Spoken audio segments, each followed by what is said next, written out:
بسم الله الرحمن الرحيم.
الحمد لله رب العالمين، والصلاة والسلام على سيدنا محمد وعلى آله أجمعين. Brothers and sisters, Assalamu alaikum wa rahmatullahi ta'ala wa barakatuh. Both are right here, also online. We ask Allah subhanahu wa ta'ala, Allah subhanahu wa ta'ala accept our efforts towards this deen in order to create the awareness that is needed in order to build this Muslim nation in the descriptions given to us in the Quran. As Allah subhanahu wa ta'ala says, Kuntum khayra ummatun ukhrijat lin-nas. Allah subhanahu wa ta'ala, dear brothers and sisters, described this ummah as the best nation ever that is raised for mankind. And so, keeping that responsibility in mind, we have, inshallah, set up this conference, especially regarding what is taking place in the region. We'll talk about that, inshallah, right after the recitation of the Quran by our dear brother Talha. Jazakallah khair. Fadl. أعوذ بالله من الشيطان الرجيم. بسم الله الرحمن الرحيم. وأقسموا بالله جهد أيمانهم لئن أمرتهم ليخرجن قل لا تقسموا طاعة معروفة إن الله خبير بما تعملون. قل أطيعوا الله والرسول فإن تولوا فإنما عليه ما حمل وعليكم ما حملتم وإن تطيعوه تهتدوا وما على الرسول إلا البلاغ المبين. وعد الله الذين آمنوا منكم وعملوا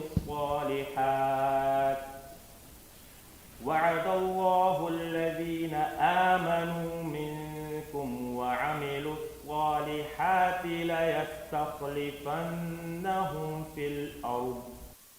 ليستخلفنهم في الأرض كما استخلف الذين من قبلهم وليمكنن لهم دينهم الذي ارتضى لهم وليبدلنهم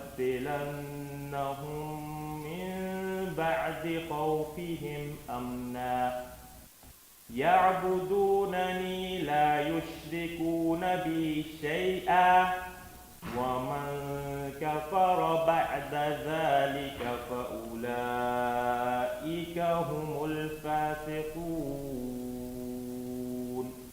صدق الله العظيم.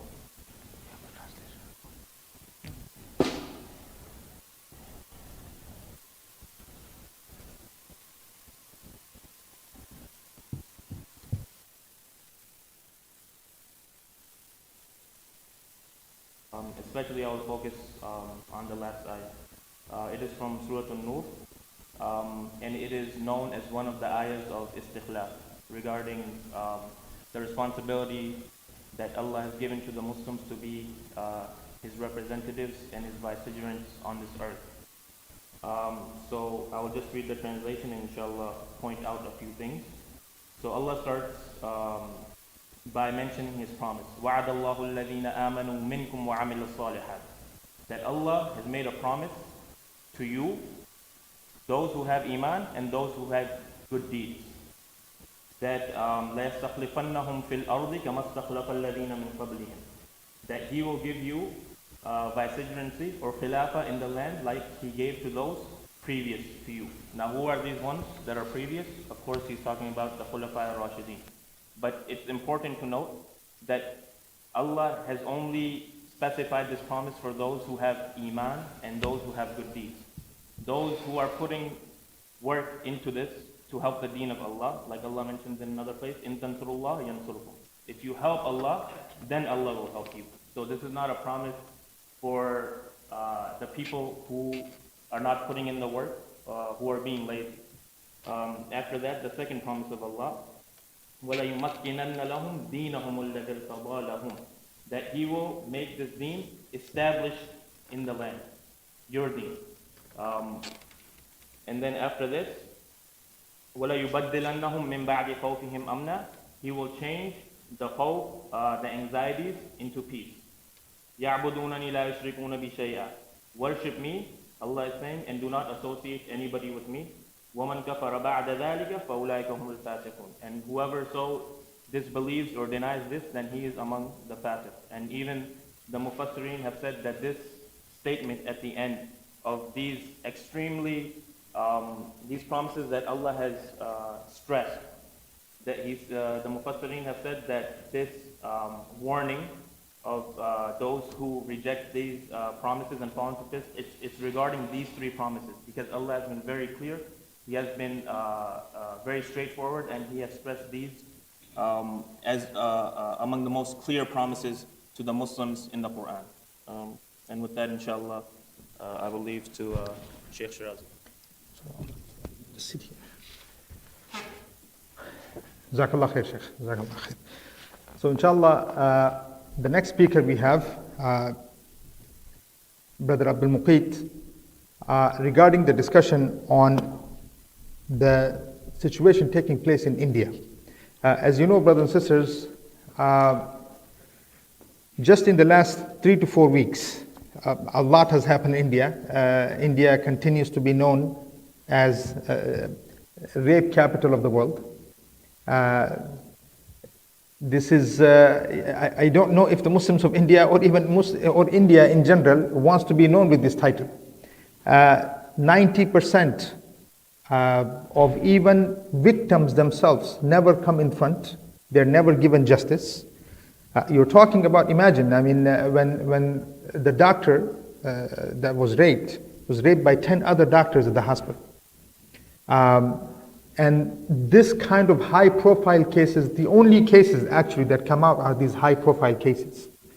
And then you have poverty that is beyond belief in India, right? That's another issue. The things that are taking place with the Muslims as minorities. Now imagine democracy, India is known as the largest democracy in the world. And you can see that how the minorities are being dealt with in India. And so there is so much to discuss as far as this region with what has taken place in Bangladesh. So we will have a discussion on India with our brother here, Abdul Muqeet. And then we will have a discussion on Pakistan itself. on the regional stability itself. Then we will also have somebody from Bangladesh who is also a member of the Supreme Court. He'll be speaking. And we will end with Dr. Abu Talha, who will be summarizing the whole conference, inshallah, talking about what direction the whole Ummah needs to go. So how this will work is that we'll have Brother Abdul Muqit will speak, and then Sheikh Asim Qazi, we are waiting for, if he is here, he's here. If not, we are going to speak on the role of the ulama, and then there'll be 20 minutes of question answer session, and then it will go to the next one, which is our Brother Adnan from UK. Brother Akmal also will be speaking live from Pakistan. He's talking about the importance of Pakistan and the role that Pakistan needs to play in this whole region as uprisings that are taking place across this region. From that, oh yeah, the QR codes are also there. We prefer that you ask your questions just with the QR codes there. Inshallah, just you can click on it and then you can ask the questions. Just keeps us organized also. We do have dinner also after Maghrib. There will be snack time. I think it's after Asr. Am I right on that? I think after Asr there will be, you'll know as the program goes on, inshallah. All right, Sheikh. Fadal. Bismillah. Jazakallah khair. أعوذ بالله من الشيطان الرجيم بسم الله الرحمن الرحيم ربي اشرح لي صدري ويسر لي أمري واحلل عقدة من لساني. Can you hear? يفقهوا قولي. This might be better. Should we put this on? Because it's not on the. Use it. Go ahead.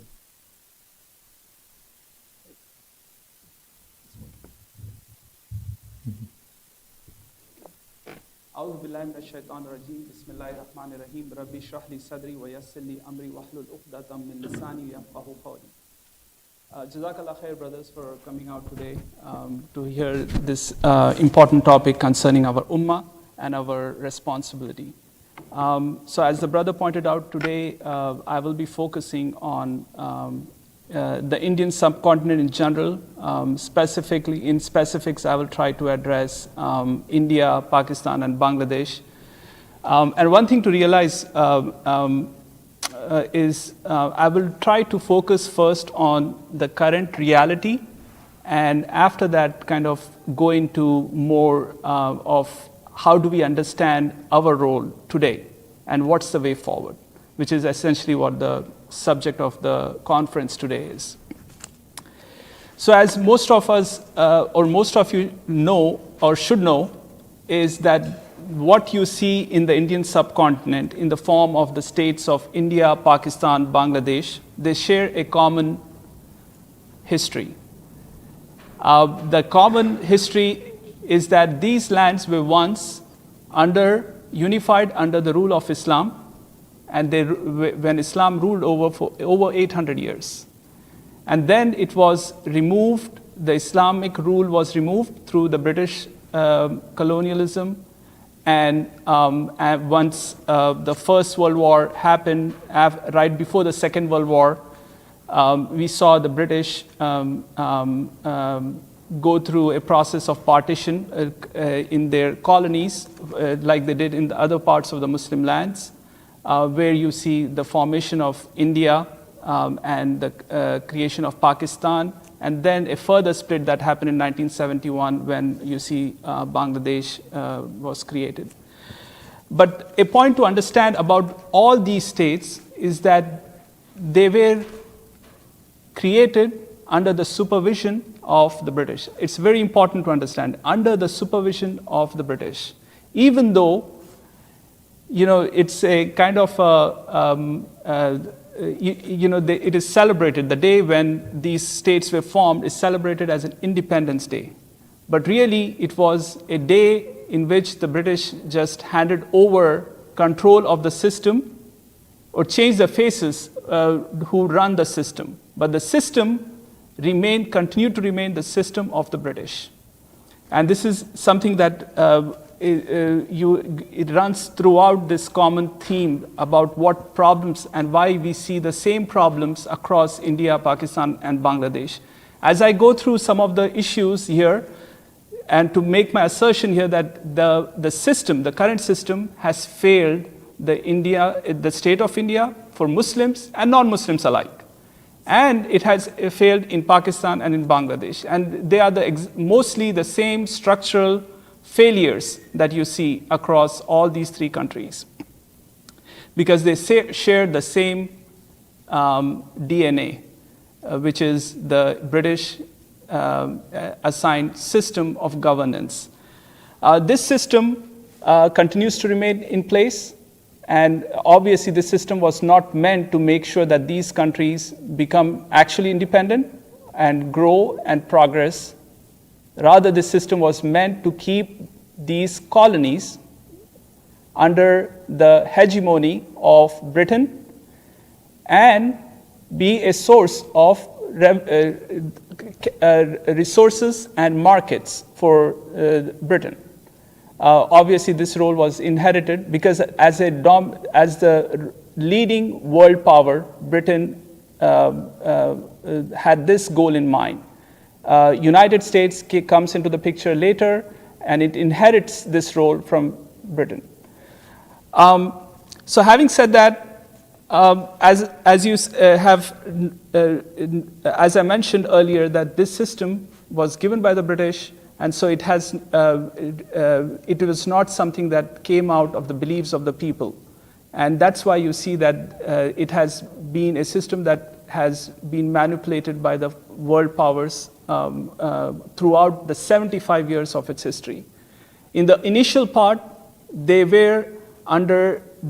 followed this, these states followed socialist policies, obviously because of the role of Britain in ensuring that to counter the effect of United States, which was a rising global power at that time, to use Soviet Union as a counterweight so that it can still continue to maintain its influence over these colonies.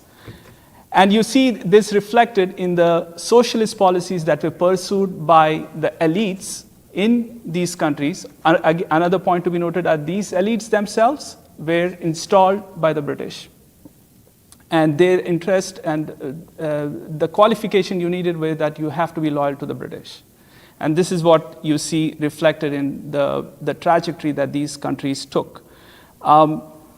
Obviously, those policies failed, and when you see the collapse of the Soviet Union, you see the increasing influence of United States and to also changes in the economic policy becoming more capitalist, and we see this trend continuing in India before the current regime of Modi, and actually accelerating under the regime of Modi.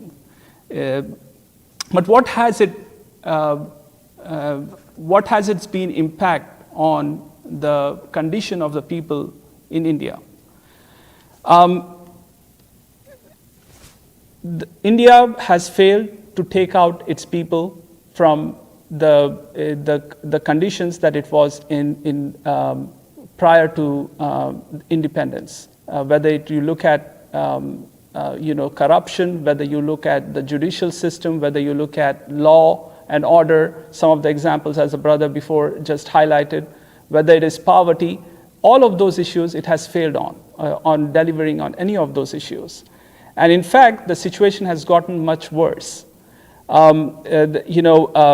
Previously, in the early part of the prior to independence, you saw that they were, because of, as I mentioned, about socialist policies, there was nationalization, licensing controls, which allowed the economy to be shielded from foreign competition.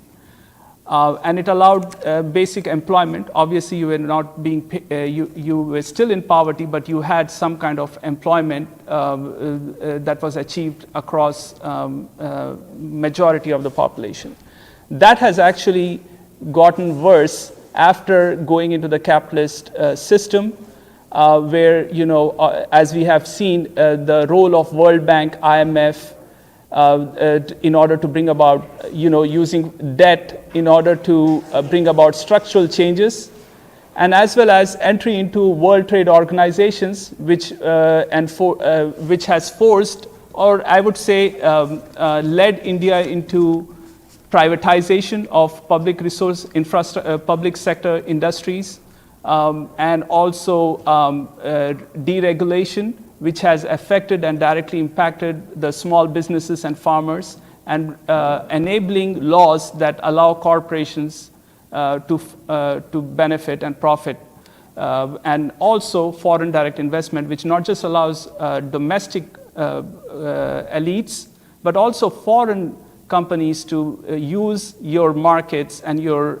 resources for extracting profits for themselves, not for the development. And this has continued, and the situation of the people has gotten worse over this 75 years.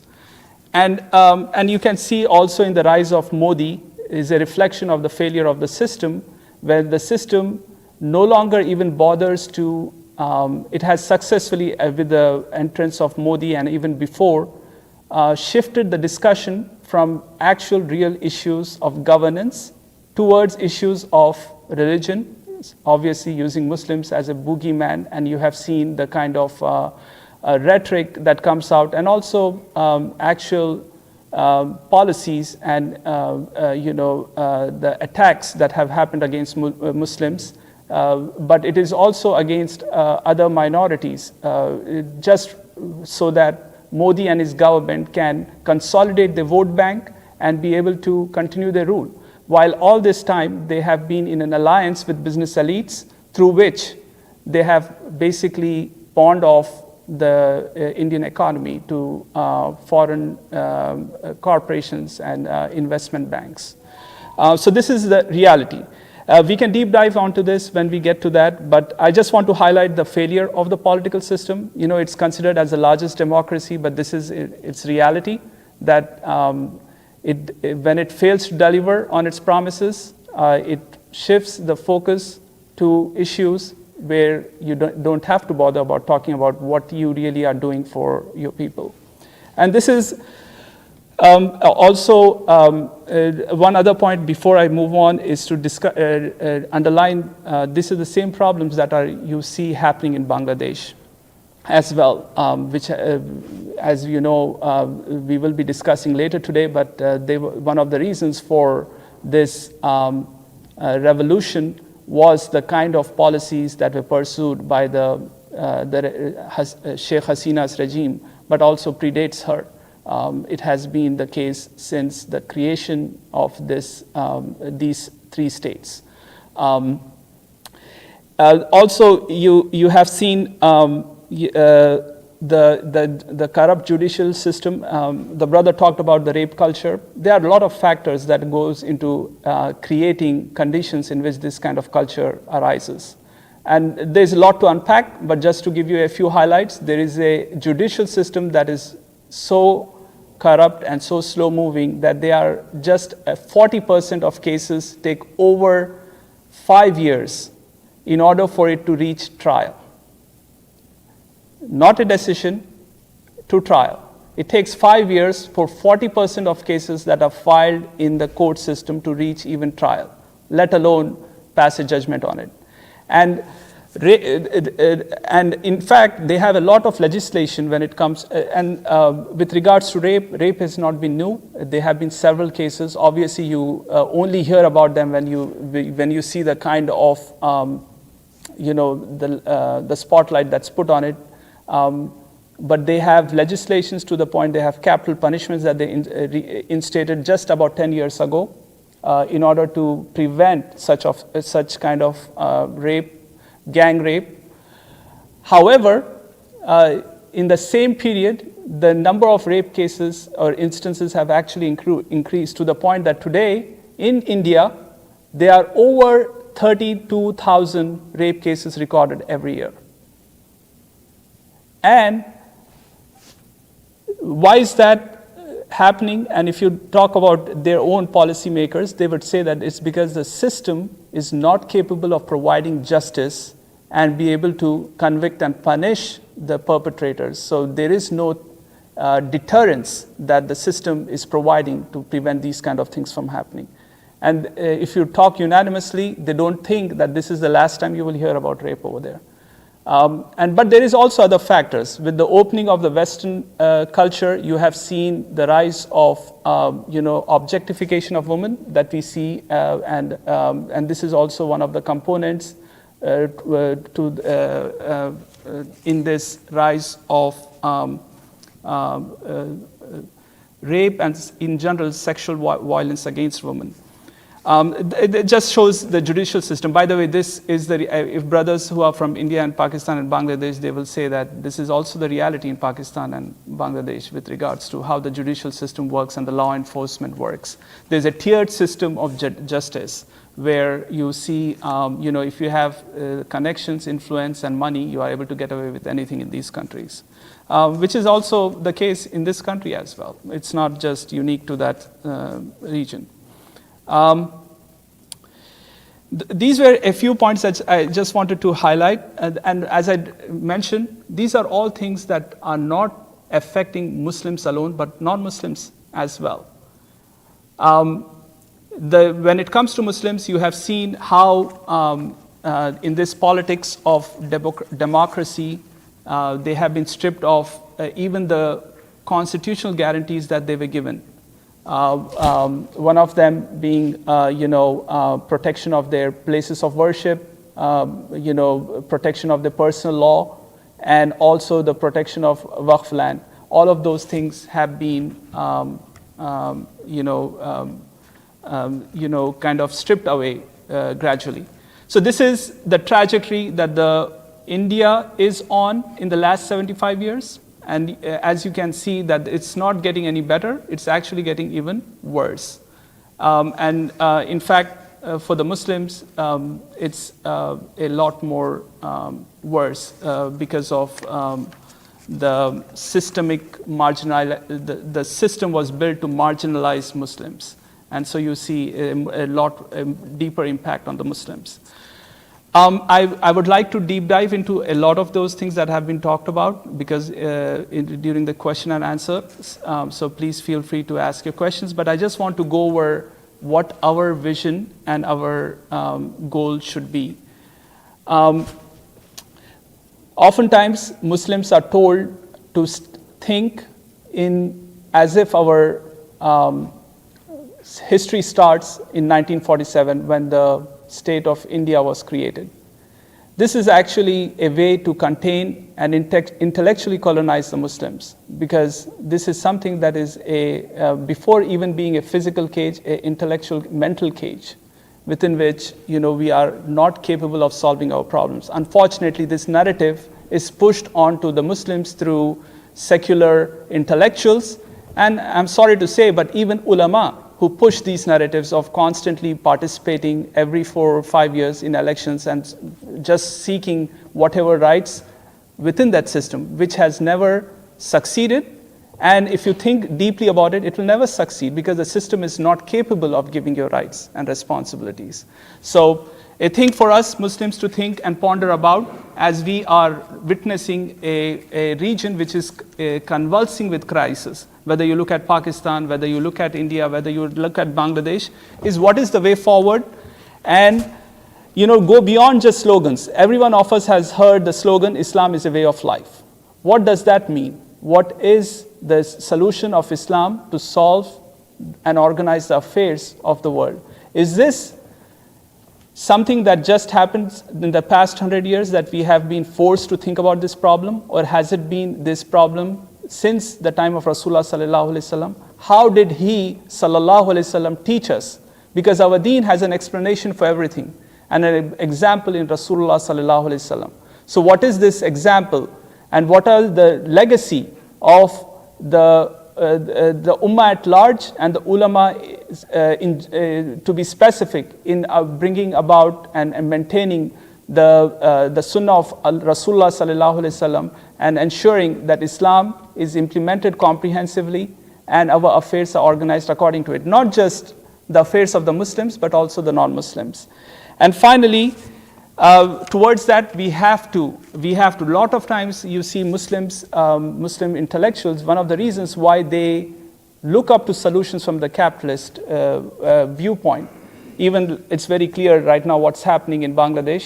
I mean, obviously there's a bigger topic, but I just want to underline this point because it's very important. It helps me make my point, which is that this new government, interim government in Bangladesh, led by Yunus, he actually is setting up a panel to discuss what kind of reforms to be made in the system in order to make the things better. Obviously, there was a revolution to bring about a change.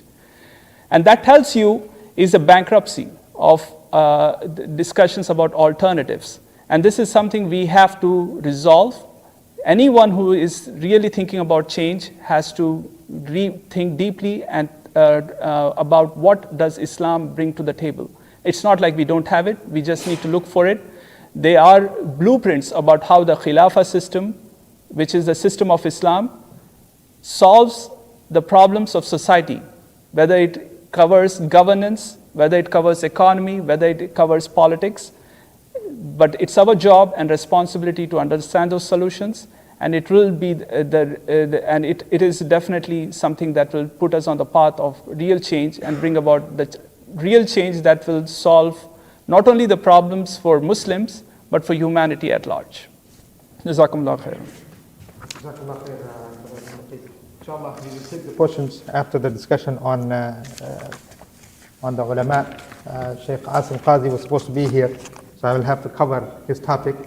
I think he got into some emergency, and by the time he gets here, it'll be 3 o'clock. But khair, inshallah. So, brothers and sisters, again, I just want you to, the QR code, there are already questions coming in. You can use the QR code to send in the questions. So my topic is the role of the ulama. So we'll begin. Alhamdulillah Rabbil Alameen. Salatu wassalamu ala Sayyidina Muhammad wa ala alihi wa sahbihi ajma'in. A reminder to all of you, Ya ayyuhal ladhina amanu taqullah haqqa tuqatih wa la tamutunna illa wa antum muslimun. Ya ayyuhal ladhina amanu taqullah wa tanzur nafsun ma qaddamat lighad wa taqullaha inna Allaha khabirun bima ta'malun. So dear brothers and sisters, the topic of the ulama is huge, and the responsibility henceforth, of course, is also huge. There were a few things that our brother Muqiti pointed out regarding what has taken place in the subcontinent. To be honest, I think in the next 10, 15 years, there is going to be huge upheavals in this region because of the hold of the capitalists in such a way that the countries in the region are facing such turmoil, both internally and externally, that it will be beyond repair. It will be beyond repair. And if you're looking at, again, you'll be surprised, my topic is the ulama, but unfortunately, when we speak to the ulama, because of today's background of the ulama, many of them are not able to speak on such topics. On such topics, which I'm going to indulge in, or at least to make sure that I have your mind and your ears for a few minutes. The topics regarding the financial system, the economic system, the global elite, the international law, human rights, social system. What does Islam have to say about every single one of these things that I mentioned here? What do we need to do? Where do we need to go? Many times when we speak to the ulama, sometimes even issue of Palestine, for instance. Many of you, I'm sure, have heard, they don't know what to say regarding Palestine. How many times you, as activists, have been called and say, hey, can you come and give a talk or a presentation on Palestine, even though that person is the imam of the masjid for the last 10 years. Or that person may even be an alim, but he has no clue what happened in 1948. He has no idea what it means when something is a nation state and the destruction of the idea of nation state to the Muslims. What actually happened? What is nation state? How did it divide the Muslims? What did it do to the culture of the Muslims? What did it do to the education of the Muslims? How did it divide them? How did it take the resources away from them? How did it make sure and manipulate the Muslim ummah? To the point that today the whole ummah is looking at the situation in Gaza and not one is able to do anything. While if you think about it, the amount of ulama the ummah is producing is beyond belief. How many millions of Hufaz we have in the region? Let's just say India and Pakistan and Bangladesh and in Afghanistan and in Kashmir. Just I'm talking about the hifz of the Quran. Just imagine that. You will find that, millions are memorizing the book of Allah Azza wa Jal, but have no clue what to do with the book of Allah. And so when I'm talking about today, we're sitting here talking about the issue of, let's say, of the region. Look at what's happening in Balochistan. You cannot, subhanallah, the situation, let's say in Pakistan here, the one who is leading the Balochistan movement is a woman. What's her name? Marang, I think. Dr. Marang. A sister who's leading the movement for the land. Imagine a woman is leading. And not one alim in all of Pakistan is able to come and guide them, saying that although you are asking for separation from Pakistan, because we understand you have been exploited for the last 75 years. You've been exploited for the last 75 years. If you know what has happened in Balochistan and the amount of the resources that are there in Balochistan, you can tell Pakistan lives on this region. And then people themselves in the region get nothing out of it. And so the people have had it enough, and they're coming out and are saying, enough is enough. Not one alim is able to come and take them to the right direction and say, look, even what you're asking for is going to create the same exploitation that you are going against. But here is Islam. Here is Islam, and Islam, this is the system that you need today in Pakistan. Where are the ulama? Now here's the thing, brothers and sisters. This is by design. We must understand this. This is by design. So if you go to the madaris today,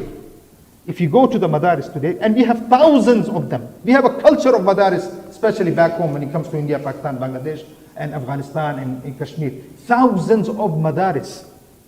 India itself wants to close close to 20,000 madaris are on the list just in India that they want to close. And each madrasa probably has close to 7,000-8,000 students. Each madrasa. When I'm in Bangladesh, I just go to pray Fajr. There's a madrasa in Dhaka. And we have a brother here who's just there. If you go to Dhaka and then you go to pray Fajr, you go to madrasa. Literally close to 3,000 students will be praying Salat al-Fajr. Imagine, this is a regular day. This is not Jum'ah, this is not Eid. Everyone is wearing white. But not one that you can point and say, where are we going to go?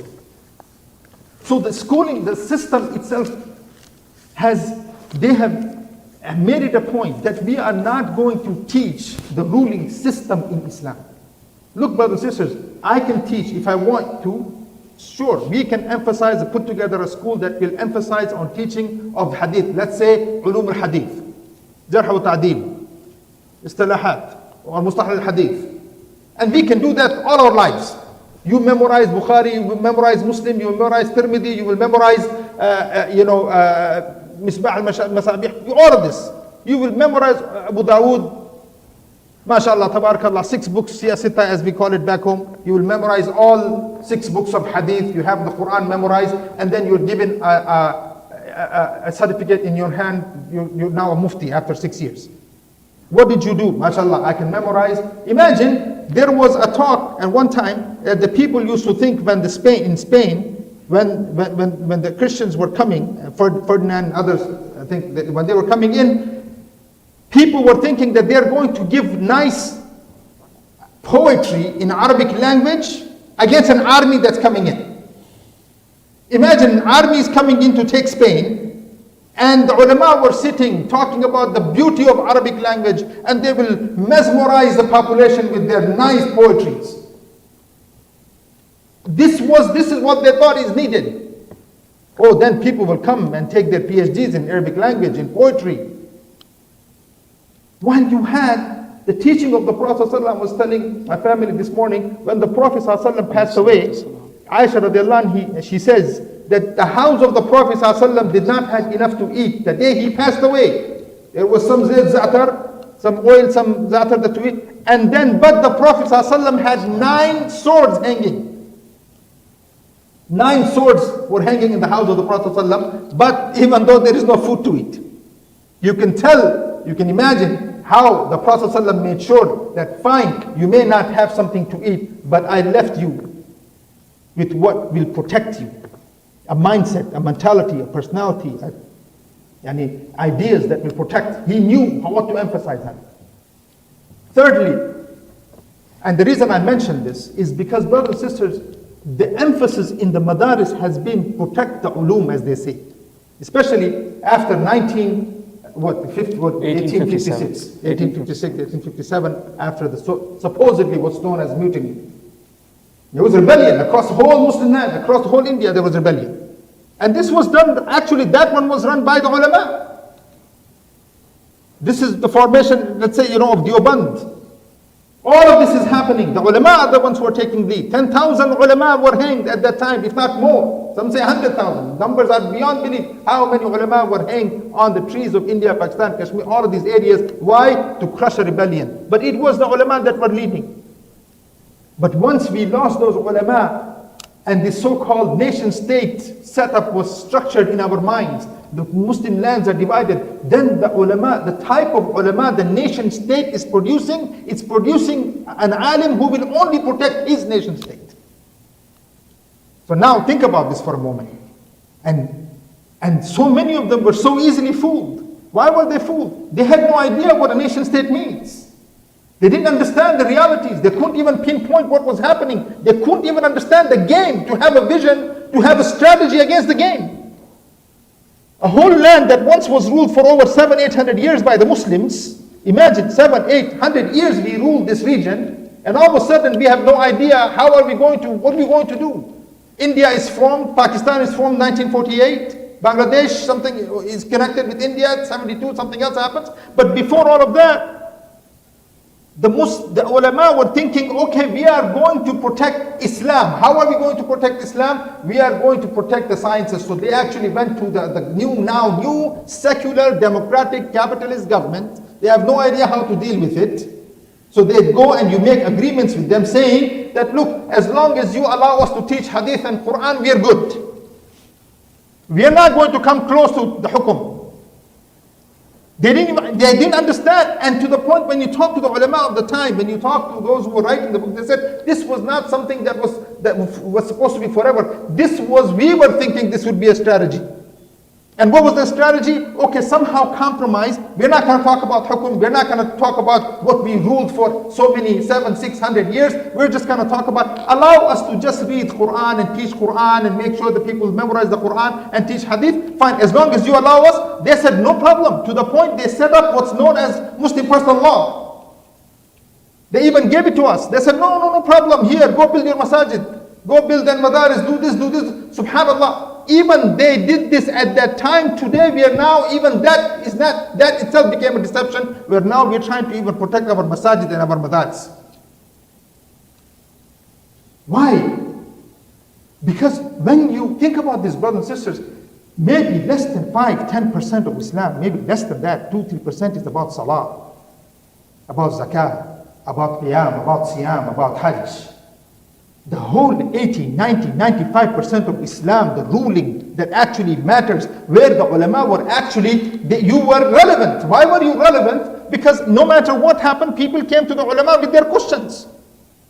But now where were the people going to their questions? They were going to the new barristers, the new lawyers who were in town, who were sent by the British by design to go to London and to go and study the law, British law, come back to India and now talk about, these were now the elite. The new elite set up to the point that overnight the ulama of the land, of the region, they had no jobs, period. Everything was taken away from underneath their feet. And they didn't realize what was happening. And those who realized were put in jails.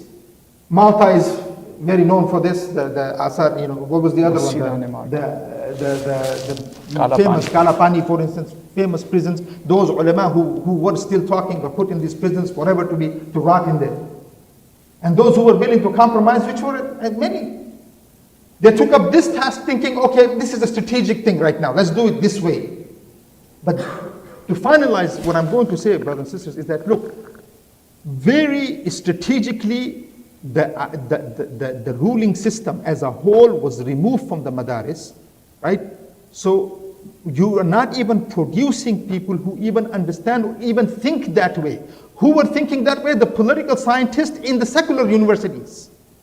The political scientists, the economists, the strategic thinkers, the think tanks, they were completely separated from the madaris. That was no longer the job of the madaris. Even though if you look at the books of the past of the ulama, you will find books written in ways you cannot imagine. Books written on how to control the seas, books written on how to control countries, books written on how to control economies, how to control strategic thinking. Imagine some of the books that you go back that are rotting in our bookstores and our libraries that are rotting, literally. I was talking to one scholar, he was from Riyadh, he was here the other day. I just talked to him about regarding what's happening in Riyadh, and then I gave him the book, The Economic System, Islam, that I gave it to him, I handed it to him, and he says, Brother Shirazi, let me tell you something.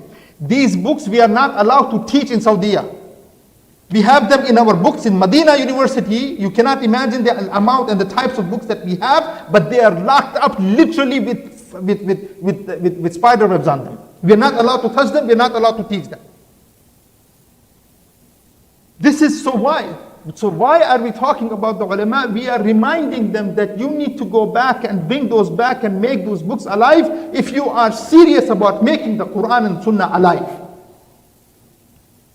If the claim that we are ulama and that the ulama they want to do and take the serious role, that they are accountable in front of Allah subhanahu wa ta'ala. And the hadith of the Prophet ﷺ that says that those who even are with munkar, even half of the word will be partner in the crime, in that crime. Imagine half of the word. Last words, because let's go to the question and answers. Brothers and sisters, Allah subhanahu wa ta'ala said in the Quran, إِنَّمَا يَخْشَى اللَّهَ مِنْ عِبَادِهِ الْعُلَمَاءِ. Just imagine that. Indeed, the people who fear Allah subhanahu wa ta'ala the most are the ulama. So we remind especially the ulama throughout the world, but because we're talking about this region specifically, we remind them of the shuhada that took the ulama who became shaheed, wanting to do everything possible in their hand in order to bring back Islam to the subcontinent. Brothers and sisters, in reality, subcontinent is Muslim. It is Muslim and it belongs to the Muslims. It belongs to the Muslims. The cutting off of the lands that was done strategically in order to disconnect Muslims from each other, this is something now the ummah, especially all over, and the ulama need to remind the Muslims that you cannot look at yourself as minorities in these lands. We are not minorities, we are part of the whole Muslim ummah, and our problem, whether it's Gaza or Palestine in general, or whether it's Kashmir, or whether it's Uyghur Muslims, or whether it's Muslims somewhere that we don't even know, they are our responsibility, and we as ulama must speak as part of the ummah, not as Indian, not as Pakistani, not as Afghani, not as, Egyptian, Allahu Akbar. No. And this is the culture that must come out of the madaris. And so the syllabi today must address the realities that the ummah is facing. Don't come and talk to me about sciences of hadith, brother. Tell me how to bring justice to this earth.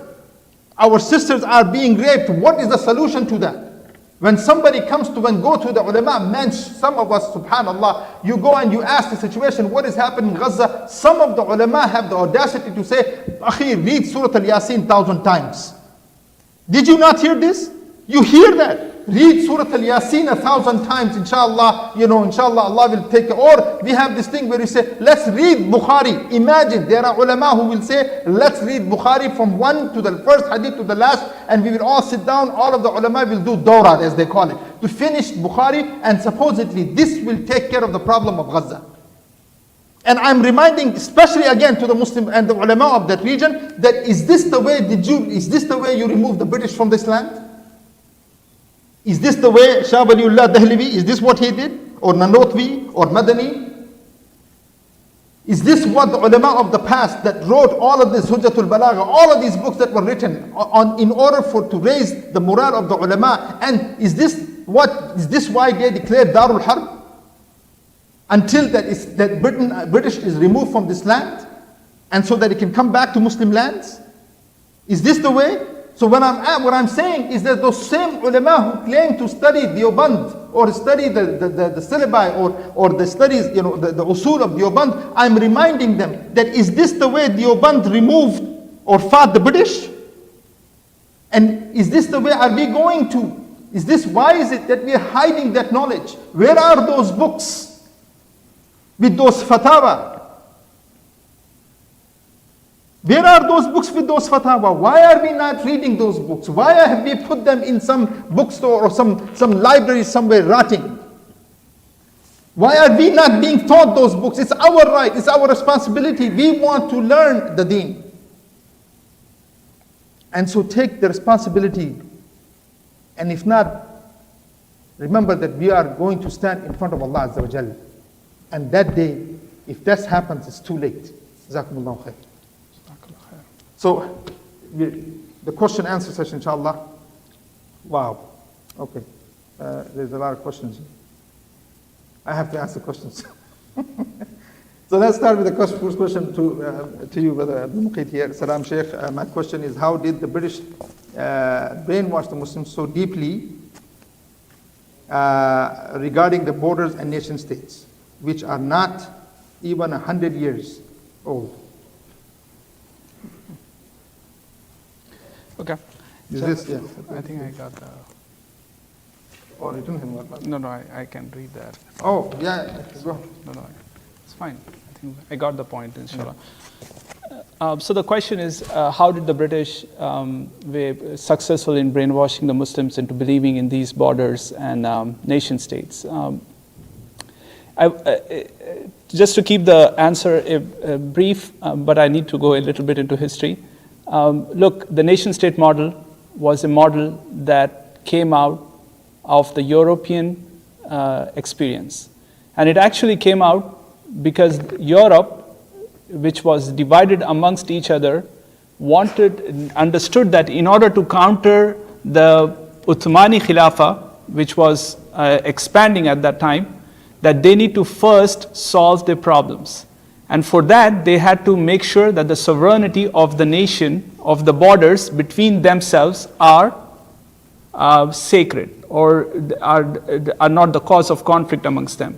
That's what the Westphalian Treaty was. And if you can go ahead and look at that, that's pretty much what it is. And that's the era, that's the turning point where Europe was able to stop fighting amongst each other to focus on Islam and the Muslims. The British, as they started colonizing the Muslim lands, they understood, and by the way, they are the inheritors or the successors, we should call, about the Crusaders. And they understood that the threat from the Muslims was Islam and its practical implementation, which is the Khilafah. And if you look at all the steps that they took, there's a lot of them that go into it, but they imposed the same model which worked for them because they were divided and fighting amongst each other to divide a nation which was unified under the rule of Islam and the Khilafah. Whether it is in Morocco, whether it is in the Indian subcontinent, they understood that we have to give our obedience and allegiance to a Khalifa. This is what the British did. And how they went about doing it is, I can just go a little bit deep dive into here about the Indian thing, but you need to understand, Britain was not just colonizing the Indian subcontinent, they were colonizing all the Muslim lands. So they understood and they planned strategically. So you see the similarities in the plans they applied in the Middle East and also in the Indian subcontinent. They worked on creating, first of all, to create divisions in the people based on the two-nation theory, where they started creating a perception of being a nation for the Hindus, which never existed before then. And amongst the Muslims too, they started promoting this idea that you are a nation that have its own interest that needs to be protected from the Hindus. And as the brother talked about the role of the ulama, the Sharia was removed and the role of the ulama was marginalized. And they were, from a time when the ulama were fighting to remove the British occupation to bring back Islam, their focus was shifted or changed into building madaris and producing scholars, ulama, which itself was a self-defeating cycle, and we can go deeply into that. But to coming to this point, they created a new elite that came out of the Hindus and from amongst the Muslims, because in order for you to become anything in the administration of the British, you need to have an English education.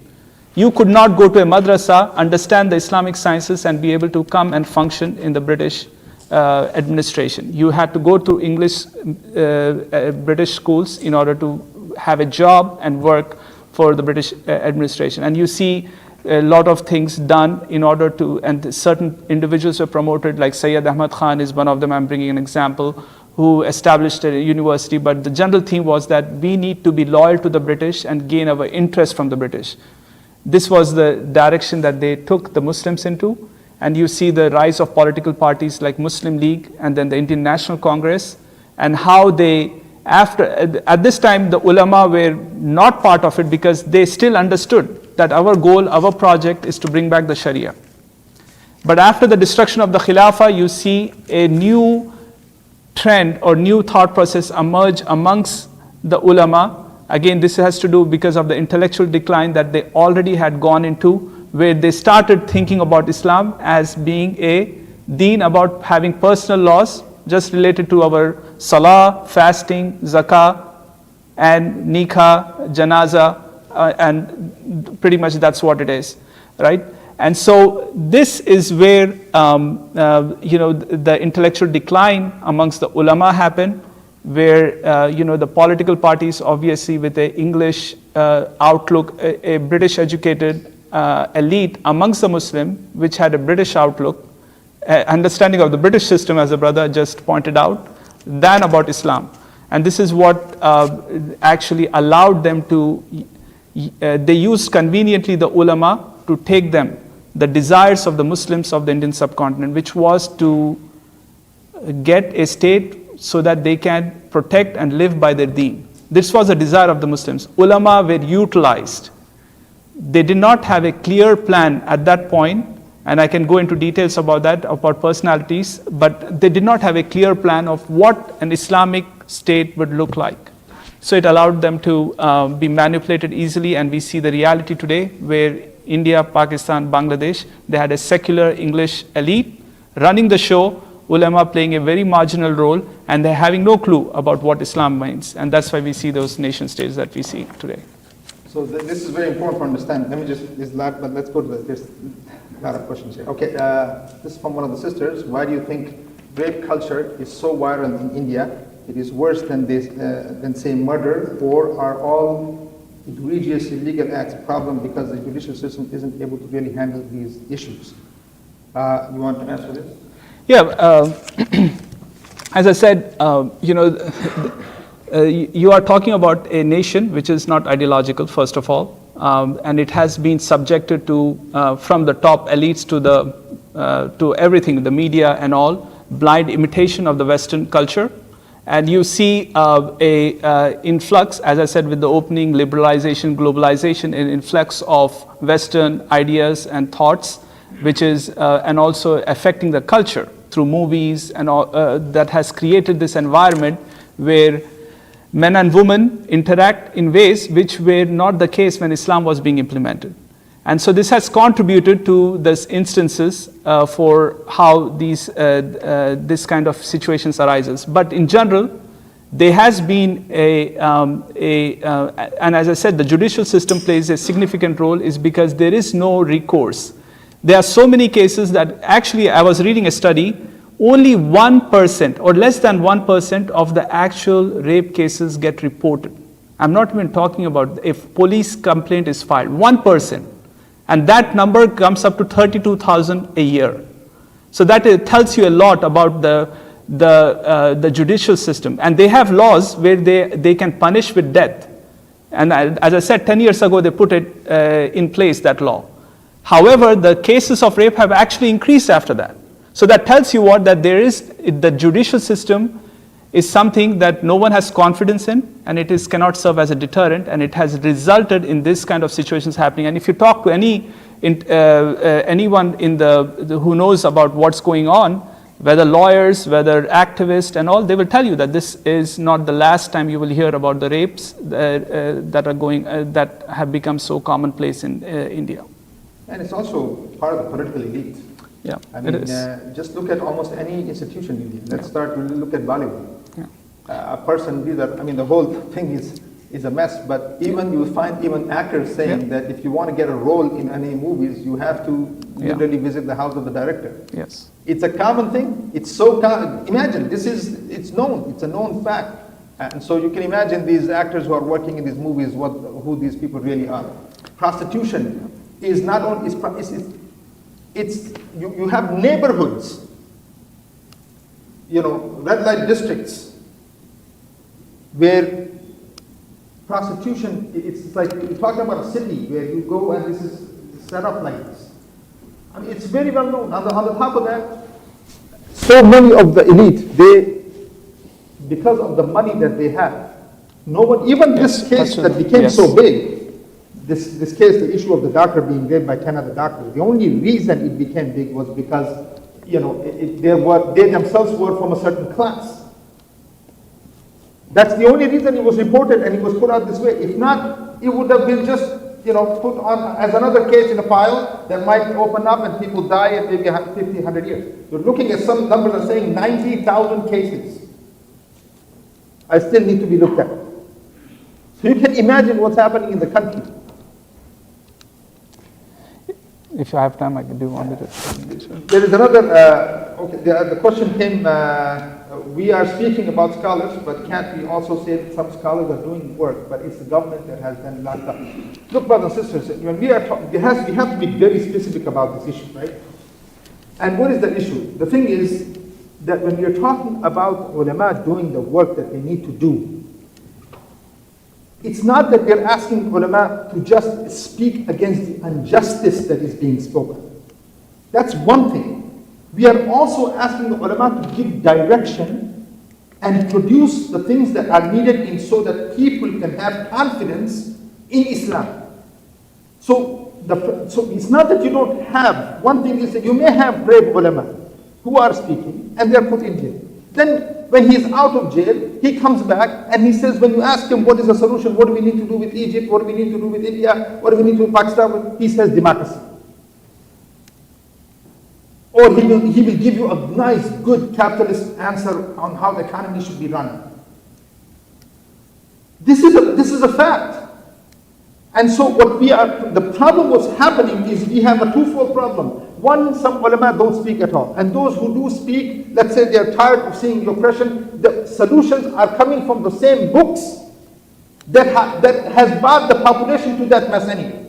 And so this is really an intellectual decline that we are facing, that, for instance, how are you going to, if the question is asked, how are you going to bring about the whole, let's say you're talking about education system or economic system, how are you going to actually implement it on the ground?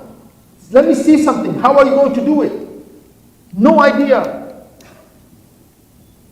Why? Because they weren't trained like this. They weren't trained to talk about serious ideas, solutions that can be implemented. If you look at the students, think about this for a moment. Even the students in Bangladesh, most of them are from secular schools, secular universities. It's not the Madaris who are leading the students of Madaris who came out against Hasina. How come you have thousands, if not millions of students that came out on the streets of Bangladesh came out of secular schools?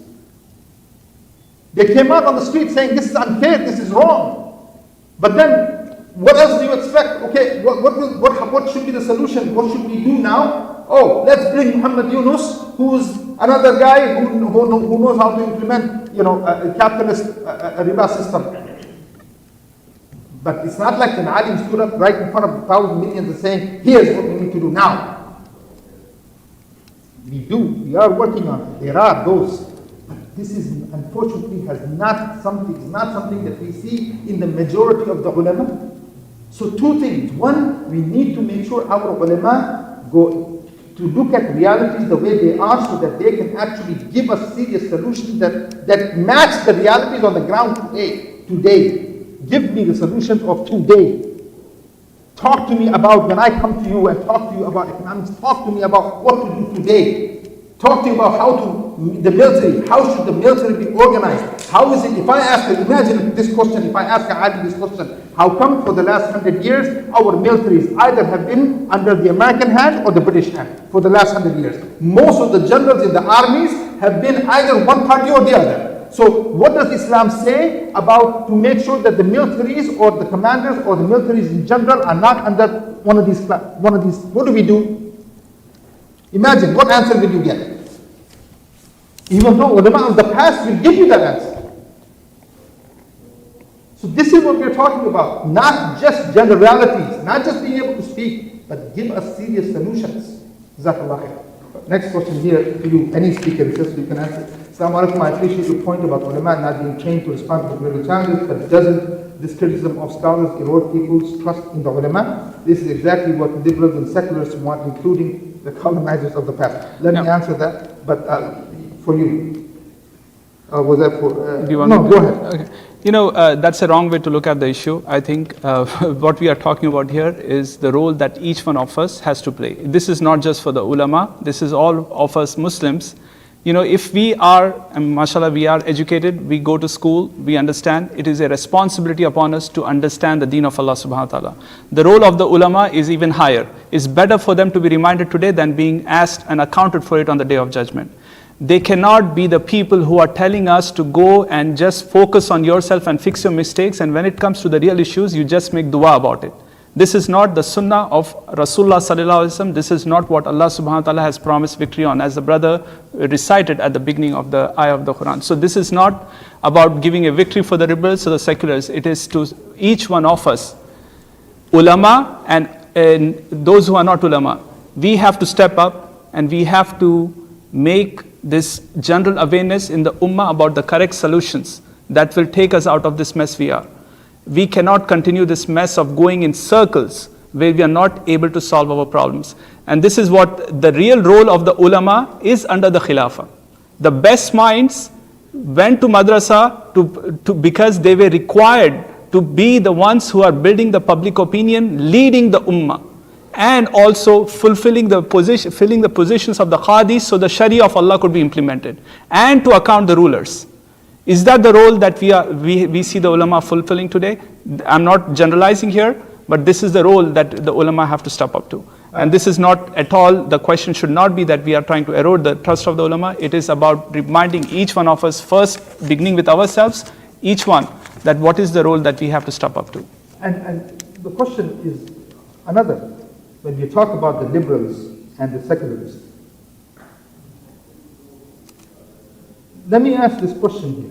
When we say erode the trust of the ulama, you tell me today, how many ulama that you can point to and say that are actually answering the liberals and the secularists? How many? You tell me. Maybe you will count one or two. How many of them do even understand how many forms liberalism comes? How many forms and shapes this liberalism have been fed to us? In how many ways and in how many forms? Secularism today, 95, in fact 99% of the ulama today call for democracy. This is one of the reasons some of the people have rejected, even when we talk about, ijma' al-ulama. Today, the reasons why people are rejecting it, because they're saying ulama themselves are calling for secularism, ulama themselves are calling for democracy. Democracy. India, just think about the ulama. Deoband today is Deoband. I'm talking about Deoband today is number one. It carries the flag of Indian flag in their hand, and you find ulama running around marching with Indian flags. This is when you say ulama, we need to understand who an alim is. Who is the alim? Is the alim supposed to put you, what is his role? Is an alim to make you a nationalist? Is the role of an alim to make you a Democrat? To make you a Republican?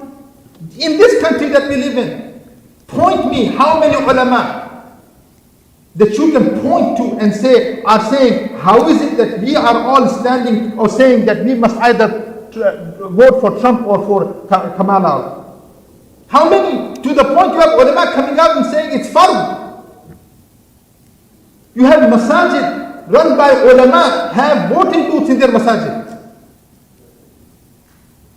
And then there are few minority of the minority of the minority. When you even ask for a khutbah, they beg you 1,000 times. Please, brother, don't say this, don't say this, don't say this, don't say this, don't say this, don't say this. You have anything else to say? No? Then don't say that either. So what do you do at the end? They say, this guy, I can't control this guy. What do I do? Can you just give the khutbah in Arabic? And what do you say? You go back and alhamdulillah, jazakallah khair, Prime Minister. Why? Oh, the people might, we don't want it. Wallah al-azim, this is the situation. And so now on the top of that, how many ulama I know in this Chicago go give a khutbah so they can get $300, $250, $200. The masjid will give them for a khutbah $200. Do you think an alim who studied for 5 years, 6 years, I can name them, I don't want to do that. Imagine that, $200, $250 they're taking, and you think that this person is going to go to the masjid and speak against those board members are promoting, which is nothing but secularism? Please think about this, understand this. Why have the ulama put themselves in this condition? For $200 for a Jummah khutbah, this is why you study 6 years for? This is what 6 years of studying hadith do to you? 6 years of hadith of Rasulullah. Allahu Akbar. This is what it do to you. What are you teaching the ulama? What happened to the fear of Allah? What happened to the respect to the words of the Prophet ﷺ? Imam Malik never rode a camel, an animal in Medina out of respect, just respect of Rasulullah. He said, how can I be above the grave of the Prophet ﷺ? You read for 6, 7, 8 years and you come out and you praise kufr. Please, brothers and sisters, let's get our acts together to the point when you see these ulama who sell Islam this way, hold them by their hands and say, do not be the right hand of a hakim. Be the one that you studied 6 years for to represent the deen of Allah. Jazakallah. Next one. Any speaker, how can Indian Muslims, Pakistani Muslims, Bengali Muslims start to see themselves as one? I ask specifically for these countries since there exists much nationalism between them. I mean, look, I think the number one thing, as we talked about, is the poison that has been injected into our minds that we have to liberate ourselves from. And that is the issue of nationalism, right? And again, we have to go back to look at Islam as in its comprehensive way of life, which has a solution for each and every aspect of my life. And there is a principles that it establishes. The principle is that every matter that I have, I refer back to the Quran and the Sunnah and finds a solution, extract a solution for it and implement it. This is the aqidah and this is from our aqidah for a Muslim, whether he's from India or Pakistan or Bangladesh. And this is a common basis upon which we were organized. And understand that this new reality that we are seeing is only because of the poison that was injected and taking us away from Islam as a way of life, as an aqidah that gives a solution for every aspect of my life.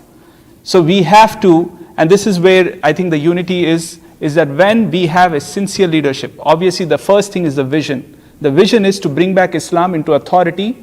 And as I said, the principle that every problem I have, I'm referring back to the Quran, the Sunnah, and extracting a solution for that. And we have to, as I said, going back, there are blueprints there. We have to take the time to understand it and gain confidence in it. Okay, of course our confidence is because it's from Allah subhanahu wa ta'ala, but also how to solve our problems, even if there is any issue there. But the point is, understand that vision. We need a sincere leadership that is going to move us forward according to that vision, unify the ummah. And it has to be strategic. Rasulullah sallallahu alaihi wasallam is the best example of that. He was able to unify a people who had been fighting for centuries, almost several decades, if not a century, amongst each other, the Aus and the Khazraj. He was able to unify them. He was able to unify the Muhajirin and the Ansar. He was able to build a bond of brotherhood amongst them. He was able to unify them, and on the common basis. A people who had been fighting and killing each other for decades, if not a century, he unified them on a common basis and made them focus on what Allah subhanahu wa ta'ala wanted them to take Islam to the world and bring Islam, to establish Islam so that all the affairs of the world are organized according to it. And this is the vision for which we need a sincere, visionary leadership that can make us proceed on that. All right, inshallah, we're going to end this session with this. Bismillah ta'ala. Jazakallah khair wa bil khair. If you have any questions, please bring them up, and we will also ask our next speaker, inshallah. Our next speaker is Brother Adnan. Brother Adnan Khan, many of you might have heard him online. He will be speaking to us from London. So those, the TVs up there, you can focus on there. He's going to be speaking to us from there. We had given him many topics because he is a historian. He runs an amazing website called Geopolitical. Maybe some of you have seen that website. If not, please go and check it out. He does a lot of work on that. He's written a lot of books. He's written a lot of work. On every year, they actually present a think tank type of a thing where they talk about the Ummah's affairs, the state of the Ummah. And he writes on economics. He's written a lot when it comes to what has happened, especially the Arab Spring, and now what's happening in this region. Inshallah, we welcome our brother Adnan Khan, directly from London. Inshallah.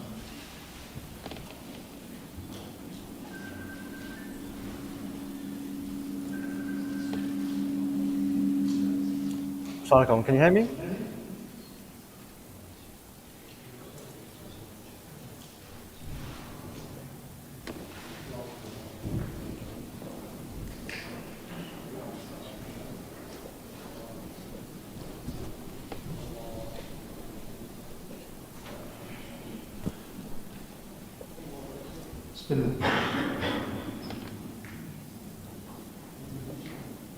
Yeah, there you go.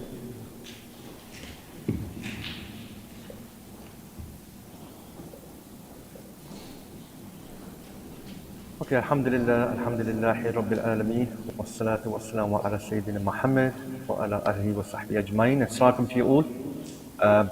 I thank the organizers first for inviting me today on this very important topic, this discussion about the subcontinent.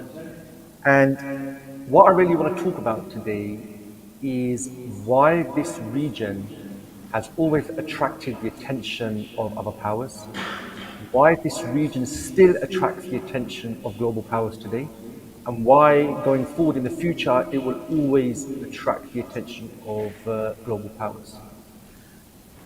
And I want to begin with the arrival of the British in this region. When the British came in the 17th century, they couldn't believe what they saw. What they saw was like beyond their wildest dreams. When the East India Company managed to get an audience with Jahangir, the Mughal emperor, they said that the European monarchies could only dream about the splendor that the Mughals lived in. They came to this region, it was so rich, it was full of so much mineral wealth that they came from Europe, this very cold continent, and they couldn't believe what they were witnessing. This is how they described the region. So what was the reality of the region when the British arrived? I've got a chart here in front of you. And when the British came to the region, they came to probably the richest place on the planet. For much of history, brothers and sisters, China and India had the world's largest population, and that meant that they had the largest economy. So you can see on this chart, which begins from year 0, which is not the whole of human history, you can see India was with China the largest economy. So when the British came, when the Europeans came, this was the situation. In 1700, 27% of the global economy was in India. This was the reality of the region when the British came. I've got here a quote from a British official. This is how he described India.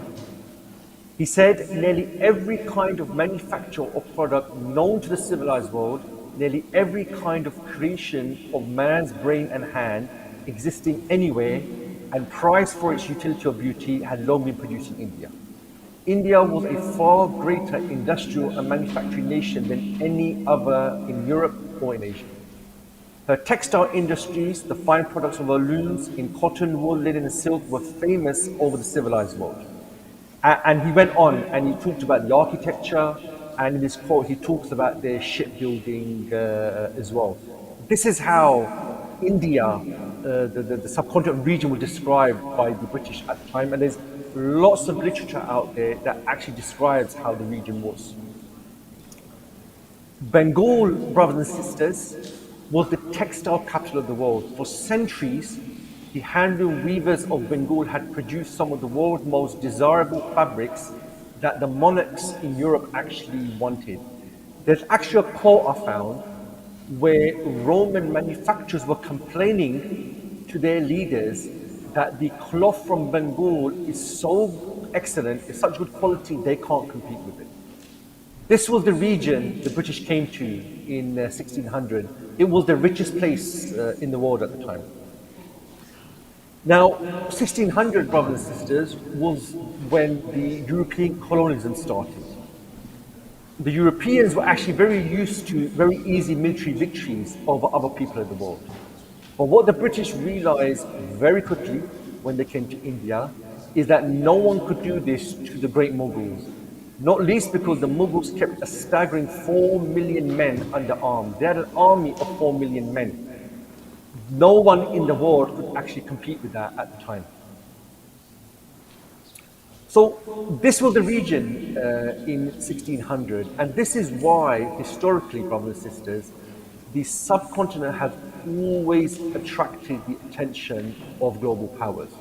So the Mongols, they tried to invade the region because they saw the immense wealth, they saw the trade routes, they saw the valuable resources, and they were conquering Eurasia, and they wanted to conquer the subcontinent as well. And after several attempts, they were defeated by the Delhi Sultanate. Then the Europeans came, the British came, the French came, the Dutch came, the Portuguese, the Danish, and the Austrians.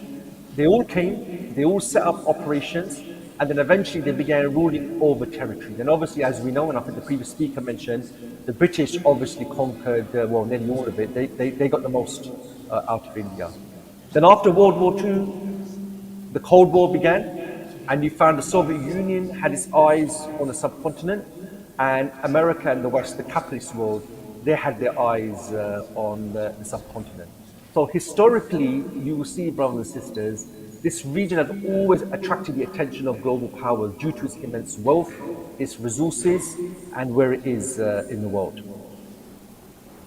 So today, what makes this region important? Why does it still attract attention in the modern day? And there are a number of reasons why this region is important. Now, I have a map in front of you, and this shows you that geographically, the subcontinent is effectively in the middle of the world. So it links to many other regions. It has a direct link to the Middle East. It has a direct link to Central Asia. And in fact, in history, Central Asia and the subcontinent were for long periods one region. And this region also has a direct link. It has a direct link to the Far East as well. So the subcontinent, it links to all these different regions. That's what actually makes it important. The other factor that makes it important is the human capital.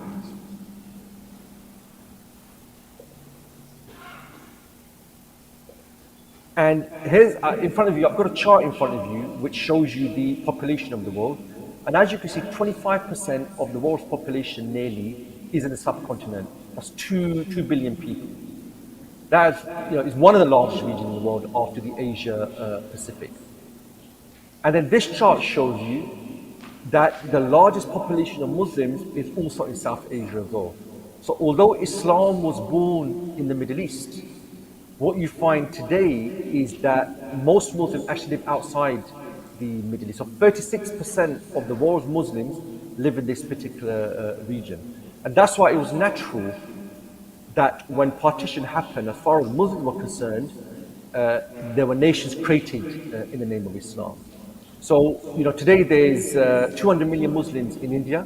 There's 250 Muslims nearly in Pakistan. And in Bangladesh, you have 172 million Muslims as well. The other thing that makes this region important and attracts the attention is there are two nuclear powers in this region. The only other region you have more than one nuclear power is in Europe. So, India and Pakistan both possess nuclear weapons. So this makes the region very important and it attracts the attention of the global powers. So for all these reasons, large population, large Muslim population, the location of this region, its links to other regions and nuclear weapons, it makes the region very important in the world, and that's why it keeps attracting the attention of global powers. However, what you find, brothers and sisters, is you only hear negative things about this region. Despite the history, despite it being the richest place for much of history, all you really hear is negative things. And there is a reason for this, because this is one of the ways the global powers try to control the region. And there's a number of claims they make. I want to go through a few of these, because these are really myths, really, to keep the region contained, so the region doesn't achieve its potential. The first of these is that the region is just too divided, there can't be any unity. The subcontinent today, as we know, and the brothers mentioned in the previous talk, is composed of various nations, and this was by design. The British divided the region to make sure whoever rules this region, they can't make it into a power and pursue an independent path. And this has had a big knock-on effect on the region. So we find, for example, when partition happened, many waterways, many rivers, treaties had to be organized now on how these are utilized.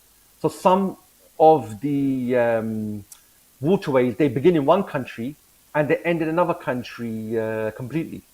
So what you find is by dividing the region, by partitioning it, the region can't make use of the resources that it has at its disposal.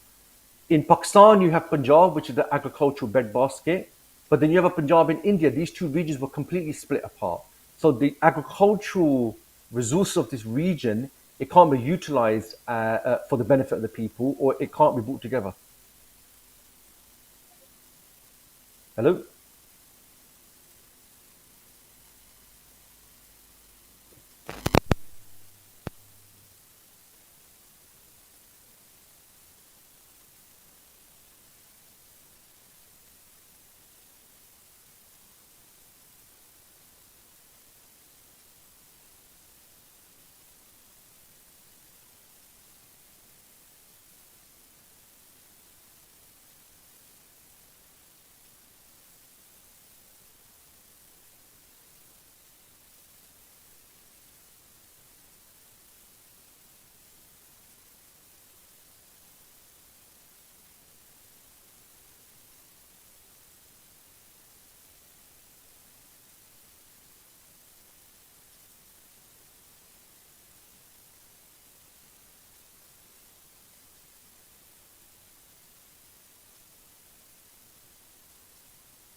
Okay, I hope that works. Can someone confirm to see the screens and they're changing? Yes, Assalamu alaikum. Yes, Okay, so brother. it's working now, yeah? Yeah, we can hear you. Alhamdulillah. So, uh, Okay, and the slides are moving, yeah? So can you see the slides changing? I cannot see the lights changing. Are you in? Okay. Yeah. So, apologize for this technical difficulty. Okay, what about now? Can you see the slides changing now? No, unfortunately, we can't. Okay, oh man, that's gonna be a problem. Yes, now we can. Now you can, Alhamdulillah. okay, I'll just do it like this then. Yeah. I think it's better to do it like this rather than full screen. That's So, fine, that's fine. Okay, I'll just start from the beginning, yeah? Yes, please. Okay. Okay, Alhamdulillah Rabbil Alameen. Apologies for that if we seem to be having technical difficulties. I'll start from the beginning, inshallah, and if I do go a bit quick or miss anything out, we can discuss that in the Q&A. I started from when the British came to this region. They didn't just come to any old region. They didn't come to some backwater. They came to the richest place in the world at the time. In fact, when the British came, they couldn't believe what they saw when the British East India Company finally managed to get an audience with Jahangir, the Mughal leader, they said that the European monarchies could only dream to live in the splendor that the Mughals were living in. This is how they described the region. So what was the reality of the region at the time when the British arrived? The reality of the region is that India has for almost all of history been one of the richest places in the world. India and China, as the chart shows, have been the largest economies for most of history because they had the largest populations. So in 1700, the Mughal India was 27% of the global economy. That's how big it was, more than the whole of Europe combined. So when the British came, they came because they wanted a piece of the pie. They wanted to get the wealth of this particular region. It was the richest place in the world at the time. I've got a quote here, which was from a British official. And the British official, he described the region, and he said that, every product you can think of in the civilized world, east or west, it was manufactured in India. The industrial capacity was bigger in India than the whole world combined. He talks about the textile products. He talks about the architecture, and he talks about the shipbuilding that nobody could really compete with. This is how the British official described the region. Bengal, brothers and sisters, was the textile capital of the world. For centuries, the handloom weavers of Bengal produced the dresses that the monarchs wore around the world. Their products were so coveted that manufacturers used to complain. So there's a quote you can find where Roman manufacturers, they're complaining to the Roman emperor that they just can't compete with the Bengal manufacturers. This was the region the British came to. Now, when the British came to India, they had already started colonizing the world. And the Europeans were quite used to easy military victories. They had got gunpowder, they had organized their armies, much of the world hadn't. So they assumed they could do the same thing with India, but they realized very quickly that you couldn't do this with Mughal India because Mughal India had a 4 million man standing army.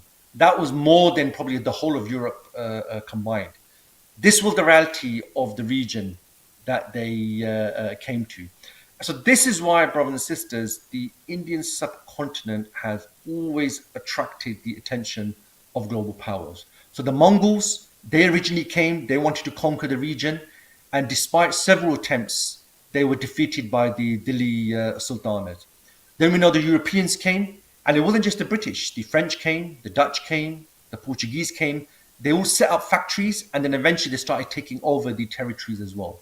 During the Cold War, both the Soviet Union and America wanted to spread their ideology to this particular region. So this region has always attracted the attention of global powers. So why today is this region important? I've got a map in front of you, which is organized according to region. And just here you can see that, the subcontinent is a central place on the planet. It's linked to important territories all around it. So this chart, it shows you that the subcontinent is linked to the Middle East, it's linked to Central Asia, and it's linked to the Pacific, the Asia Pacific as well. So this is why Iran has always been interested in Central subcontinent. The Central Asians have, Russia has, and China even today as well. The other thing that makes this region really important today is its human capital. It is one of the largest regions in the world. A quarter of the world's population lives in South Asia, and its population is only going to increase. And as the brother alluded to in the previous talk, the largest number of Muslims in any region is in this region as well. 36% of all Muslims live in this particular region. That's why the Muslims felt that they needed to have their own nation because they were they were so large in number. The final thing that makes this region important is nuclear weapons. This is the only other region in the world where two countries possess nuclear weapons. So for all these reasons, large population, large Muslim population, the location, links to other regions, and nuclear weapons, this makes the region really, really important. However, brothers and sisters, what you find is all you really hear is negative things about this region. And this is generally what colonialists do. When they want to control a region, what they'll say is, you've got this problem, we've got the solution. You're poor, we've got the solution. You don't give women rights, we have the solution. That's historically what they've always done. When the British first came to India, they said, we've come to civilize the region. But these claims, brothers and sisters, when we look at them, you find none of them really stand up to much scrutiny. So one of the arguments is this region is divided. Because it's divided, it can never achieve its full potential. And because of that, you need IMF money, you need Western support. But we have to keep in mind, brothers and sisters, for most of history, this region was ruled over by people from the region. And also the borders we have today, these were British creation. These are 75-ish years old. So the division we have in the region, it wasn't created by the people, it was created by outsiders. And this division, brothers and sisters, it has a knock-on effect. So there are many rivers and waters in this region that people need. They need that for agriculture. But because this region is now divided, you can't utilize these resources in a unified way. Punjab is Pakistan's breadbasket, and the Indian side of Punjab is India's breadbasket. Now, these two regions have been completely split because a border runs through them. So as a result, what you find, brothers and sisters, is the region can't achieve its potential because it's been divided into a number of states. Now, if you look at when this region was unified, when its borders didn't exist, you see it became the richest region in the world. So what you find is the division was created for the British for their own interests. They divided the region by people, by territory in order to colonize it, and then to maintain the interest, to make sure the region doesn't become united and become independent, they've kept it disunited. Now, I would also add, brothers and sisters, many Muslims unfortunately called for partition. They called for nationalism. And what has been the success record of nationalism? Well, the success record has been is you saw a further division of the region into Pakistan and Bangladesh. So despite having a nation, it still didn't really solve the region's problems. We see for the last 20 years, Pakistan supported America in its war in Afghanistan. So if anybody thinks nationalism, dividing the region, is a solution, it's actually been a complete disaster.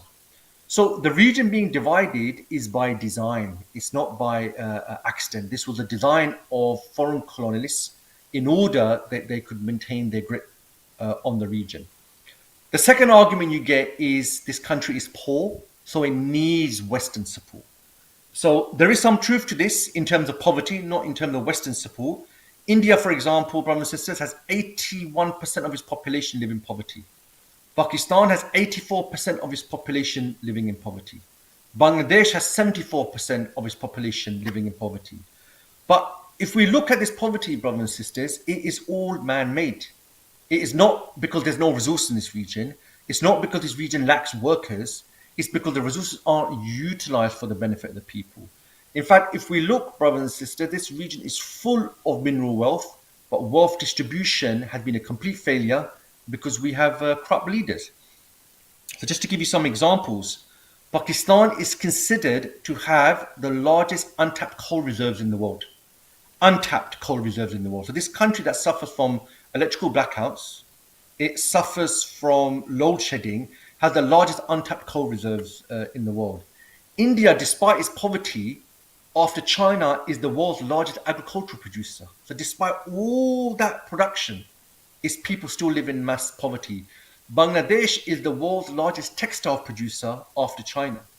So this region has advantages. This region has strengths, but the rulers really don't care about developing the region or developing even their own nations. They're more concerned about filling their own and lining their own pockets. So the poverty in this region is by design. It's not because the region actually lacks any capability. And then the final myth, brothers and sisters, you hear is that Islam is the problem. Islam causes extremism that leads to terrorism. Islam causes sectarianism, and we've seen this with the killings of other ethnicities and the Shia. And then the third aspect of this argument is that Islam just has such a violent history. All Muslims did in history was kill loads of Hindus. There's an argument that's used regularly. But if we look at this, this is a very black and white view. The reality is actually a lot more complicated. When we look at extremism or terrorism, you have to keep in mind that there is good terrorism and there's bad terrorism. So when there are attacks undertaken by Ukraine against Russia, that is not terrorism. That is a good war, and that's the defense of a people who have been invaded. When the Palestinians fight back, this is terrorism, this is extremism. So what you find is when something's in the interest of the leaders in the region, when something's in the interest of the West, they don't call it terrorism, they call it something else. So I'll give you a simple example. The Taliban were freedom fighters when the Soviet Union invaded back in the 1980s. Then when America invaded, these are terrorists, these are extremists. So you find these labels are political labels. They're used as and when it suits them. And unfortunately, some of the leaders in the region, they make use of extremism because sometimes it suits them, or sometimes they label a faction or a community as extremist because it suits their agenda. So it actually has nothing to do with Islam. Same with sectarianism. You find that, unfortunately, because the leaders in the region have failed to solve the problem of their people, some people have resorted to getting together with their own ethnicity or with their own sect, and they think this is actually a solution. And so, unfortunately, sometimes politicians, they try to use this for their own advantage. In election time, they use this to try and get votes by presenting another sect as a threat to them. So actually what you find is sectarianism is used by the rulers to achieve their own goals.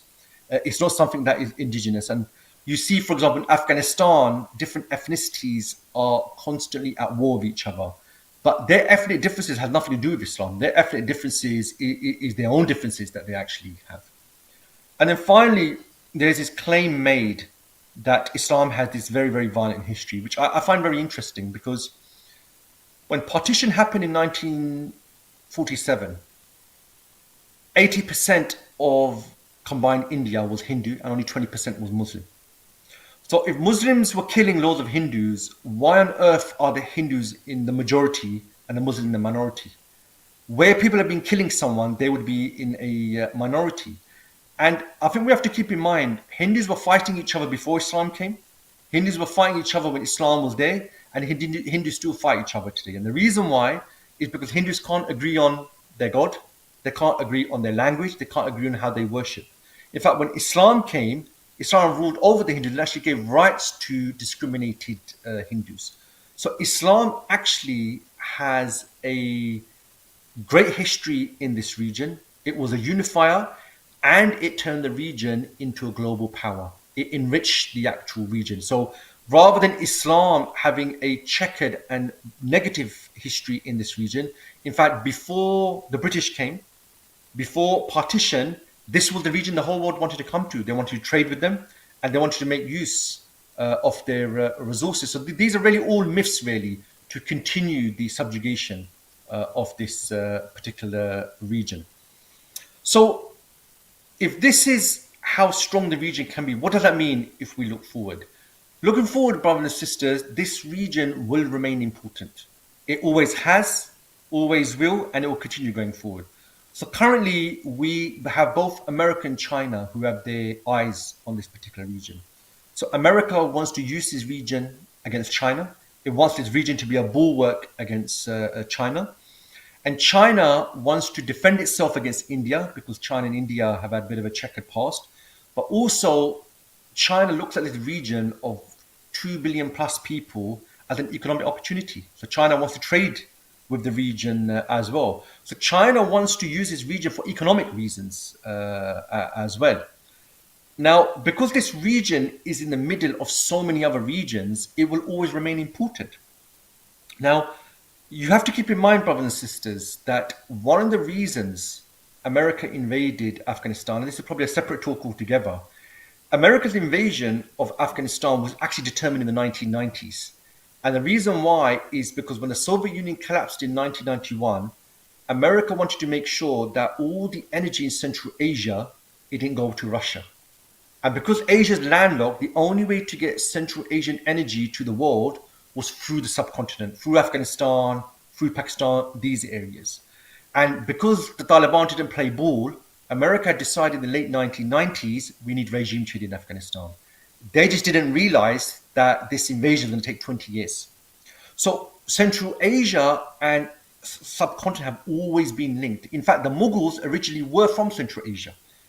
The previous expansions of Islam, originally Islam came to this region from the Middle East. Then the subsequent waves actually came from Afghanistan and Central Asia. So the energy of Central Asia as a geography is linked to the subcontinent. And this will make the subcontinent always an important region. And then finally, human capital. This is a region that's growing. It has 2 billion people and it's only growing. And I want to give you an example here, brothers and sisters. If any of you were born in the 1980s, or 1979 specifically, that was the year China began its opium reform. And what China did in 1979, it concluded that communism has been a complete failure. And they looked at their country and they were so poor, they used to ration bicycles and fans to their people. That's how poor they were. China then was poorer than most Muslim countries today. And what China realized is we've got so many people with such a large population, that's our strength. So what China did is it developed its economy and it basically said to the world that we have got the largest workforce in the world and the cheapest workforce in the world. We can build or produce any product cheaper than anybody else can. So the secret to China's success today has been its large workforce. This region is one of the largest regions in the world, got the largest populations. So really, this region will be important going forward. It always has, as I've said, and it always will going forward. So finally, brothers, the world order is changing. America, who dominated the world as the century began, now it has a competitor. America's credibility is going, and the world setup is changing. And this region now needs to decide, are you going to forge your own path in the world, or are you going to join the East or the West? This region, which is full of Muslims, it needs to stop being a lackey for other powers. It needs to forge its own destiny. And the only time this region was a power was under Islamic rule. So Islam needs to play a role, if not the role, going forward. This region can stand on its own feet. It doesn't need anybody else. It has in history, and that's why people keep coming back to it. It was Islam that unified this region in the past, and going forward, it's only Islam that can turn it into a power. And I end there, inshallah. Wa qulu qawli hadha wa astaghfirullah walhamdulillahi rabbil alameen.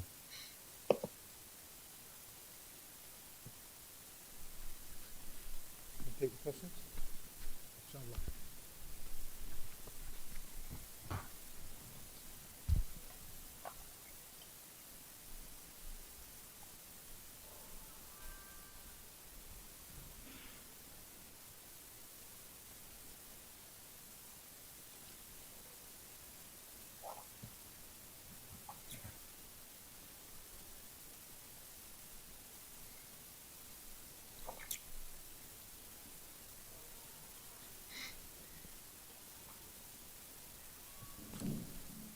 All right. Assalamu alaikum wa rahmatullah. Inshallah. Let me put this in. All right, Sheikh. We're going to just take a few questions, inshallah. We'll give you 5 minutes because of the whole technicalities, and then we'll go on break. Number one question is regarding Bangladesh. It says here that if what is the potential if Bangladesh does turn into something Islamic? What is the possibility of unity with Pakistan? Mm-hmm. Okay, so obviously, as I mentioned, Bangladesh, there's a number of ways you can look at this. You can look at what are all the obstacles that stand in the way. Hold on. Or the other way you look at it is what are the things that unify the people? What are the common features the people have? Bangladesh has a lot of love for Islam. We've seen that. In fact, Sheikh Hasina targeted those who wanted for Islam in that region. Hold on. The people of Pakistan. Sorry, can you hear me? Yeah.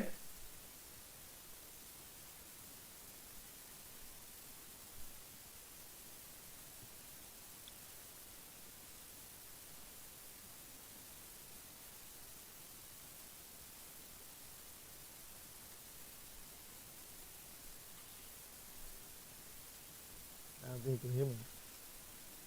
I can hear you now. Yeah, I can hear you now. But Adnan, can you hear me? I can hear you now. Yeah, can you hear me? You can't hear him. I'm sorry. Can you talk, Sheikh? Can you? I don't know if you heard that question. Yeah, I can talk. Can you hear me? Yeah. Can you confirm you can hear me?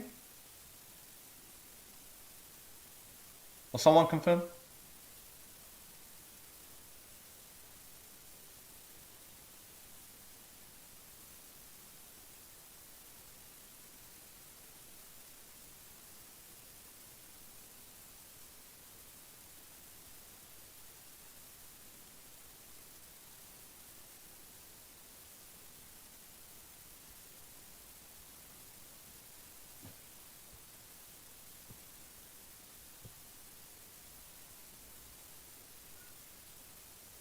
Technical issues.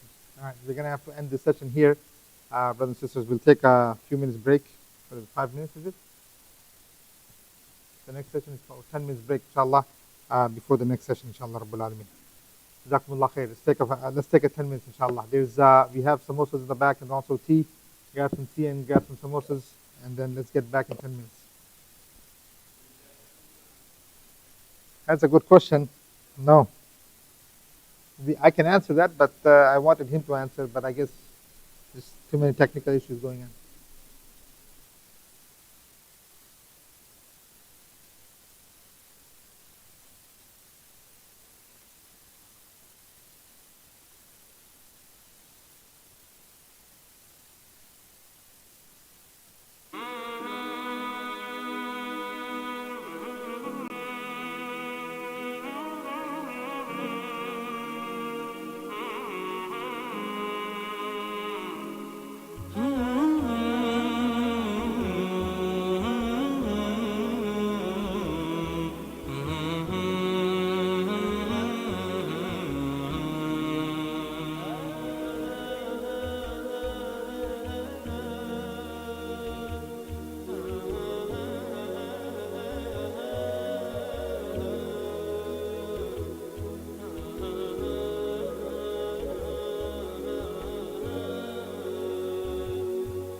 أعوذ بالله من الشيطان الرجيم بسم الله الرحمن الرحيم رب اشرح لي صدري ويسر لي أمري يفقهوا قولي.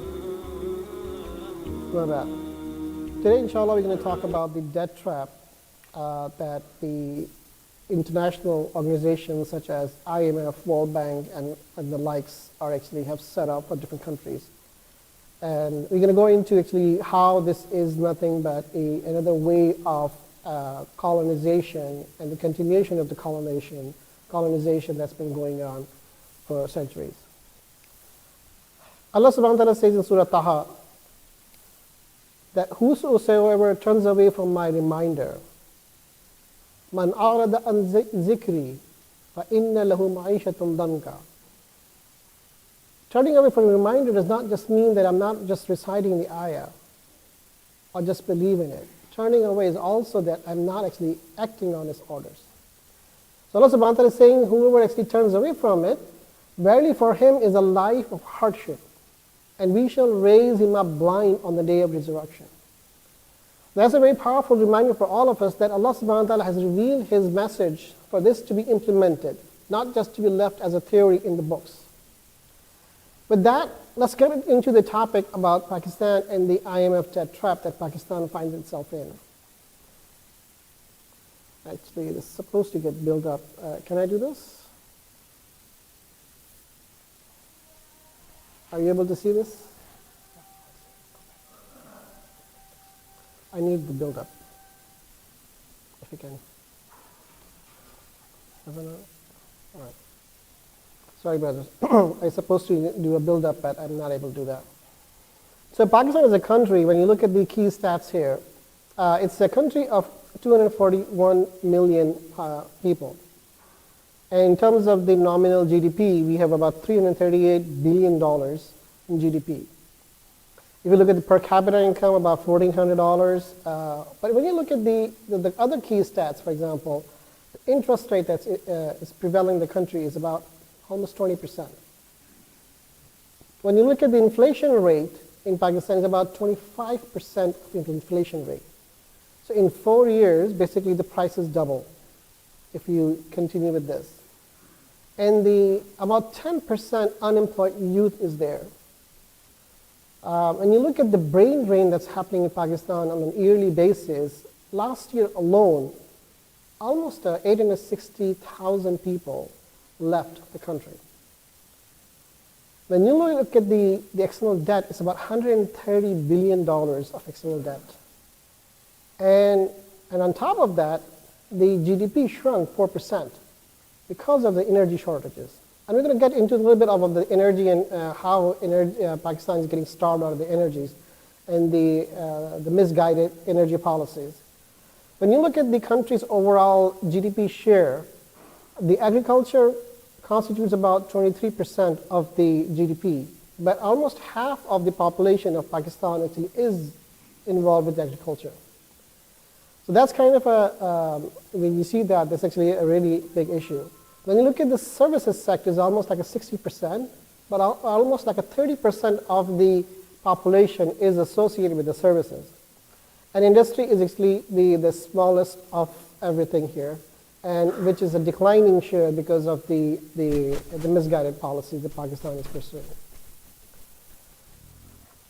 When you look at the debt, Pakistan actually has about 72 trillion rupees as of June of this year. Out of that, $130 billion is external debt. The remaining is the internal or domestic debt, which is in PKR.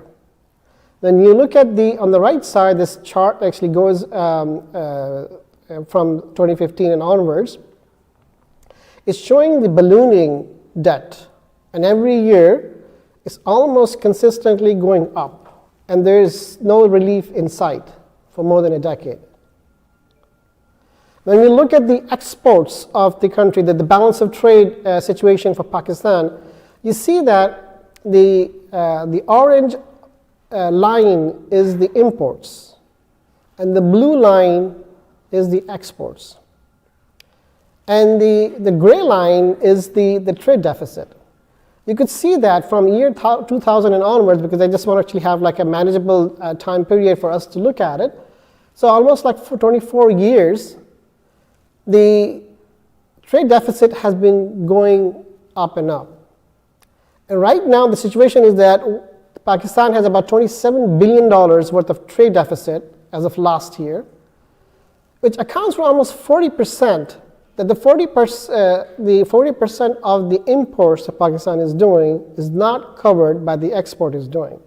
This means that every time that you import that item, you have to borrow a USD somewhere, somehow, so that you can continue running the economy, which is a very problematic situation. Now let's look at the GDP growth. So Pakistan GDP, when you can compare that to the other South Asian economies, the dark blue line is the Pakistani's growth rate, shown over from year 2000 and onwards. The top line is the all South Asian countries, and the second gray line is the low income South Asian countries. So you can see that from both comparison points, Pakistan is doing worse than the others. And that has been happening since year 2000. And you can see that there is no relief in sight. Rather, when you see the most recent figures, the Pakistan graph has almost touched the zero.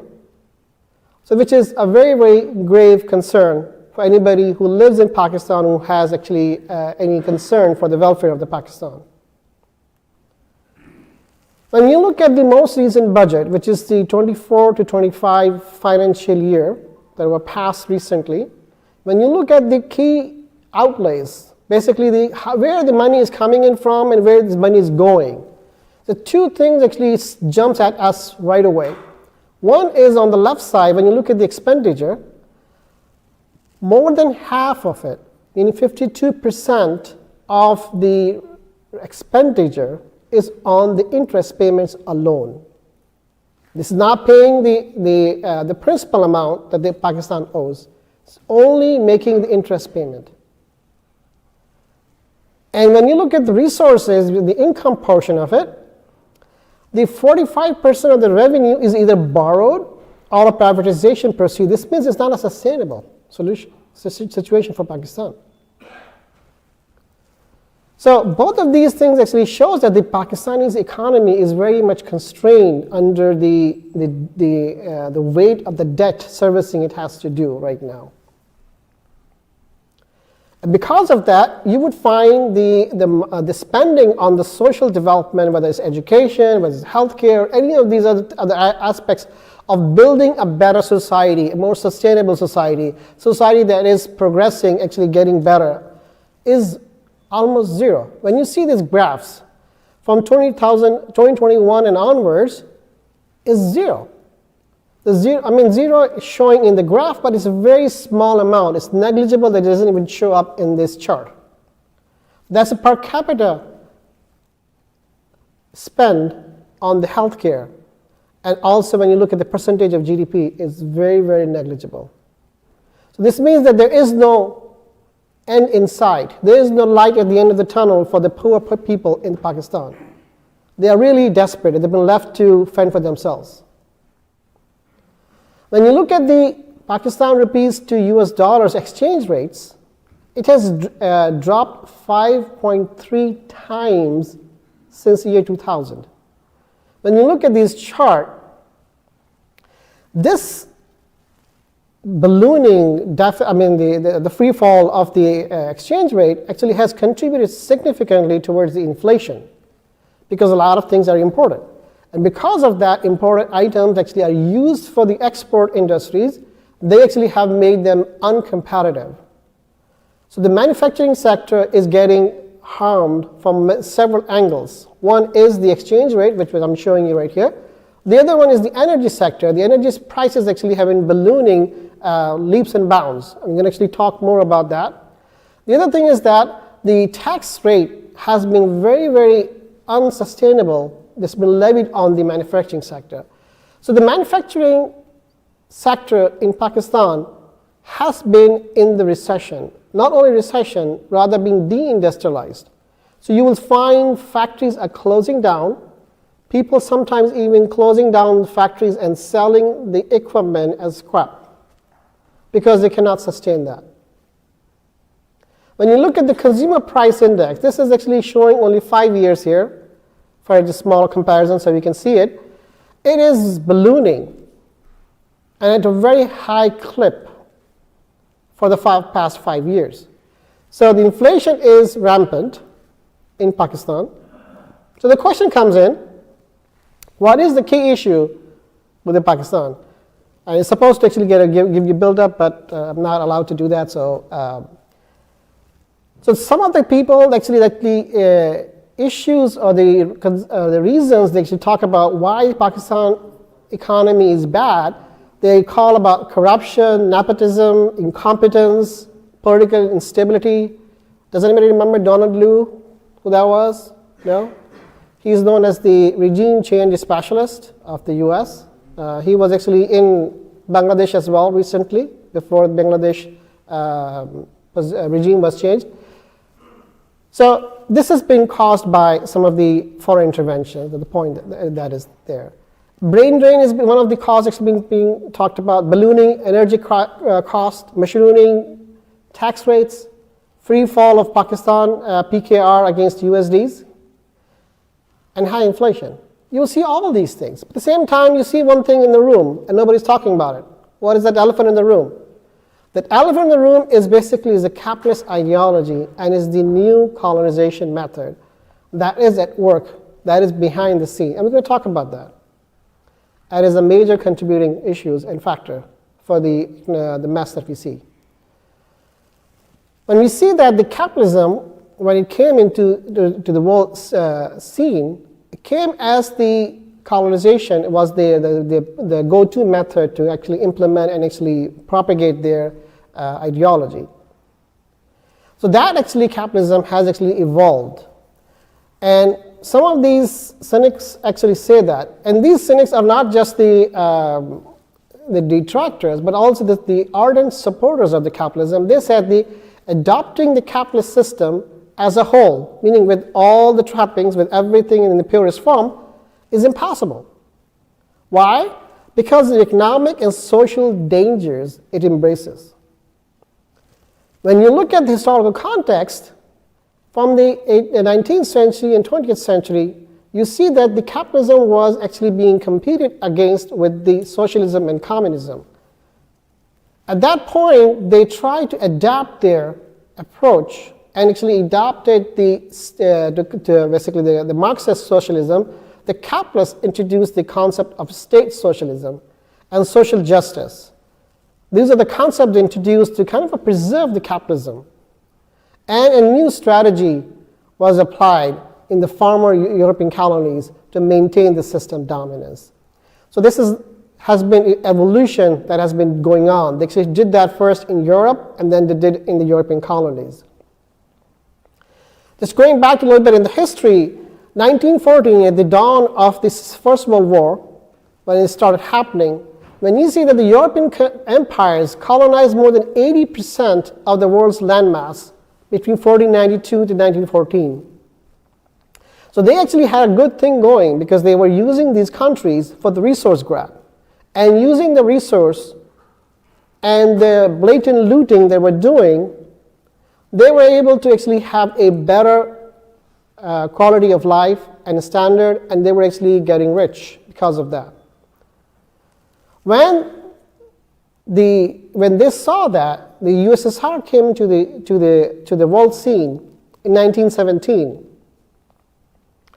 They started interacting with these colonies, and they actually have a serious concern because the USSR's foreign minister, he actually wanted to. They used this Molotov. Actually, it was the former Ministry of Foreign Affairs person. USSR dedicated this person to ferment revolutions within the former colonies. So as a result, Americans actually realized that they have to change that model They cannot just continue on having a direct colonial setup, and that because of that, they were not going to be able to do it, continue it. Otherwise, USSR is going to have a violent revolution and throw them out. So they actually did that, and then they adopted another style, meaning that granting the country a formal independence and imposing dominance via the loans and aids. In other words, the economic slavery. And this actually has been documented by John Foster Dulles. He was the US Secretary of State, and he wrote this book, War or Peace, and that actually talks about the evolution of the colonization, which is nothing but a new colonization method. And this is a Mount Washington Hotel in Bretton Woods, New Hampshire. In July 1944, a Bretton Woods conference happened. This is where the post-World War II New World Order was set up. So for about 22 days, they actually had delegates from 44 countries, and they hammered out a new world order. So it has three key outcomes from these meetings. One was the international currency regime, that nobody in the world was allowed to have their currencies pegged with the gold and silver. They can only peg their currencies against the US dollars. And the US dollar was pegged to, was convertible to $30, $35 per ounce the gold. But however, Nixon stopped the gold convertibility in 1971.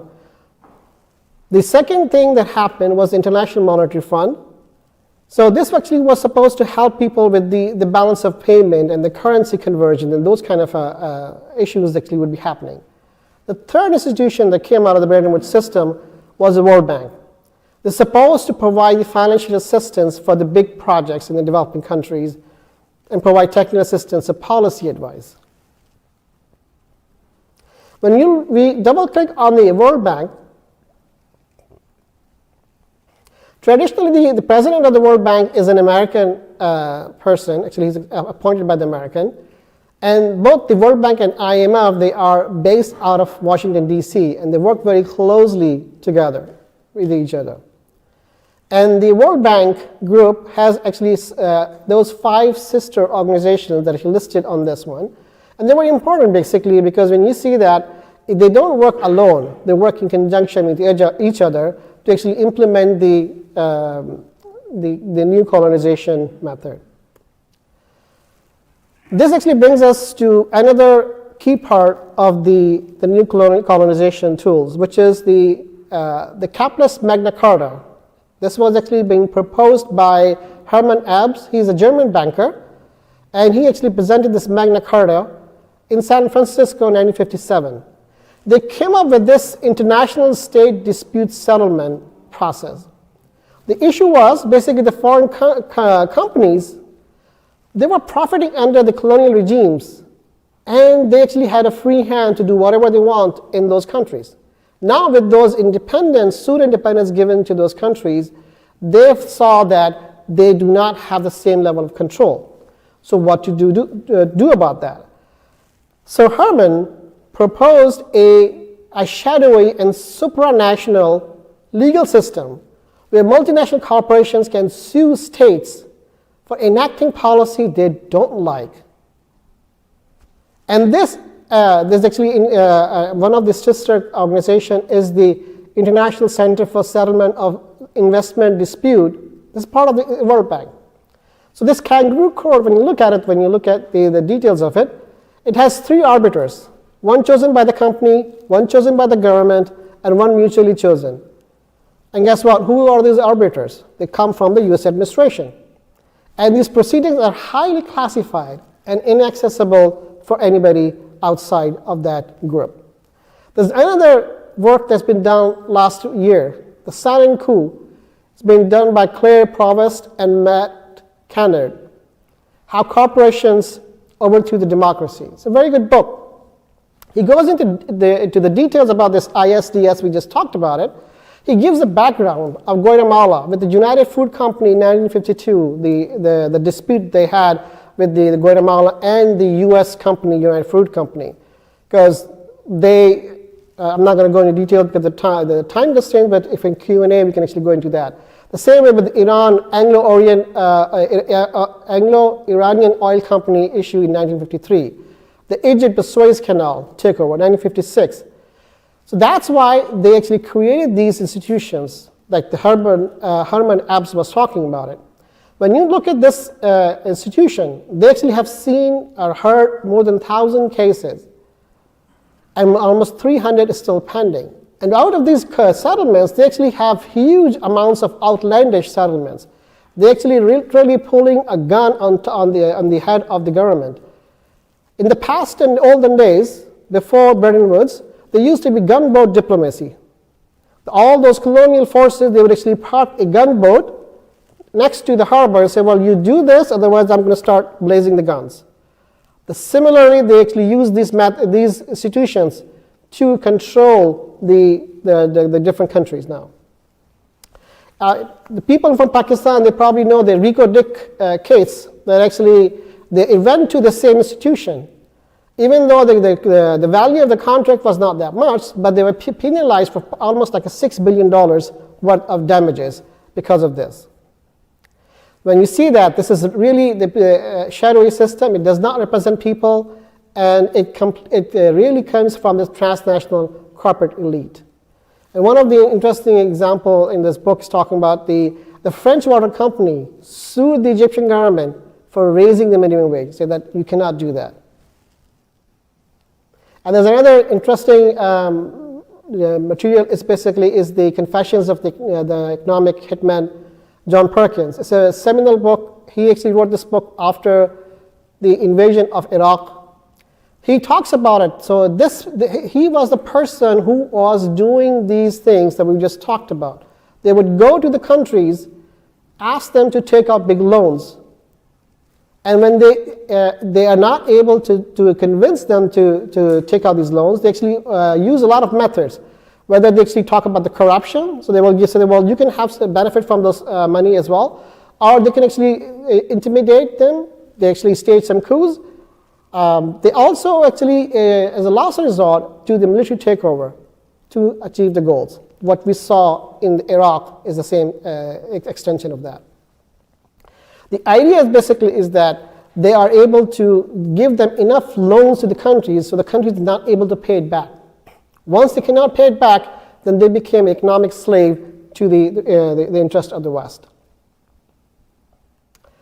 It talks about the Washington Consensus. Lately, whenever any countries goes out to IMF or World Bank for the bailouts, they actually have to submit to a series of policy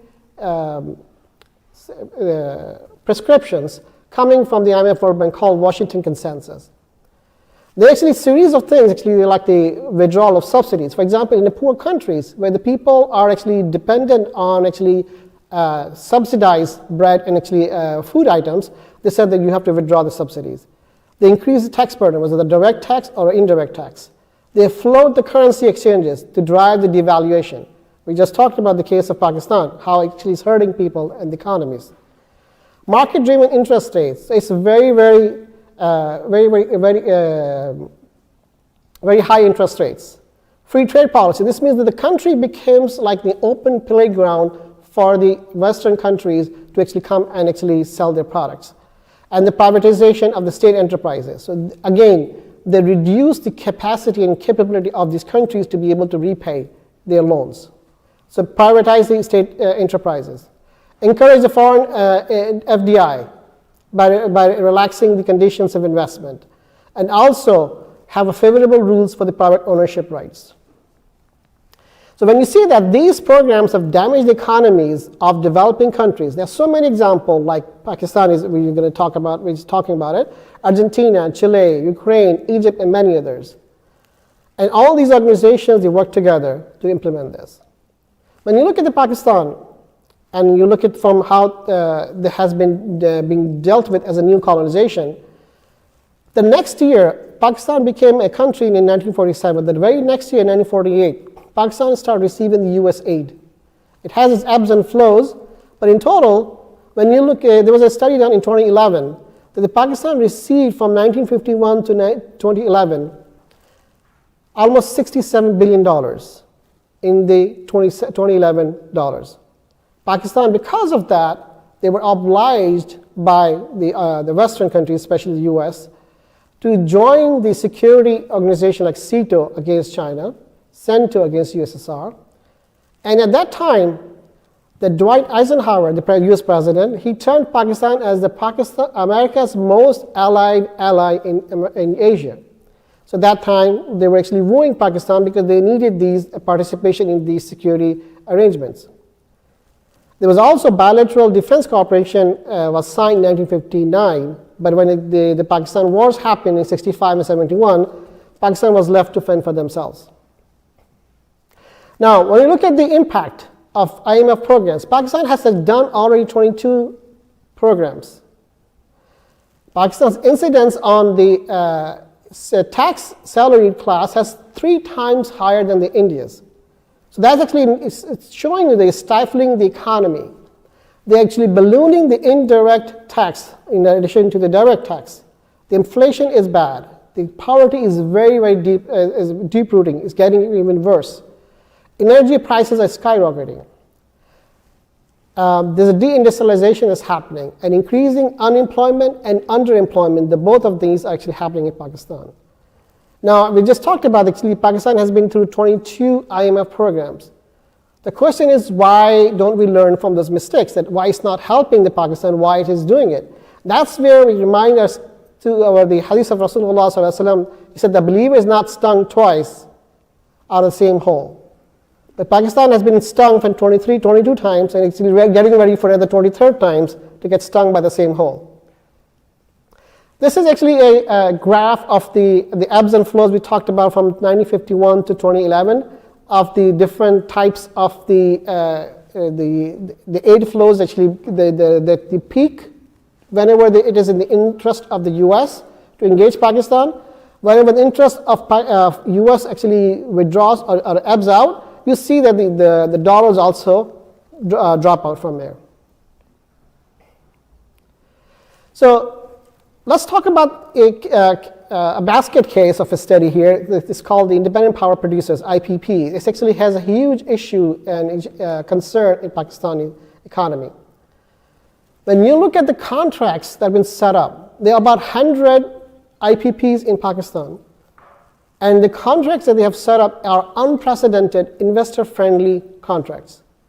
They actually have a sovereign guarantee on the return on equity in US dollars. So all the payments to those 100 institutions being done in US dollars. They index to US inflation rate rather than the inflation in Pakistan. They have long commitment period, like 20 to 30 years. And capacity payment is being done, and that it also includes the IPP's debt payments. So the way they set up these IPPs, they actually have some part of their own equity, and the rest is borrowed from the bank.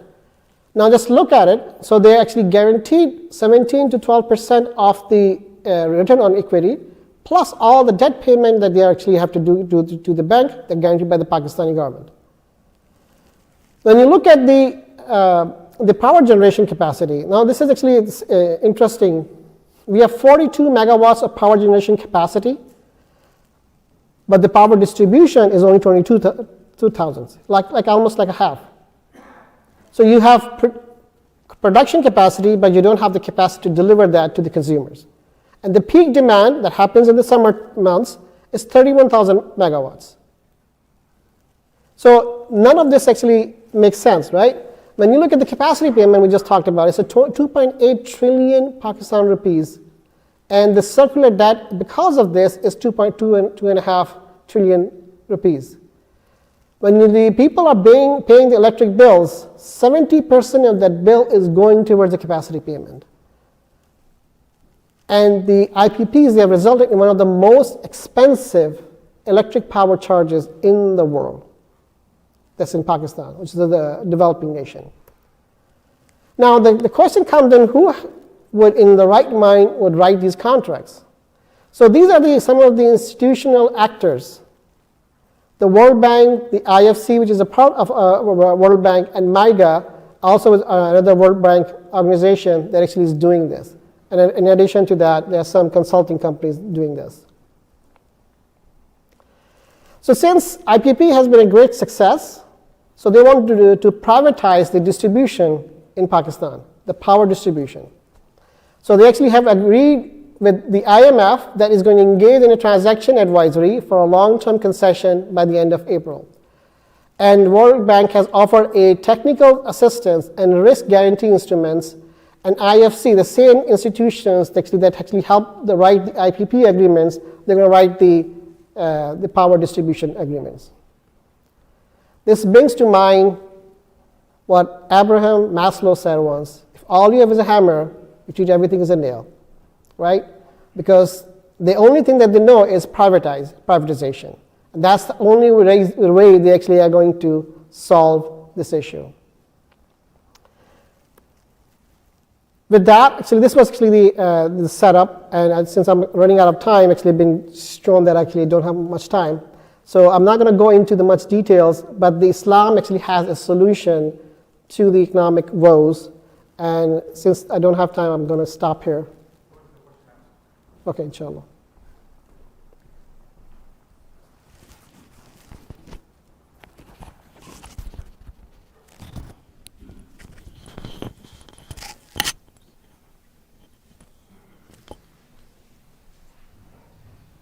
Okay, no, the question and answer session, you can, if you want, you can use that, or the questions regarding how Islam solves the problems regarding economy or finances, or questions regarding IMF. Please open up the questions, ask whatever questions that you have. That's what we want. We actually wanted to give more time to that anyway, more than the lecturing time. Jazakallah khair. But that questions will come up, so inshallah we'll be able to answer that. Go ahead. No, questions will be after Dr. Abu Talha. So inshallah, next will be Dr. Abu Talha. Many of you again do know Dr. Abu Talha. He's written a book. We wanted his book here, but that book will be available at the center in the coming weeks. So if you want to read his book, the book is called The Rise of Islam and Fall of Capitalism by the doctor himself. So it will be available. We'll have it at the center. If not, we also have some lectures next Saturday in Champaign, University of Chicago, or University of Illinois in Champaign. You can probably grab some books there, inshallah. So now the topic for Dr. Abu Talha is Muslim world today, in continuation with the IMF debt trap. And again, after that, we'll have about 20-25 minutes of questioning before we get to Salatul Asr, inshallah. Jazakumullah khairan.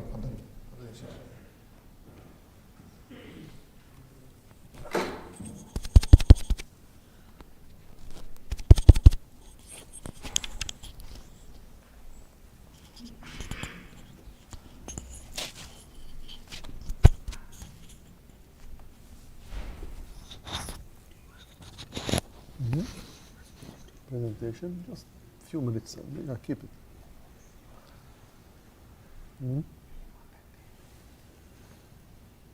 Actually, no, just take it out.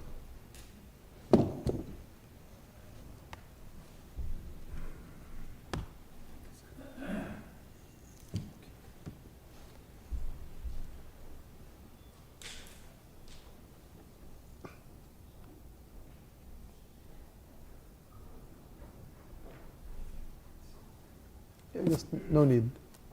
Take it out. Is it on? The mic on? Okay.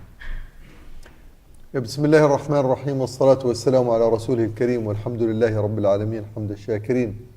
رب اشرح لي صدري ويسر لي أمري واحلل عقدة من لساني يفقه قولي. السلام عليكم ورحمة الله وبركاته. Dear brothers and sisters, whether in this hall or anywhere around the world, Jazakumullah khair for attending this conference, and Jazallahu khair, the brother Shirazi and the Oasis team for organizing this event. And I hope and pray to Allah Azza wa Jal that next time we have an event like this, we will be in a much better situation than the one that Brother Azimuddin described.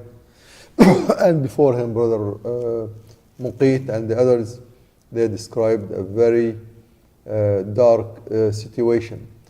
And let me begin with this.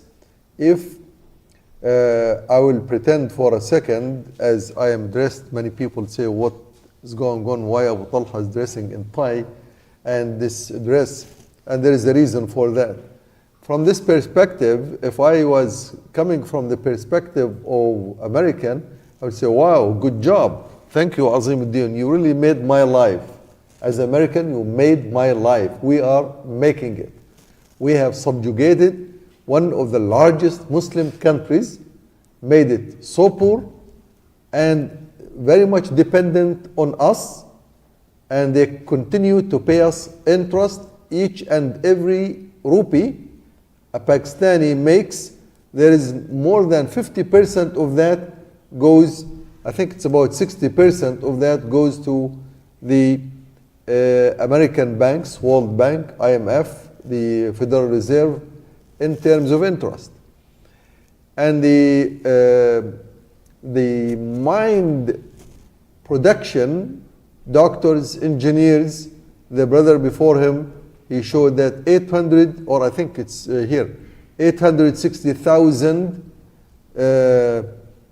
top-notch scientists from Pakistan have migrated. Most of them landed here. Some of them are among us here.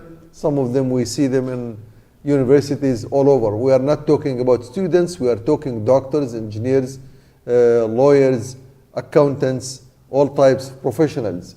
Good job. Good job. America is doing a great job on this. They have been able to subjugate Bangladesh, Pakistan, Central Asia, Turkey, Egypt, Iraq, Iran, you name it. Good job. Proud with this tie, but no longer. I will take it out now. I'll take it out and speak. Oh, it doesn't come out, man. It wants to stick like the development. Now, when you leave this behind and start talking as a Muslim one more time, so all of this is, just get this out, put this here for a second. You haven't, that's why I asked you. You didn't realize why I asked you for that, right? Okay. So now, I look at us now as Muslims. I look at this Muslim world. When I was looking at the map yesterday, I said, man, this map, it has to be number one in the world. And look at the resources. I looked at the oil resources. More than 70% of the oil reserves are ours. They are the Muslim land. Indonesia, Malaysia, Saudi Arabia, even Pakistan, the gas, about 45% of the gas, means the energy that runs all of these banks, all of this industry, all of this campaign, the military that they sell, today they sell the Israelis that military to kill the thousands of people, all of this are made by our oil, our gas, our resources. All of them, they run on energy. They don't run by themselves. The big factories that make all of these things are ours. The products, when we looked at the farm products, well, think about it. The land, the most fertile land in the world is within the Muslim world, whether it's in Africa, Central Asia, in Bangladesh, part of India, Pakistan, Afghanistan, you name it. Sometimes I was looking at the products that come out of Afghanistan. Man, there are products which I never heard of, fruits. There are type of fruits that are grown in Afghanistan, which all of them are sold for peanuts in order to pay some of the loans. So you sell these products. What else? I was looking at the iron. The Muslim world today, the ones that are mined, I'm not talking about the mines which are still underground. 1.5 million tons of iron comes from the Muslim world. Almost 45% of the total consumption, after China and India and some other countries. Water pathways.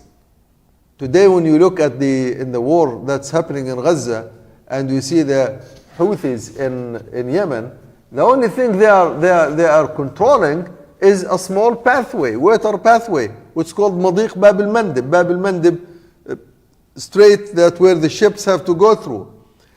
Out of the 6 major water pathways in the world, 5 of them are in the Muslim world, including Jabal Tariq in Morocco, including Bab al-Mandib, including the Suez Canal, including what other? There are 2 others which I forgot. Malacca Strait. Huh? Malacca Strait. Malacca Strait. The only one that's really as major is the Panama pathway, which is very, very limited to Latin America versus America. The rest of them, the rest of these pathways are in the Muslim world. In other words, now talking about the population, 2 billion people. 2 billion people or more even, that's 2 billion people. I think these are statistics from a few years ago. Despite all the killings and the atrocities that were happening in the Muslim world, still we are the fastest growing ummah in the world in terms of faith, which means people who convert to Islam, and in terms of growth, of birth. This is a fact. One of the most serious problems that the Jewish state is facing in Palestine is the birth rate of Palestinians inside Palestine, occupied since 1948.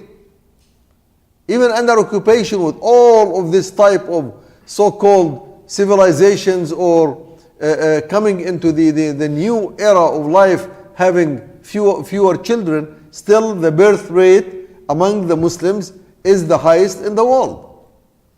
So when you look at this map in front of you, whether it's the population, the people, whether it's the energy, whether it's the minerals, whether it's the water resources, whether it's the land, there is nothing missing, absolutely nothing that you can think of, oh, we are lacking this.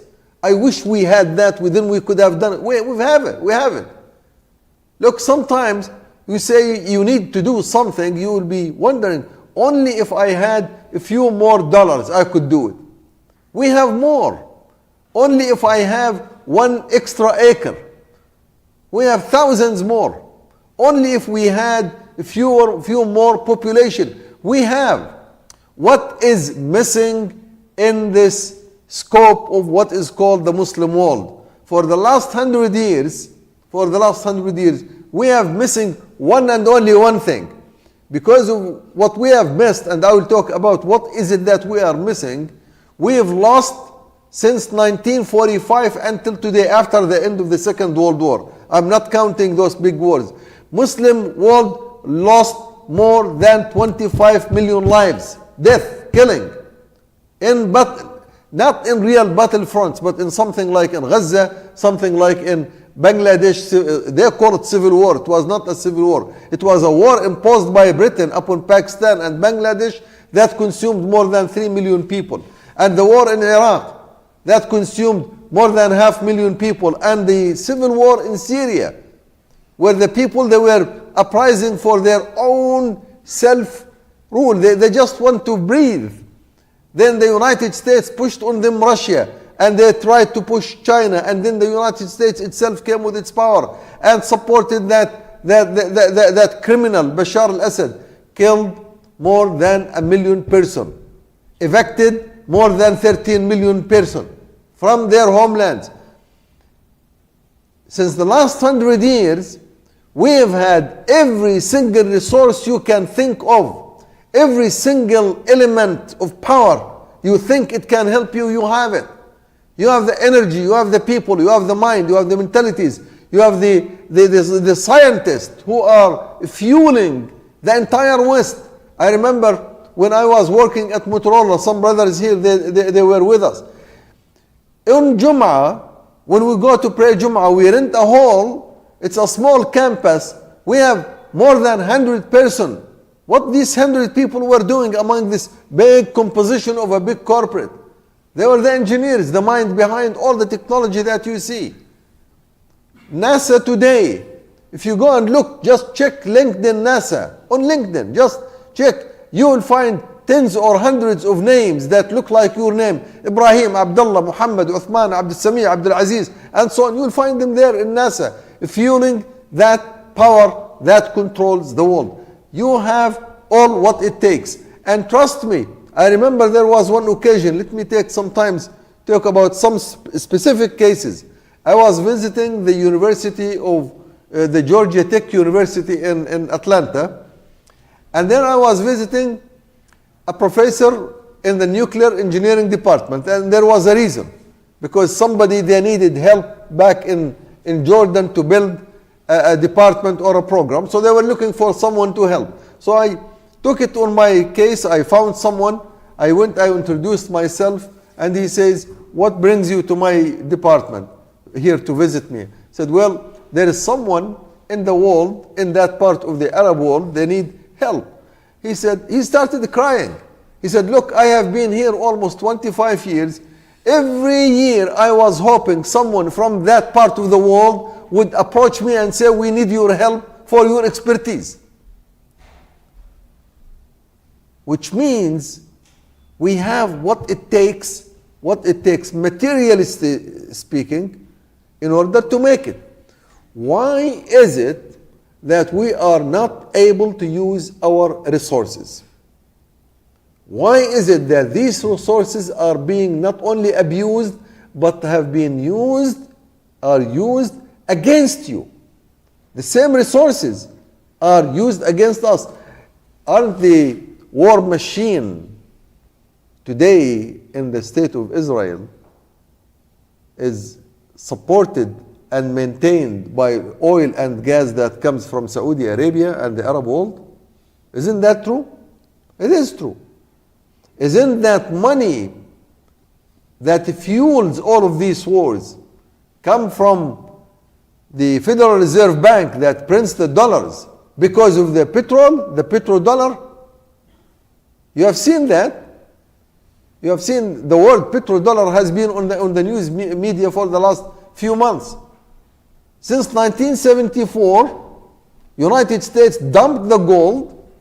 They actually put it in reserve. They don't dump it, they don't throw it. And they use this oil that we have, our oil, the Muslim oil, not the Saudi oil, the Muslim oil. The Prophet ﷺ says, "An-nasu shuraka'u fi thalath." The people, in another hadith says, the Muslims are shuraka. They have equal partnership to three things. One of them, the fire, al-ma' wal-kala' wal-nar, water resources, which they have control over. Al-kala', the food, which they consume and they take it. You plant it, you sell it for very cheap, and they give you a loan for that. An-nar, and the fuel, fire. It's ours. But they use it to fuel the war that they kill Muslims with. So the idea here, the resources we have, the people we have, the aspirations we have, everybody, there is no one in the world who likes to live as a slave. No one. Except when it's the slave to Allah Azza wa Jal, we love it. We like it because Allah Azza wa Jal is just. No one. Not even at the time of the Arabs or Persians or Romans, slavery has always been condemned and hated by the slave and by any decent person. No one likes to live in slavery. No one likes to live in misery. Can you imagine any person today in Gaza, he likes the lifestyle that he is currently in, with all the bombs destroying their homes, their schools, not being able to eat or to drink or to find water? Nobody likes miseries. Nobody likes to live in a miserable life. So we have what it takes mentally, psychologically, in order to live up for something better. What keeps us from that? Why Muslims have not been able to gain control of their own fate, to gain control of their own land, to have in charge of their own life. Why? Why is it? Why is it that even the aspirations of people, the uprisings that we have seen in Bangladesh a few months ago, the uprising that we saw in the Arab Spring a few years ago, the revolutions that took place in different places, every time they come up, they go back down even below they were before that, even below the level they were before. What is lacking here? What is it? Only 5 minutes? You showing me? Man. Okay, I will leave the 5 minutes for the question and answer. No, let me try to finish within these 5 minutes. He's reminding me, not you. I know you have agents here. You are working like that, working like United States, man.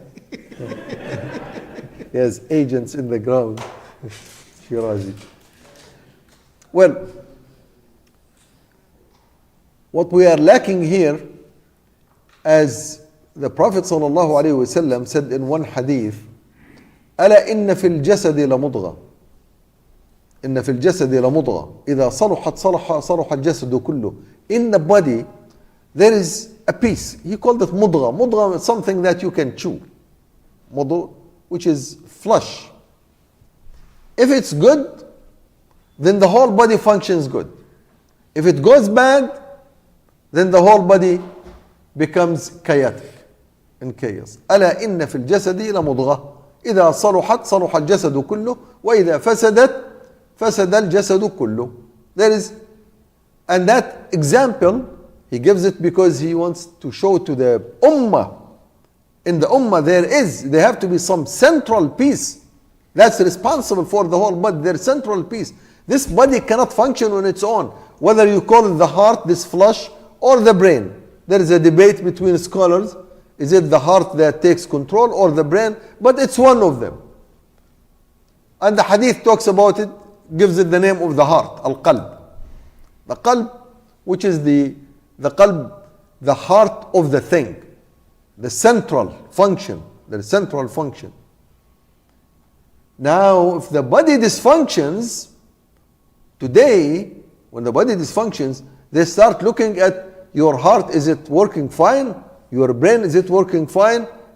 Because they look either the heart or the brain, and then they start looking at the symptoms.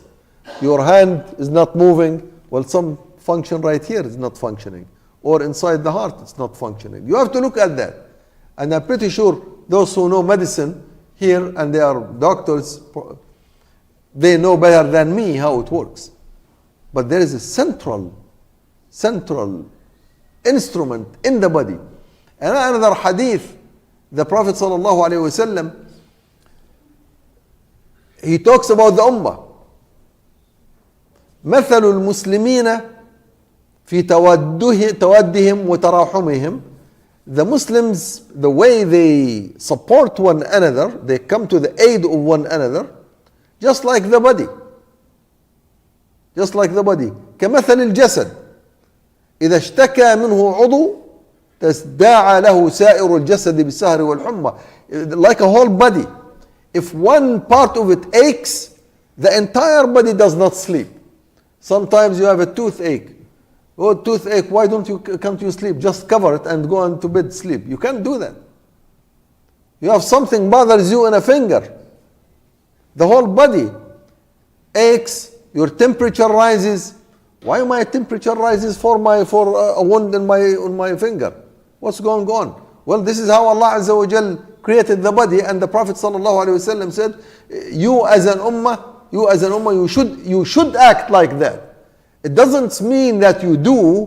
When the Prophet says this is how it's happening, it doesn't mean that this is exactly what's happening. It means it should happen like that.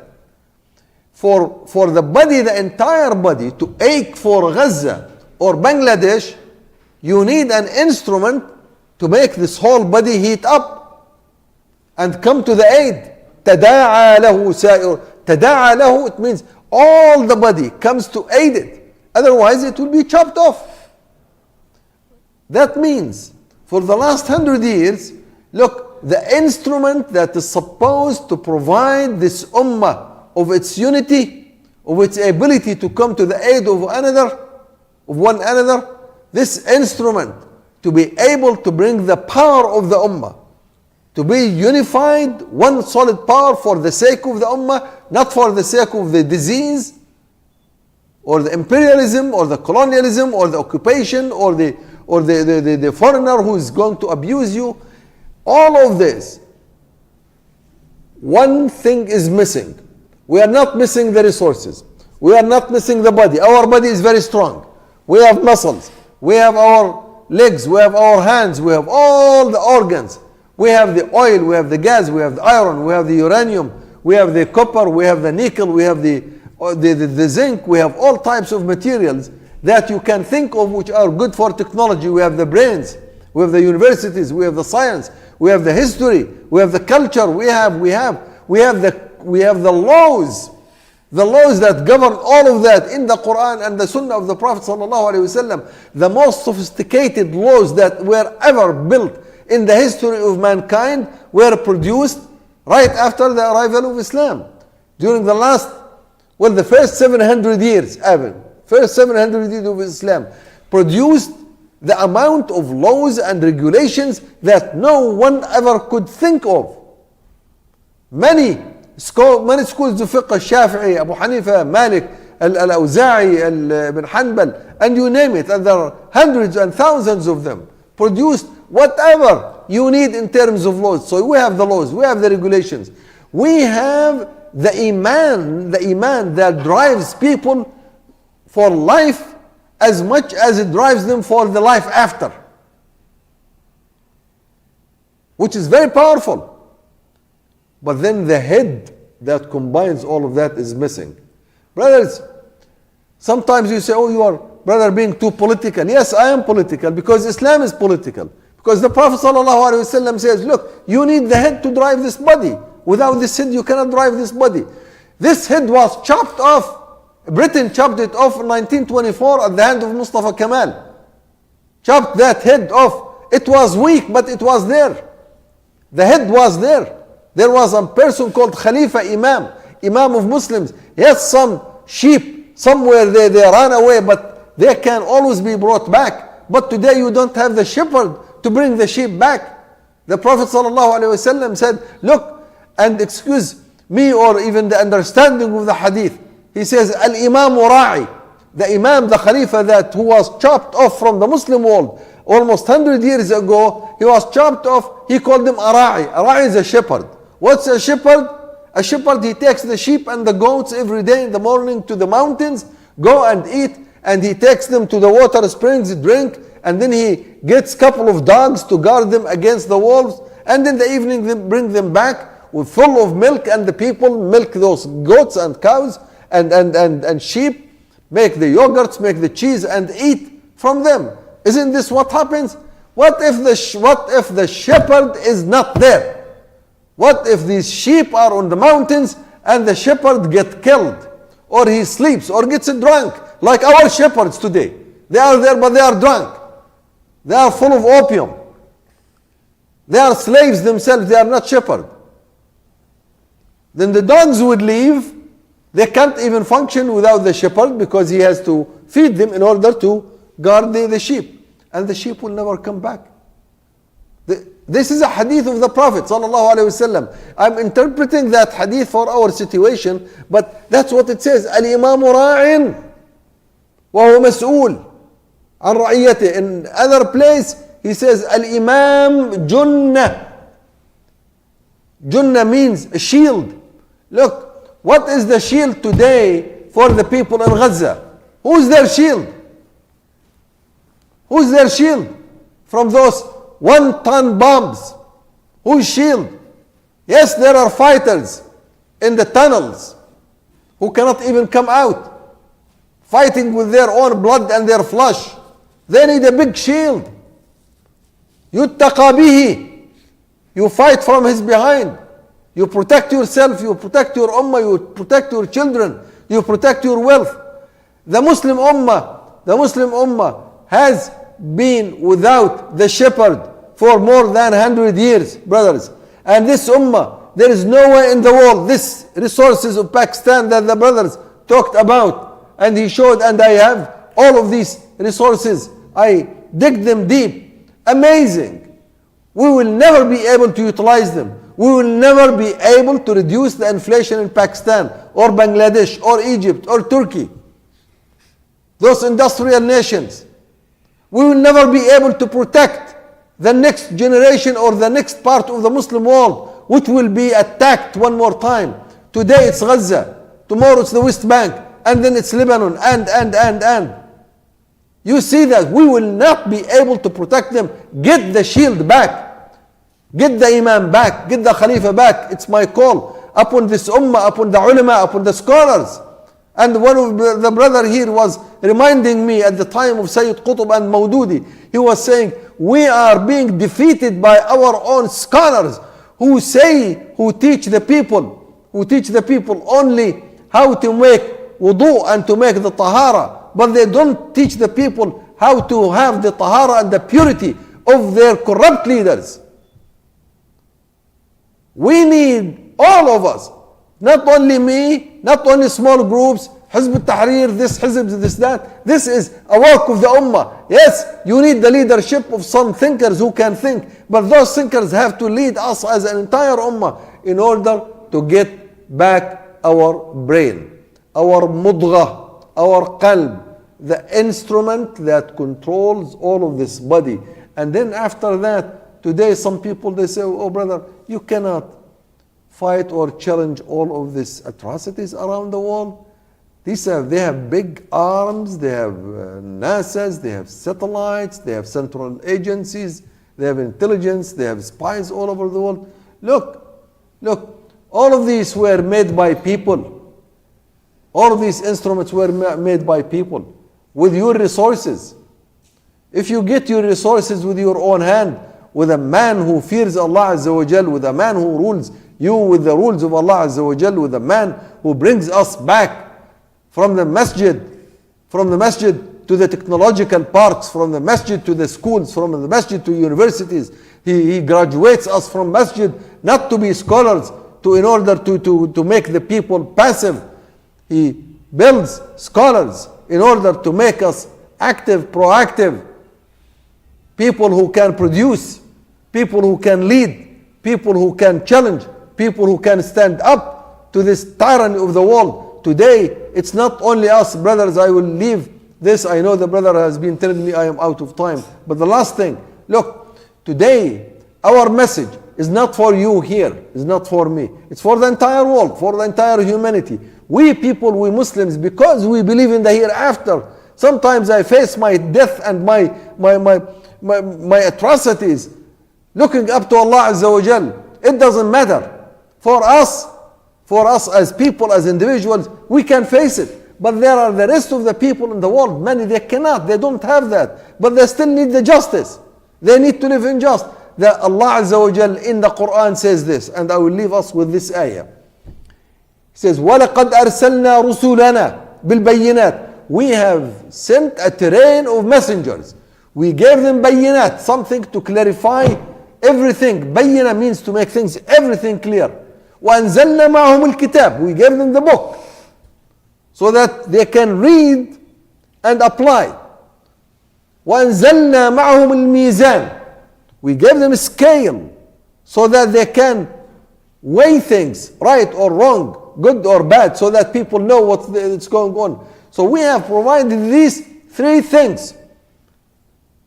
Ar-Rusul, messengers, books, Al-Kitab, Al-Mizan. Why? لِيَقُومَ النَّاسُ بِالْقِسْطِ. So that people live in justice. People, brothers, America, Latin America, Africa, China, all of you, all of the world, we are here to bring justice to you. You lack justice. You live in oppression. You are being oppressed day after day. You work for the machine of the Federal Reserve Bank. You spend your time, your life in order to supplement these idiots, those things that suck your blood. You have rape every place you go. In this country, in the entire the world, women are oppressed, children are oppressed, oppression all over.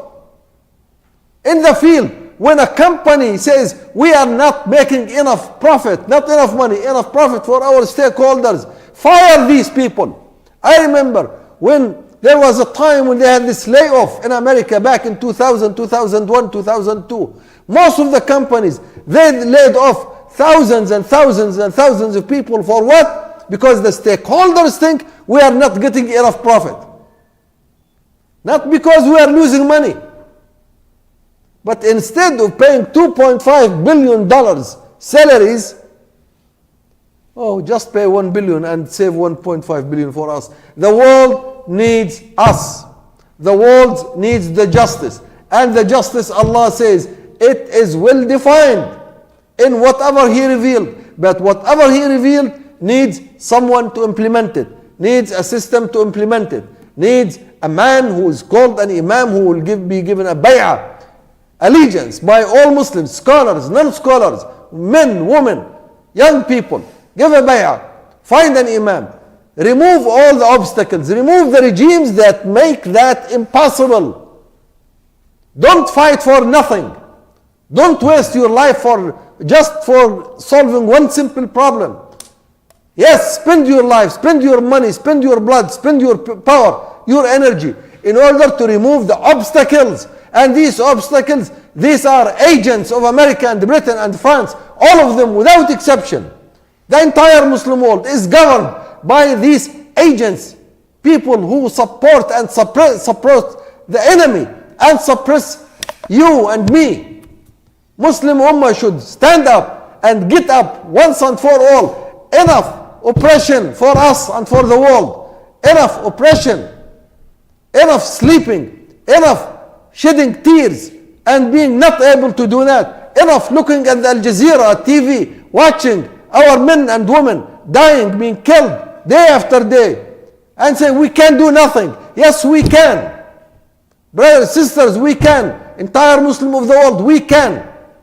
Just gather, group, go behind a sincere leadership in order to bring that Khalifa of Muhammad sallallahu alayhi wa sallam. ثم تكون خلافة على منهاج النبوة. May Allah Azza wa Jal enable us to make this life better for all the people. Assalamu alaikum wa rahmatullah. Okay, we're going to have to make another adjustment here.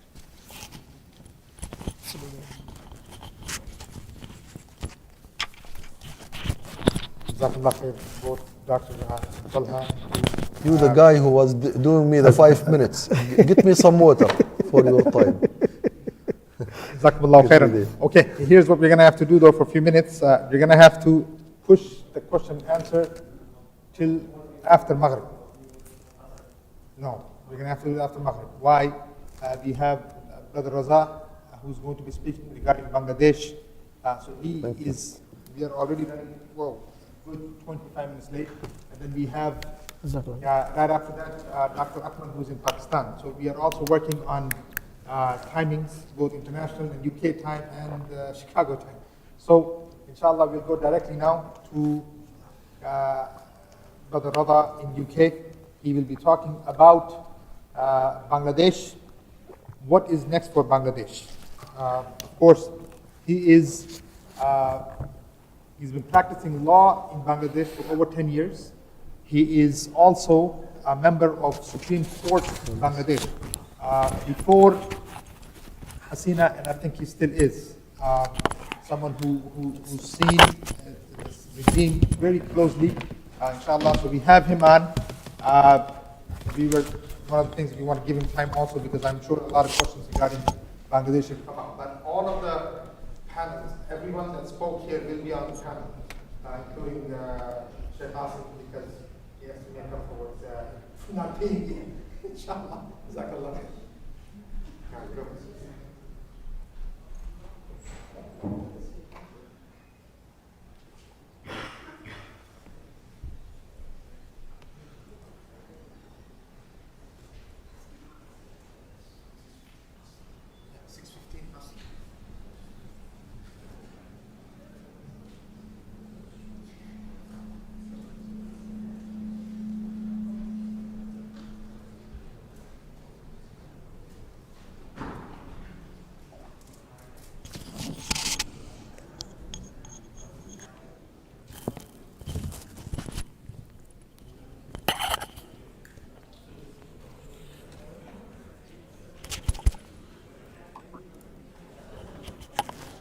Assalamu alaikum.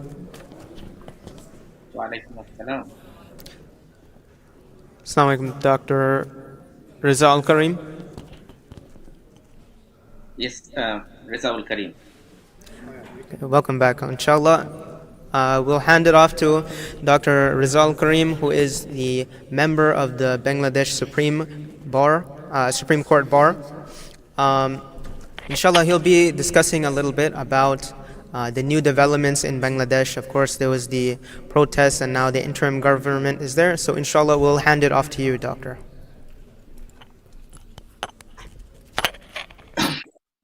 Thank you. Bismillah. Alhamdulillah. As-salatu salamu ala rasulillah. Assalamu alaikum wa rahmatullah. Brothers and sisters, you know that in last month we had the uprising in Bangladesh, and due to that uprising on 5th of August, the Prime Minister Sheikh Hasina was forced to resign, and she fled the country, she left the country, and after that an interim government has been formed. And with this uprising, the students and the people who all gathered together, they are now looking forward to build a new Bangladesh. So we need to know a bit background of this uprising. It started as a protest against the discriminatory quota system on the government job, civil servant job, and it started very small, and just the student who organized this. But later on, due to the oppression, the torture, the shooting by the police and the other security forces against the student, the other people, and the general people from all walks of life, they joined this protest, and eventually it became a massive protest, and finally they managed to remove the tyrant Hasina from the power. So it is very significant, because something that no one could even think of, because in just Hasina was in power for 3 consecutive terms since 2009, and she was so powerful, she controlled almost all the institutions of the country. She managed to silence the opposition voice. She controlled the media, she controlled the judiciary. Everything was her control. So even the political parties, the mainstream political parties, they could not organize a protest against Hasina, and so people did not even expect that something can happen so quickly. So it was a bit of surprise for many people, but it came at the cost of many lives, because before she resigned, she actually used excessive force through security forces and killed thousands of students. All these horrific stories are coming up now in the media and social media. And throughout her reign, she tortured so many people. Whoever criticized her government, that person was either judicially tortured or extrajudicially taken to the special torture cell, which is now discovered, or a lot of them are disappeared, and forced disappearance, extrajudicial killings, all these are coming. It was a completely a fascist regime, and after the fall of Hasina, now the people are talking about how can we build a new Bangladesh. So a lot of people are giving this as a looking at this as a revolution, but I would say this is a revolution, as we can call it uprising, because people have wake up and they have removed the tyrant, but they are not sure what next. Because the students who organized this, they did not have a clear idea what to do, because they did not start protest against the government. They start, as I mentioned, they started in the beginning just against the discriminatory quota system. But eventually the people joined, and then they get the success. So nobody had any idea, so nobody was prepared that what next. So, but one thing is sure, because the people, they know that if the same system, the democratic, secular democratic system that we have in place since the country got independence from Pakistan, or I would say even before that, even during the Pakistan, we had the same system. Basically, the system that was implemented in our by the British, the colonial system is still in place. Though we have got independence in 1947, when we became a Pakistan, part of Pakistan, and 1971 when we became Bangladesh. So we got two, but we had the same system in place, and as a result, we have some of the corruptions, like injustice and the foreign interference. A lot of these issues are not resolved yet. So people, they do not want to go back to the same system in New Bangladesh. Now there is a demand from all the corner that we need to have a new way of governing. So the question is really now as to the whether to reform the current system, which most of the democratic political parties, they are proposing. They are saying that we can reform the system, we can reform our institutions, so that the next government, whoever comes in power, they cannot be autocratic, or they cannot be so corrupt. And also there is a demand amongst especially among the young students who is uprising. They are also considering whether we can, instead of reforming, think of something completely new. Though this is a very few number, only some people of intellect and people of good understanding, they are discussing these things. But amongst the most of the people, they are talking about the reforms.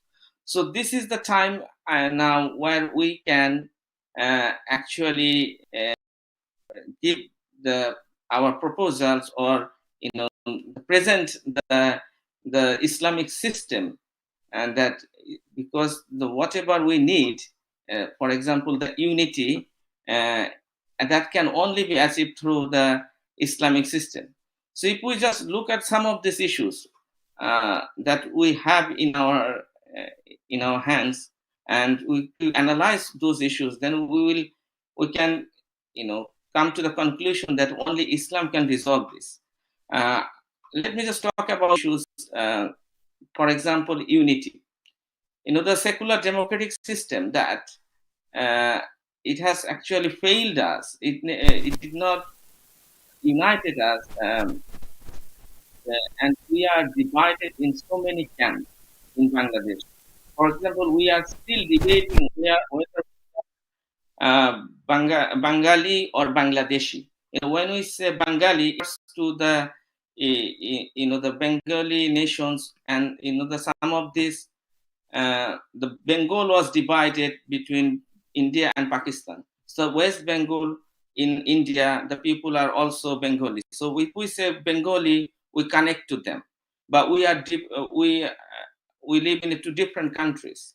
So if we say we are Bangladeshi, then what about the other people who are not Bengali? For example, some people, there are minority people in the hill tracts areas.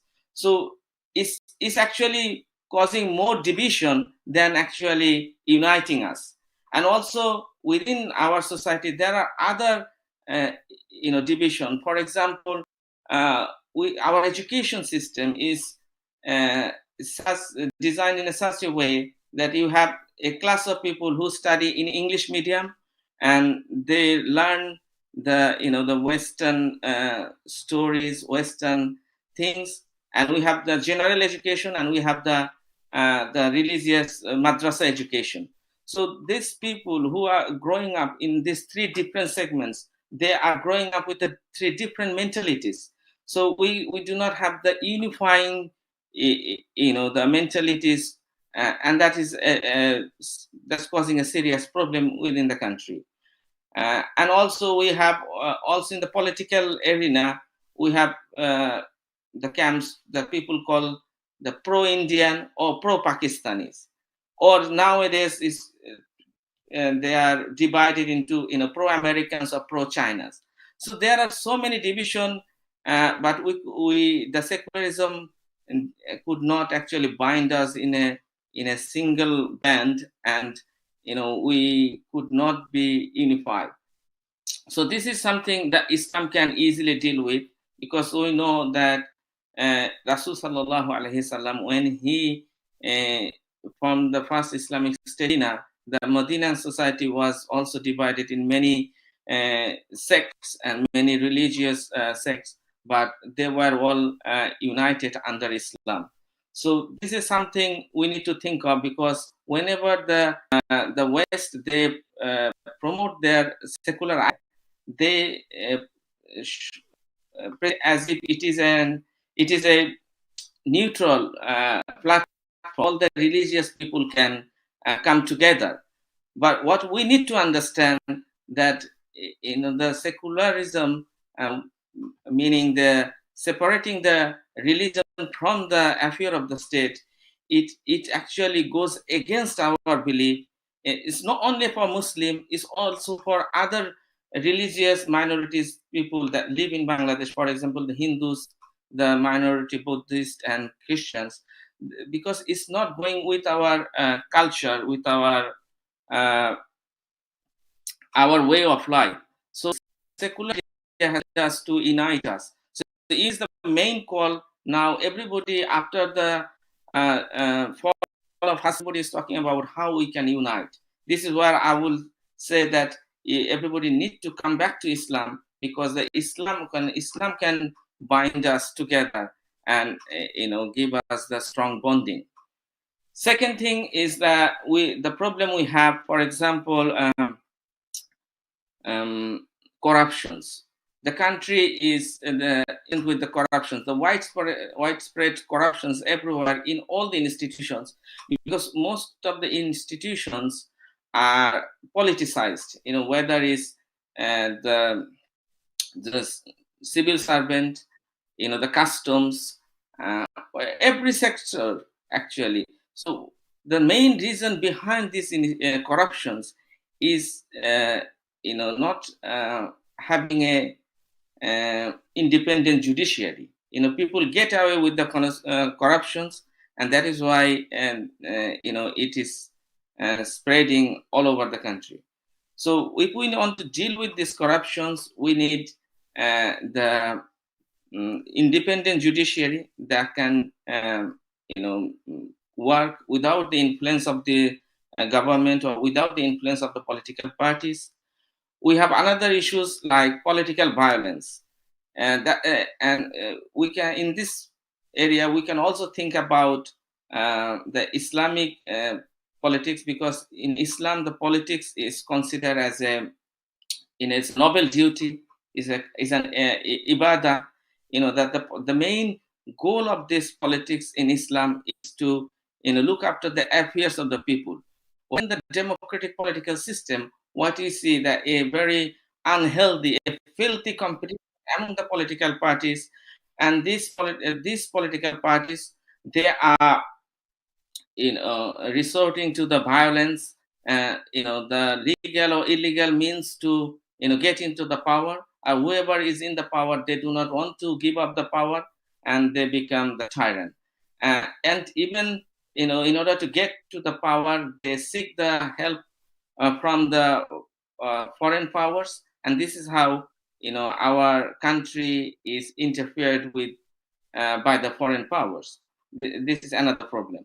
We have also a problem of poverty, huge poverty, though there are some cosmetic developments, in the sense that some big flyovers, some bridges, and extravagant mega projects were undertaken by Sheikh Hasina government.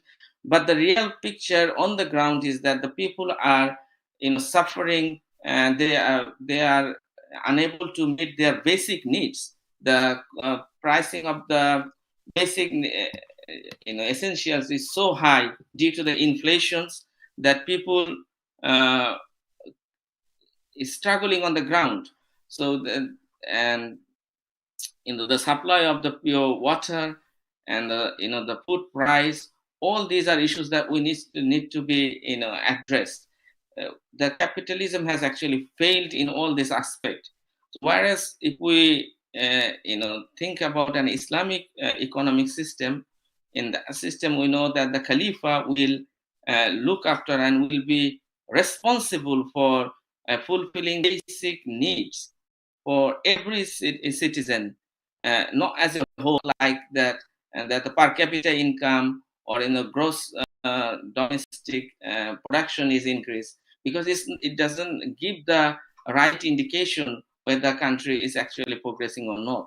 Because in last 15 years, the per capita income has increased, I think about 5 times around 5 times, from $500 to $700 per year capita income. But still, we have seen some, the people are suffering on the ground. So this sort of statistics is not actually helping.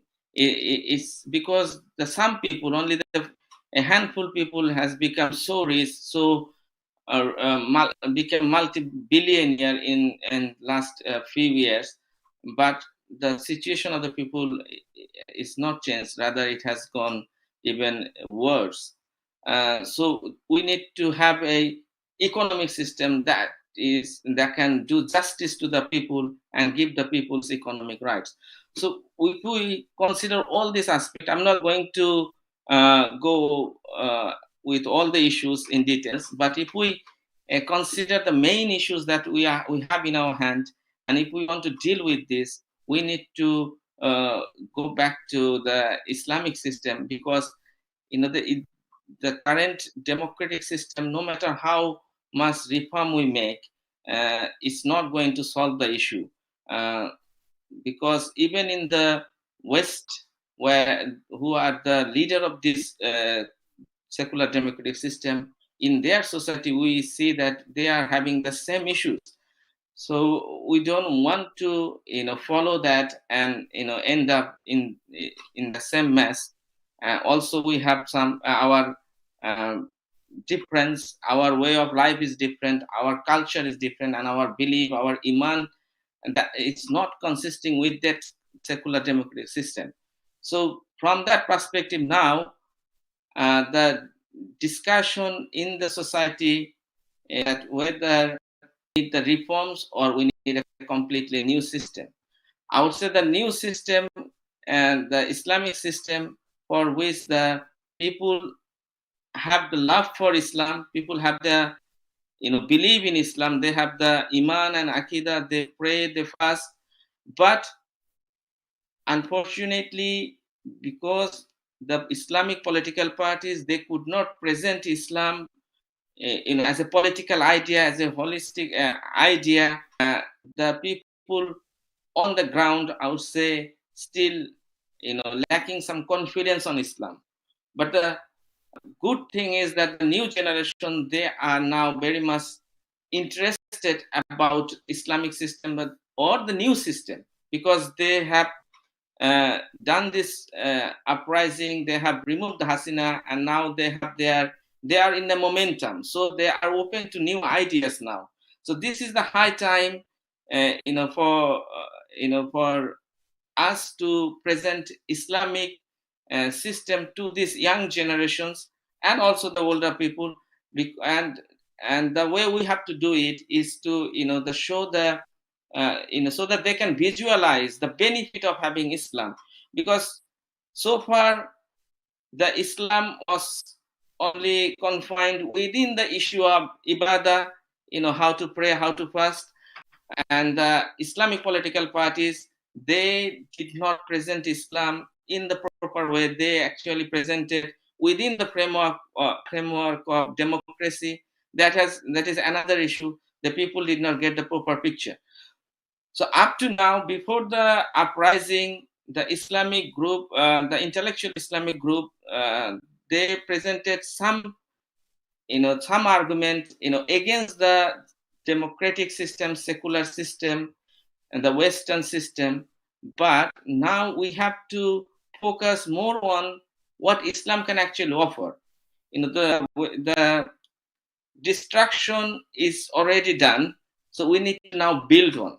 So to build upon, we need to show the system in a way, in a proper, research based, so that people can get confidence and people can, visualize the things, because it's when there was a oppressor, the tyrant, it was easy for people to get united behind the students and the leaders of this uprising. After, once this tyrant is gone, now it is a new challenge, that on what basis we can still be united, and on what basis we can see the future of the Bangladesh. Because when the tyrant was there, we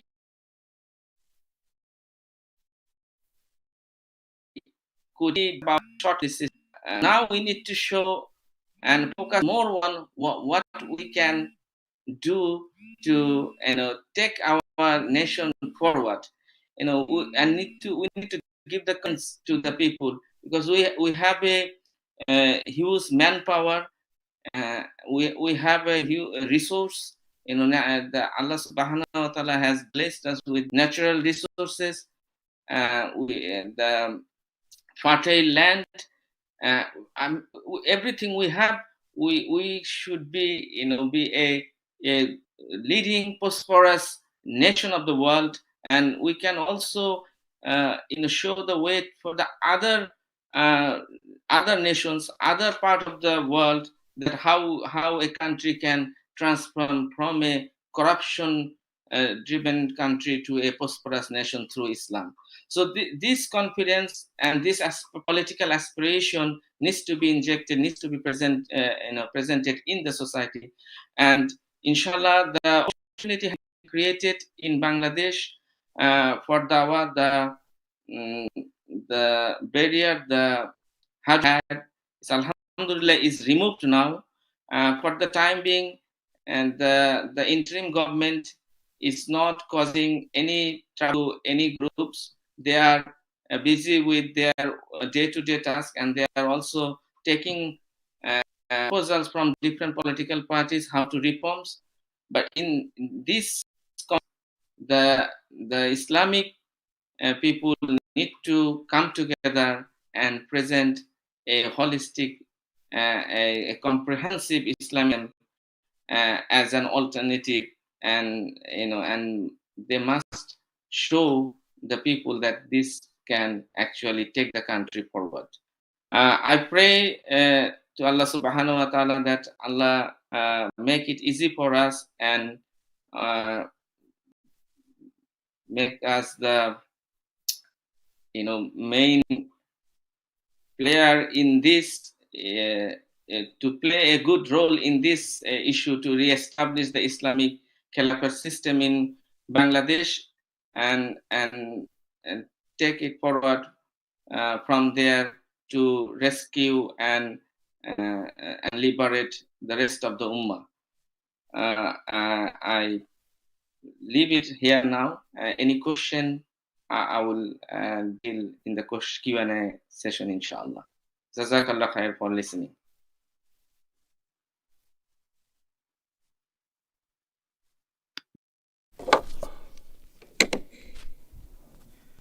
Okay, brothers and sisters, we need you guys to ask the questions right on the QR code. This is obviously a very special session with our brother.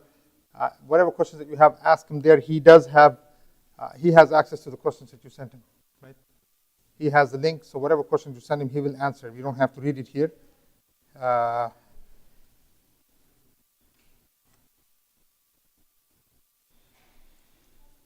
Do you want him to read it?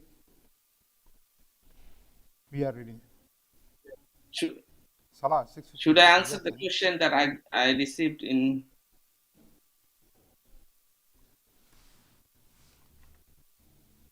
Hello, brother. Should I answer the question now He or? will.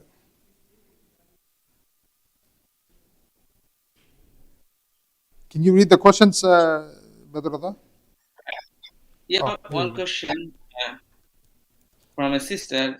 She said, how has the absence of prime minister affected the current decision making in Bangladesh?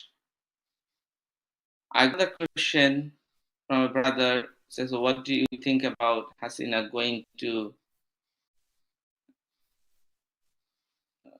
take refuge in India? What is the? I cannot read the total question. Okay, what is the reality behind that? So should I answer this question right now? So, sorry, I didn't get the real format.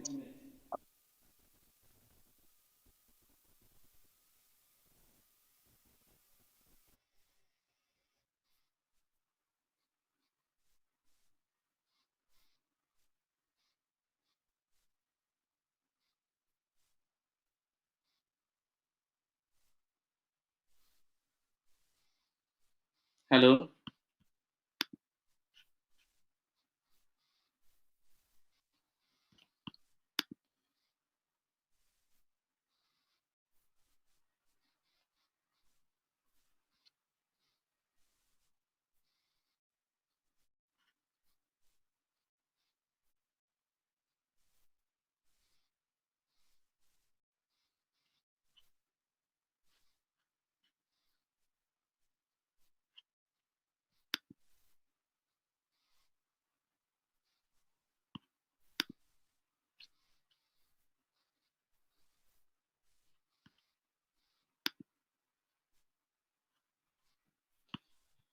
Okay, to answer the question, the first question the sister asked, uh, the absence of prime minister whether the absence of prime minister affected the current decision making in Bangladesh. I would say that there is no difficulties at this moment because the new interim government that they have taken the power. The parliament has been dissolved. So the new uh, interim government, they are making the decisions, but they are still, observing the situations, and there are many proposals from many forums. So they are taking a bit of time. They are listening to the political parties, the media, the intellectuals from all stakeholders of the nation, and they are taking the decisions. Um, so if there's any constitutional difficulties, they are there to reform the constitution. They have also indicated that they are going to reform the constitution if needed. So we don't know yet what sort of reform they are going to do. We still need to wait and see. But in terms of the first challenges that they had, which is to taking control of the law and order situation, which they have managed. And now the police is working and the other security forces are working. So the law and order is kind of under control. And also in the meantime, we had a devastating flood east part of Bangladesh, southeast part. Suddenly, due to in India, they opened one of their the dam, the barrage, without giving any warning. So which caused a sudden flood in some part and a devastating situation there. So also the government is doing that, and even the general people are also working with, they are rescuing the people from the flood. So this is this is another challenge.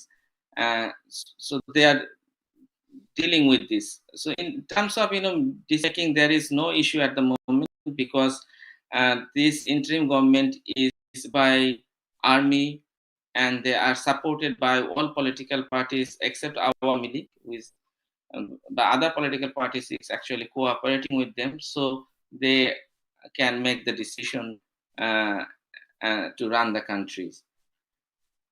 And the second question, another question, the brother asked me, what do you think about Hasina going to refute to India? What is the reality behind that? Well, it was Hasina was always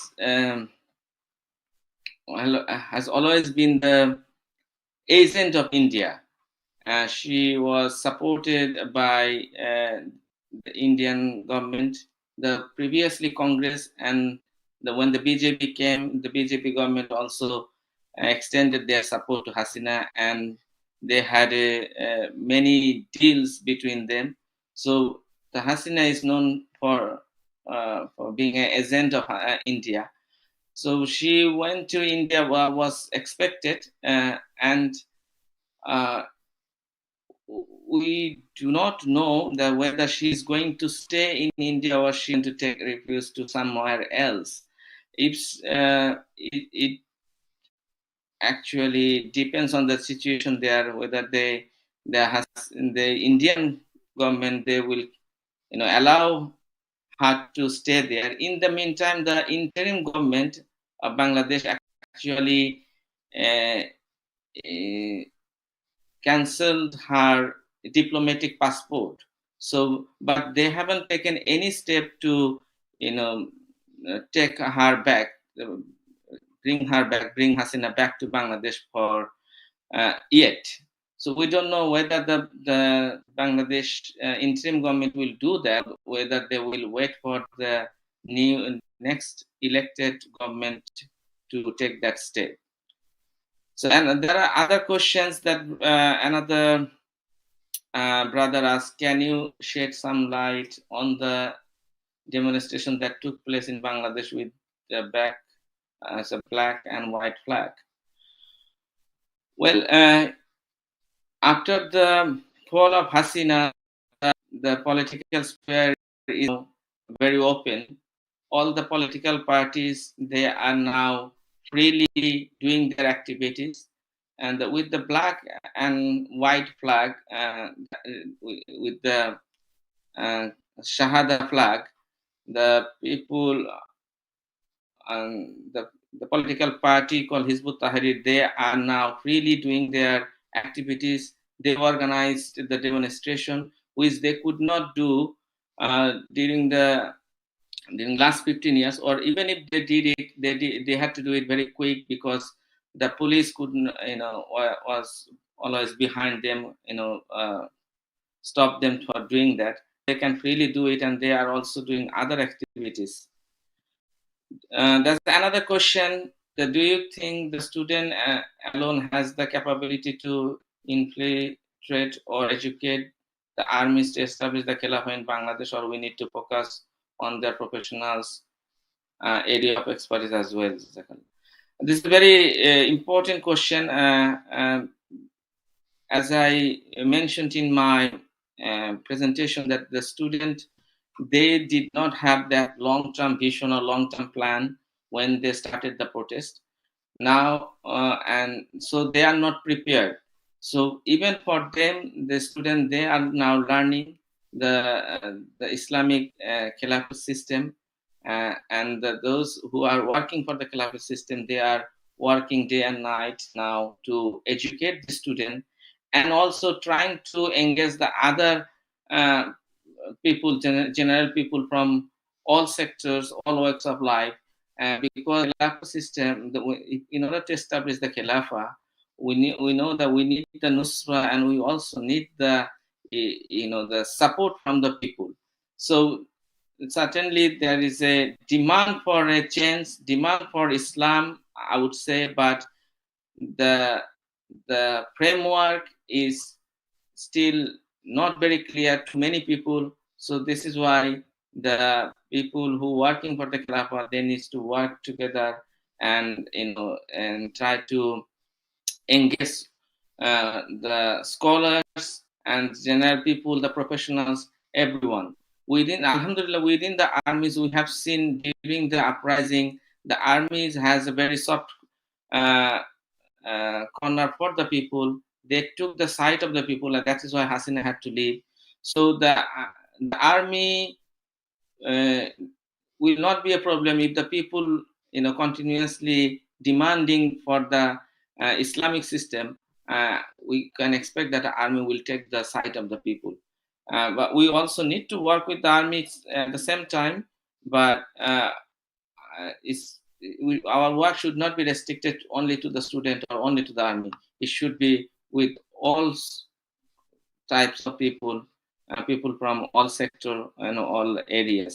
Even the expatriate people, the living outside Bangladesh, whether the Bangladeshi or non-Bangladeshi, the other Muslim brothers and sisters, they can also contribute to these things, because in this time in Bangladesh the social media is very strong. These young students, they are very active on social media. So even from outside of Bangladesh, people can help this call, presenting the Islam. They can get a clear picture how Islam can solve our problem. So another question. I think that's all from me. There's no more question now. So I leave here now. Jazakallah khair for listening. Assalamu alaikum wa rahmatullahi wa barakatuh. Asr, one of the brothers give the adhan. Inshallah, let's pray Asr, and then we will have, right after Asr, we'll have Dr. Akmal from Pakistan, who will talk to us about what's taking place in Pakistan, the role of Pakistan in this, inshallah, amazing change coming for the region, if not today, tomorrow, but soon enough, bi'iznillahi ta'ala. Jazakumullah khairan. Let's get ready for Salatul Asr.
G.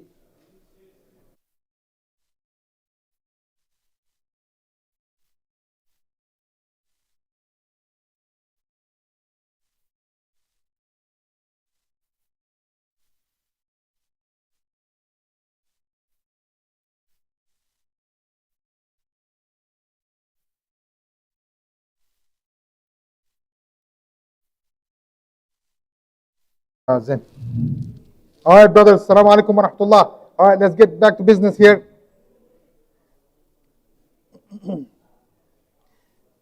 Alhamdulillah. Salatu wa salamu ala rasulillah. Okay, so here's how the rest of the program will go. Guys,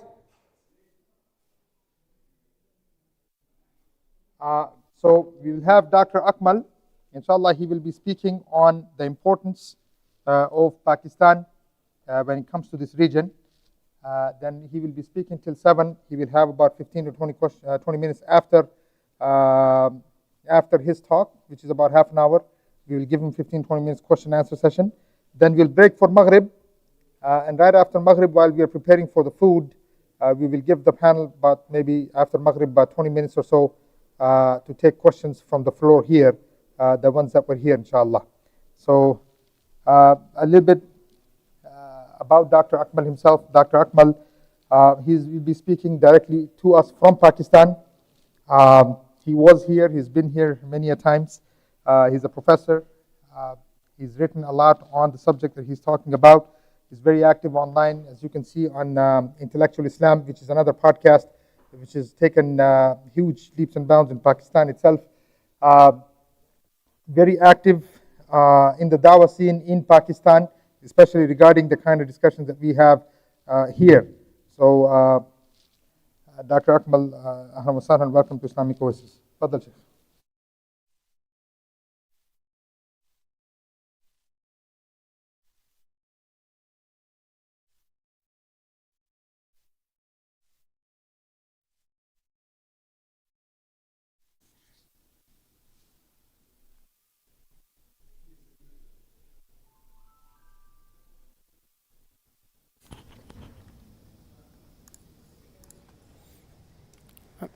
Assalamu alaikum, Dr. Akmal.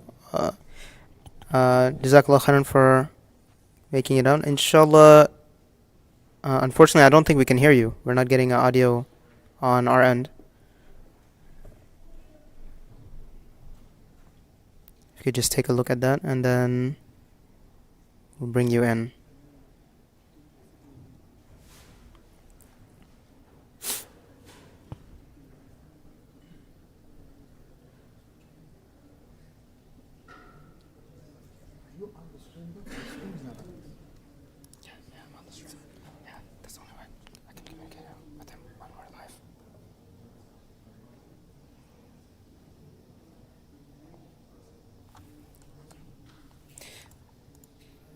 Okay, alhamdulillah, I think we can hear you now. So now I'll turn it back on so our audience can hear you.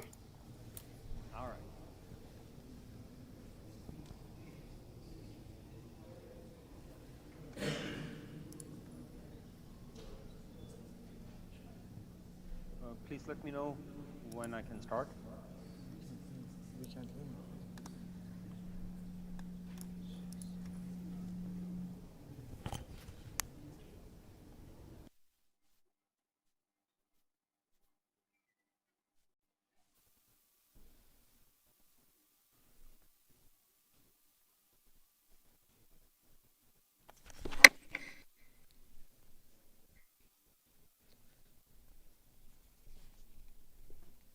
Okay, inshallah.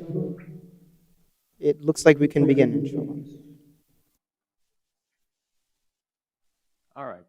أعوذ بالله من الشيطان الرجيم. بسم الله الرحمن الرحيم. الحمد لله رب العالمين. والصلاة والسلام على رسول الكريم. أباد. السلام عليكم ورحمة الله وبركاته. Jazakallah khair for the opportunity. It is such an important time for the Ummah, for the whole, I would say, humanity. The Western civilization is another man-made system that has failed. We can see all different aspects of life that has that has corrupted and has made the human life miserable, whether it is the social issues, and we can see all of the failed families and transgenderism and all of those different type of isms that are being enforced upon all people all over the world. We can see the economic failures. We have seen crisis after crisis, starting from the dot-com bubble and then the credit crunch and then the corona related issues, and now we have the debt bubble. Almost all Western economies, including the developing economies, they are debt ridden, and they are actually taking in debt to pay debt. And sooner or later, some kind of a correction has to happen. We have seen catastrophe after catastrophe upon the Muslim lands. In the last 20-25 years or so, I will not go back into the colonial periods and talk about those atrocities, but just in the last 20 years or so, whether it is Iraq, Afghanistan, Libya, Sham, Yemen, Palestine, Burma, Kashmir, the list keeps on going. And we have been one after the other, just adding another name. Millions of Muslims have been killed in different forms, different wars, where bombs have been dropped on their heads. Gaza is right now in front of us. More than 40,000 people have been killed, and we are still counting. Unfortunately, as an ummah of 2 billion people, we are counting. We are counting our dead. We are counting our children. We're counting our women. This is our reality right now. But Alhamdulillah, something is changing. Alhamdulillah, the reality on the ground is changing, where we see the Western civilization itself weakening. At the same time, we see the Muslims returning back to Islam, especially within this region. Year 2021, Afghanistan, when America left this place after a 20-year war, they wanted to suppress the people. They wanted to enforce their own value system upon them, and the people rejected, and they wanted Islam. Same thing happened in Bangladesh. Secularism, a militant form of secularism, was being enforced upon them to such a degree that even within universities, the tilawa, the recitation of Quran, was being objected upon. The people were being killed just because they belonged to an Islamic party. And the people came onto the streets themselves because of that abhorrent idea, the abhorrent ideology of secularism itself. We have to understand our role in a greater context. This is one of the mechanisms, this is one of the deceptions of the West, where they're trying to limit people to their own regions, their own areas, their own, I would say, even villages and cities. That, okay, don't think beyond that. You need to think about your interest, and you need to think about your own welfare within the bounds of your own immediate surroundings, and don't go beyond that. Alhamdulillah, Allah subhanahu wa ta'ala made us Muslim. Islam came to guide humanity, all people, irrespective of race, irrespective of gender, irrespective of religion. Islam is capable of taking care of all people. And this is the position that Allah subhanahu wa ta'ala has honored this ummah with. Allah subhanahu wa ta'ala has called this ummah the ummatul wasata, the upright ummah. This is the khairun nas, the best people that have been risen for humankind. This ummah has been called the shuhada ala nas. These are the people that are guardian. This ummah is guardian over all other people. This is the role that the Muslims need to understand, and this is the role that the Muslims need to adopt in order to rescue humanity, to restore its dignity, to restore mercy, to restore respect. Right now, the only thing, the ideology I would say that governs, that leads, is the Western value system, is secularism, is liberalism, and every corruption that comes along with it. That corruption has to be removed. Humanity has to be rescued from this corrupt environment that we have seen and witnessed all over those last, I would say, 200 years. But we need to understand, even though the love of Islam is within the Muslims, the mechanisms and platforms that keep us separated, that keep our efforts divided, keeps our resources divided. Even when we are being butchered, like in Gaza, we cannot respond.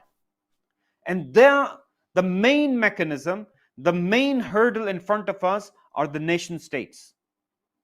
Alhamdulillah, today, when the Muslims in Bangladesh, they stood up, when they stood up against secularism, when they stood up against normalizing relationships with India, when they stood up against selling the honor of Muslims, whether it is to the India or to the international order, this is the goodness in the Ummah.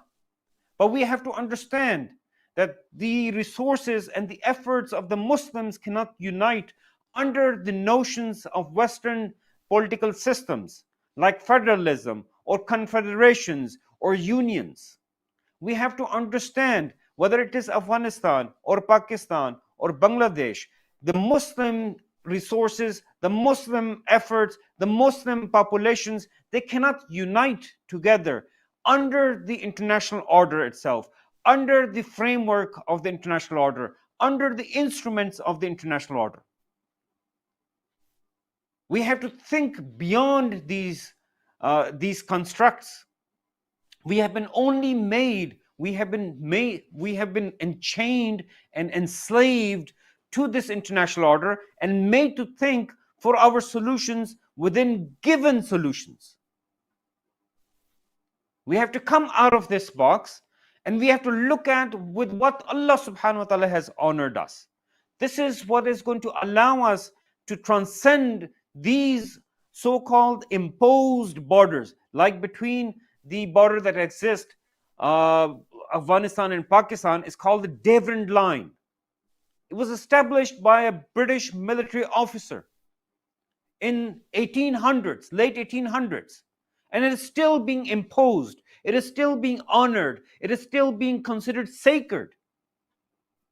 Even though Allah subhanahu wa ta'ala declared that the Muslims are one brother. We have to think beyond, again, the so-called economic order where the dollar hegemony exists and it prevents the Muslim resources to pool together and to come together and to be able to come out of all of these dependencies. Pakistan is a 250 million people strong country. Afghanistan, 50 million people. Bangladesh, 160 million people. These are huge populations, but they cannot cooperate economically because of the international order. We have to engage with each other through these paper currencies, through the nationalistic currencies. We have to manage individual currencies even though we belong to the same region. What can unite the Muslims within all of this area itself is only Islam, the political platform of Islam, and that is the Khilafah system. And we have to think in that fashion itself, that what subjugates us, what keeps us down is the international order that was established after 1945, the nation state based international order. The custodian of these nation states is not nations, it's the Security Council, and they keep on protecting all of these boundaries, those boundaries that were established by the British, by the colonialist powers. We have to reject them. Remember when Khazraj, right after the Jang-e-Buaz that happened between Aus and Khazraj, 6 men from Khazraj were visiting Makkah and they saw Muhammad sallallahu alaihi wasallam and they heard Muhammad sallallahu alaihi wasallam and they conferred amongst themselves and they said, what if this person, Muhammad sallallahu alaihi wasallam, unites the Aus and Khazraj together? The idea that Muhammad sallallahu alaihi wasallam brings can unite the Aus and Khazraj together. Even though they had already thought about another solution. They were thinking about making Abdullah bin Ubay their king. They were thinking about some kind of a kingship. But they saw Muhammad sallallahu alaihi wasallam to be a better source, to be a better idea, to be a better solution to unite the Aus and Khazraj. And alhamdulillah, we see the results after that. We see how the Muslims replaced, the superpowers of that time. When the Persians and the Romans were pushed out of the area from Morocco all the way down to Kashgar, China. Today, the world is riddled. The world is suffering because of the Western hegemony and then its competitors like China and Russia. We as Muslims, Pakistan is a nuclear power. Pakistan has a large, strong army. It is an area in which the mineral resources, the energy resources are abundant. This area itself could become the beacon, could become the center through which the whole humanity could be rescued. But one has to think outside of the paradigms. One has to think outside of the confines that the Western hegemony has built for us. We cannot think about OIC, the Organization of Islamic Countries, to come together under the notions of national interest to be able to respond to Muslim problems like Gaza, like Kashmir, like Burma. No. These constructs, the nation state construct, where a nation is only obedient to, it's only obliged to respond to national interest. They don't worry about what Allah says. They don't worry about what Muhammad says. Their only concern is what could be defined as a national interest. This is where the problem comes in. We as Muslims in this region itself, even in this region, the Muslims of Bangladesh, we have been told for such a long period that the Muslims in this region have rejected Islam. Look, Bangladesh was formed. People rejected their Muslim brotherhood and they favored their own nationalistic agendas and decided to divide a Muslim country. And today, after the Muslims in Bangladesh rejected secularism, they came out saying that they are Muslim first. They attacked Indian cultural centers that was there to divide them.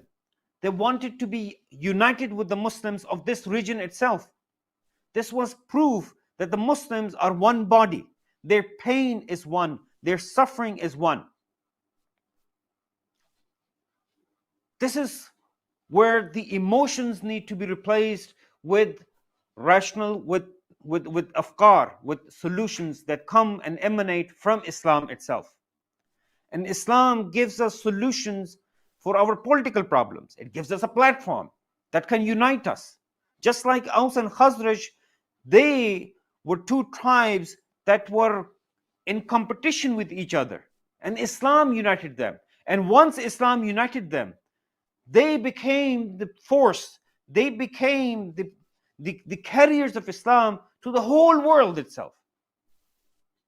Today, there's an opportunity for the Muslims of this region, stretching from Tajikistan, Afghanistan, Pakistan, all the way down to the Bengal and Bangladesh, to unite together, to rescue the Muslims of India, and then become the center of civilization of Islam that can, inshallah ta'ala, lead the world towards the mercy of Islam, towards the leadership of Islam.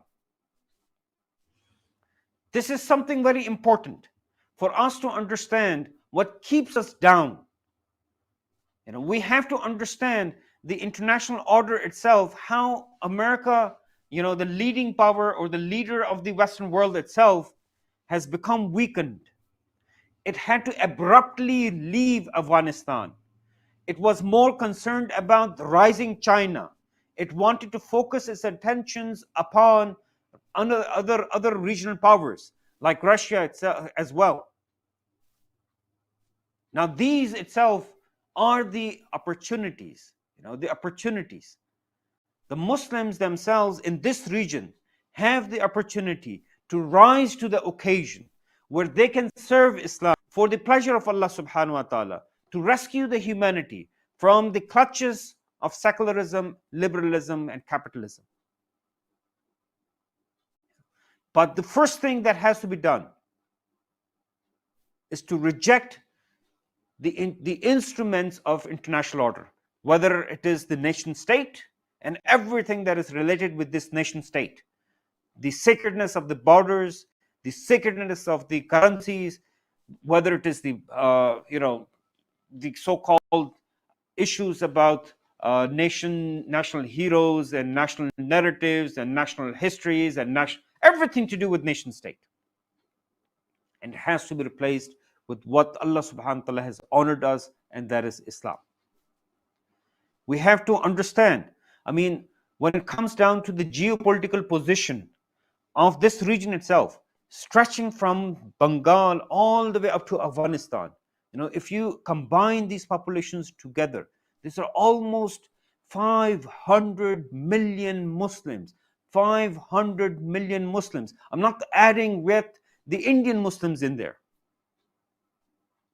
If you add them together, then this would be another maybe another 200, maybe another 300 Muslims. It's around about from 700 to 800 million Muslims in this region alone. We can rescue the Muslims in Uyghur. We can rescue the Muslims in India. There would be nobody within this region itself that can ever threaten the livelihood of a Muslim, the mosque of a Muslim, the maqbara or the grave of a Muslim. But we have to think from this perspective, that how these nation states have produced and resulted in the weakening of the body of Muslims. We're always given these solutions, even in Pakistan. Whether it's Baloch nationalism or Pakhtun nationalism or Sindhi nationalism or Punjabi nationalism, all these nationalisms are given under a pretext that there's a just international order, and if you come into the international community, you will be treated as equals. No, that's a false notion. That's a deception. The international order is for the victors of the Second World War. They're the one that rule, and everybody else is just serving them. Their economies are to serve them. Their politics is to serve them. Their armies are to serve them. Unless until we reject and free ourselves of the international order, we as Muslims cannot unite. We as Muslims cannot bring our resources together. We as Muslims cannot bring our efforts together. Even when problems exist on our own borders. Kashmir is on the border of Pakistan. Burma is on the border of Bangladesh.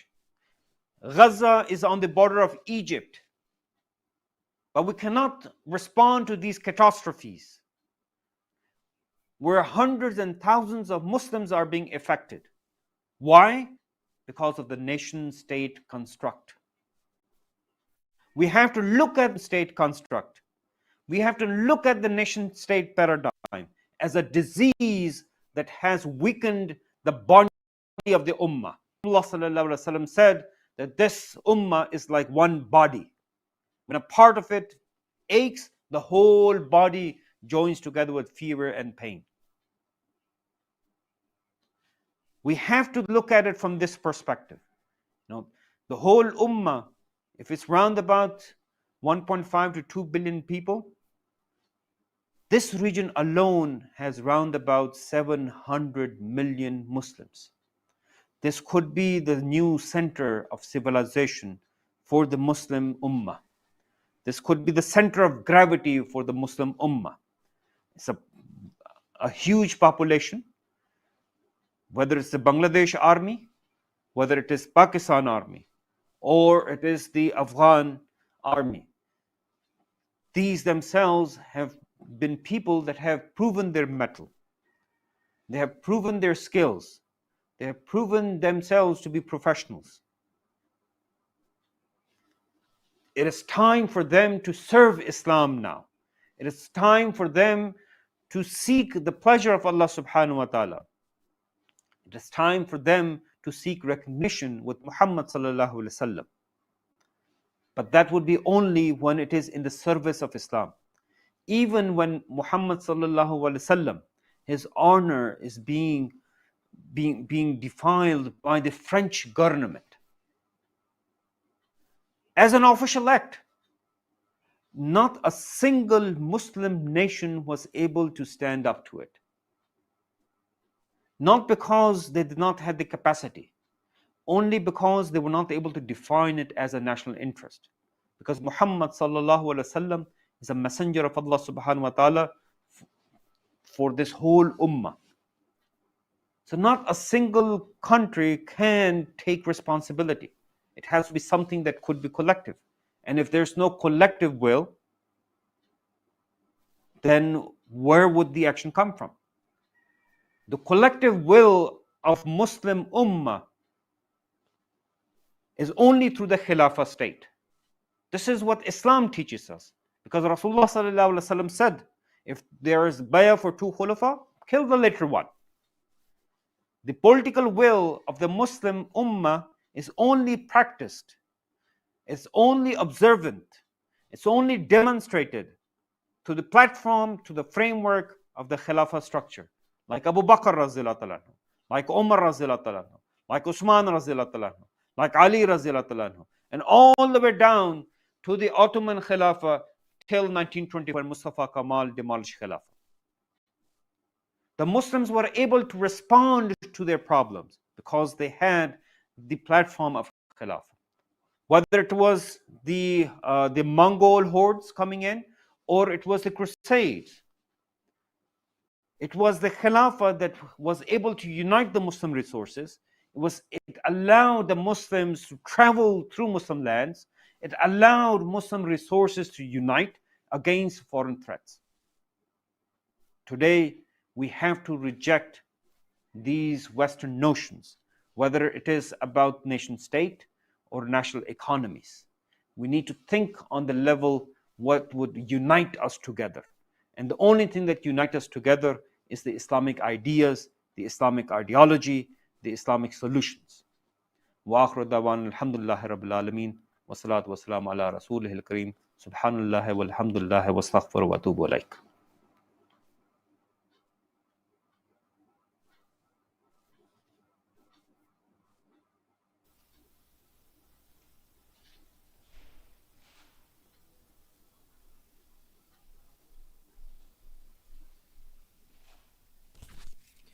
So, Jazakallah khairan, Dr. Akmal, for this important discussion.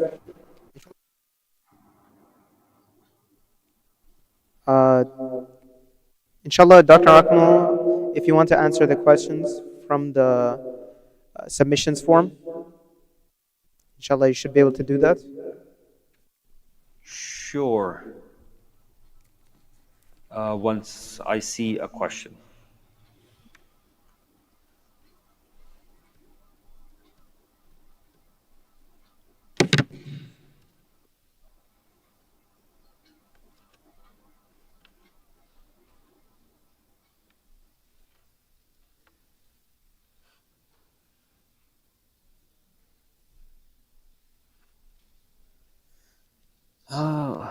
Okay, how do we access?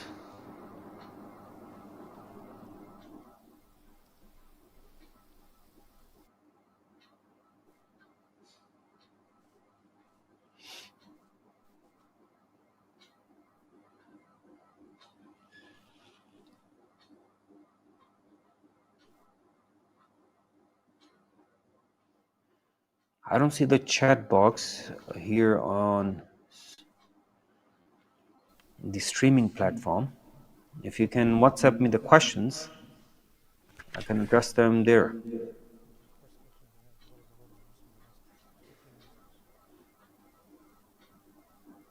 Okay. Inshallah, we can send you the link then. Okay. You know, you guys, any questions from the platform from here? You can just ask them here directly.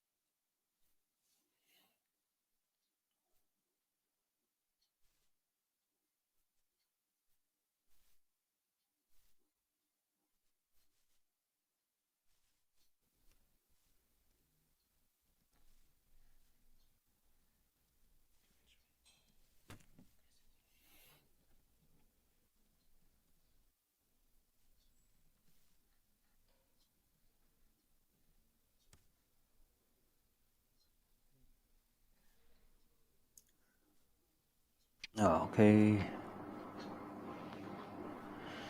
Inshallah. So you Proceed the should be able to link. access the questions through Looking at. this link. All right.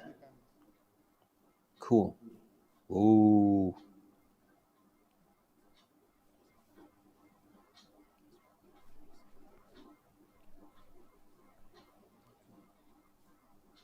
How can you have this region lead the Muslims? Yes, there are almost 1 billion Muslims in that region, but also like 1 billion worshippers chilling there. Are they not going to be a burden to the running of the state?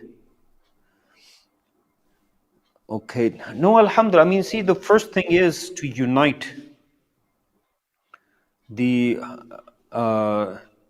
I would say, the solutions with the emotions. You know, right now, within, like, let's say, Pakistan, the economic solutions they want to implement are solutions that are in direct contradiction with Islam. You know, let's look at even Afghanistan. Now, the people there, they have been fighting foreign occupation for almost 40 years now.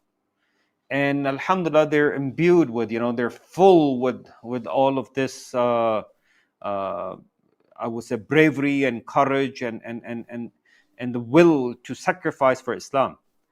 And they themselves, I mean, they aspire to rescue the people, the Muslims in Gaza. But they're again and again told, no, you have to think about Afghanistan. This is their problem. Now they're the one they have to think about themselves. We rescued ourselves. Now they should rescue themselves. These are the words of the leaders. But the people underneath them, they understand their responsibility. What's stopping them from helping their brothers in Gaza is only the nationalistic borders. Same thing goes with, whether it's Bangladesh. Right now, the people, they showed their energy, they showed their emotions, they showed their sense of sacrifice and their bravery.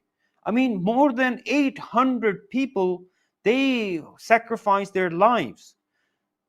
Hasina Wajid, her government announced curfews. They had shoot to kill orders, and still people came out to the streets. So the issue is not about whether the current condition of the people. The problem is the solutions they have been presented, they do not match with their aqidah, they do not match with their emotions.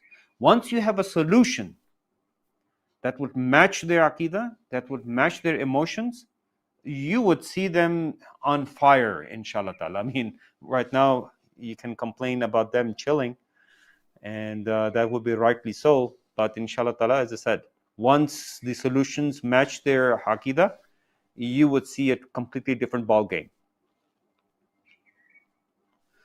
What industry is the most promising? Defense industry. Okay, how will the Khilafah solve the problems in Afghanistan and within Pakistan with Balochistan? Look, the problem with Balochistan is because Pakistan is a federation. A federation itself has all federating units cooperate equally. That's one thing. Number two problem is this system of democracy where you have one person, one vote, and whoever is the majority, they rule. They're the one that define rights. They're the one that define powers. They were the one define discretions and everything. Now the Baloch, the whole region of Baloch is huge. It's big and very scarce population. It has around about 10 million people. The Baloch people, they fear that if Gawadar is developed, if their resources are developed, there would be economical migration. People from outside will come in. And because of this process of one man, one vote, soon they would become minorities within their own regions.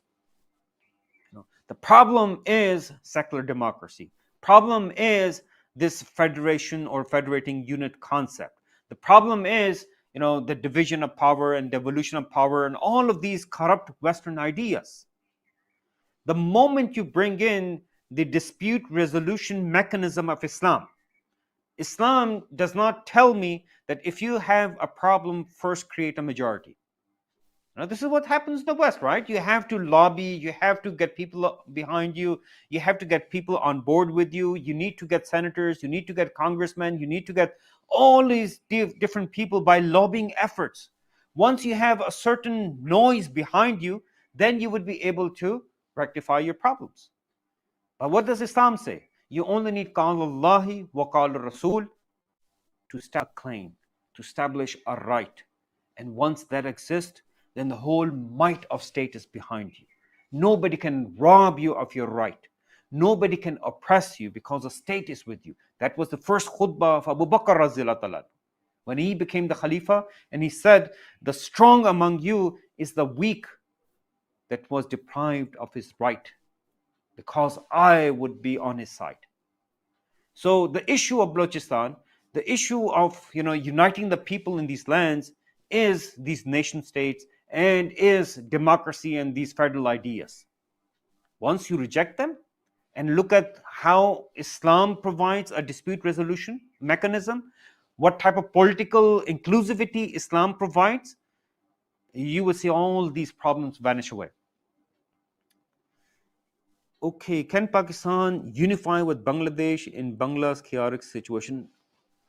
See, whether it is the Bangladesh chaotic situation or Pakistan has been going through the same chaos for the last maybe 2-3 years, where there's this infighting among the elite, whether it is about the Supreme Court judge position, whether it is about the army chief position, whether it is about the DGISI position, whether it is about the prime minister position. There's an elite infighting. Each one of them wants to grab a position for perks and privileges without caring about the people. So, yes, the situation in Bangladesh reached a climax. In Pakistan, it has not reached. But what this also means, people are looking into solutions. People are looking for solutions. They're kind of evaluating what they have, and they want to set a way forward. And this is what's positive. And inshallah ta'ala, same thing that the people, the Muslims in Bangladesh are going through, the same thing is happening here in Pakistan. And if there is an honest inquiry, the conclusion will be Islam, inshallah ta'ala. We hear so many times of what we need to do. My question is how? What are steps needed to take, abolish nation states, for example? I mean, the first thing is discussion. The first point is to remove these givens. We are always kind of, I would say, take these Western notions as given notions, that nothing else could exist outside of them or without them. So when the people in Balochistan feel oppressed, when the people in the tribal areas in Pakistan feel oppressed, what do they look for solution? They think, United Nations must rescue us. Maybe if there's another nation state. There are already 56 nation states, and they're not able to rescue themselves or to free themselves from the yoke of international order. So why would another nation state be any different from the ones that already exist? To assume that there is an equality-based international order or international body or international fraternity, no, it doesn't exist. There's only the victors, the permanent members of the Security Council, and the ones that serve them. Could you shed some light on this perspective, given that Pakistan is part of the historical region of Khorasan and the Hadith mentions the emergence of black banners from this area? Do you believe that the elites are intentionally suppressing the rise of Islam as an ideology in these regions as a precautionary measure to support the coming of Dajjal?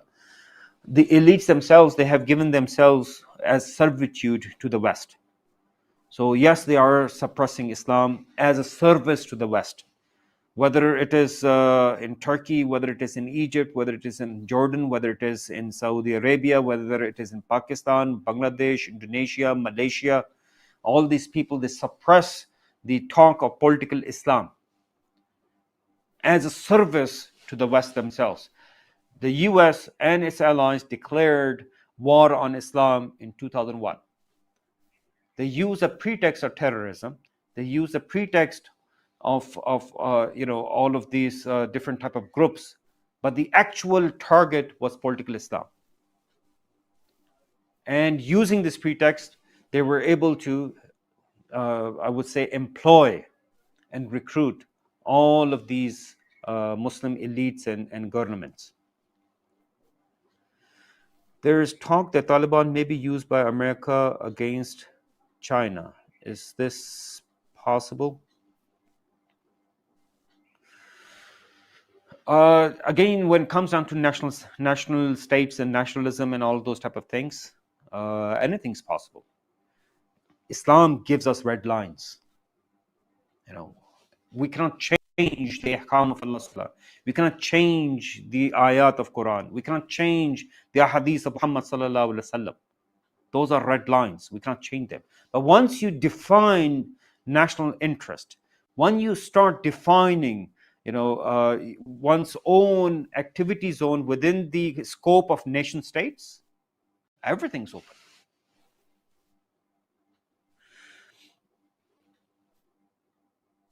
What is the role of the Muslims in the West? As I said, the Western civilization itself is declining. And we as Muslims have the opportunity to represent the Islamic civilization. We can represent its foundations. We can represent the ideals. We can represent the ideology that it presents. The West is standing upon secularism. The West is standing upon interest-based reasoning. And Islam is built upon the revelation of the utmost, the most magnificent being, the Creator, Allah subhanahu wa ta'ala. There is a clash of civilizations happening right now. And within this clash of civilizations, we need to choose on which side we are. On the side of Allah subhanahu wa ta'ala and His wahi, or on the side of hedonism and narcissism and everything that has to do with self.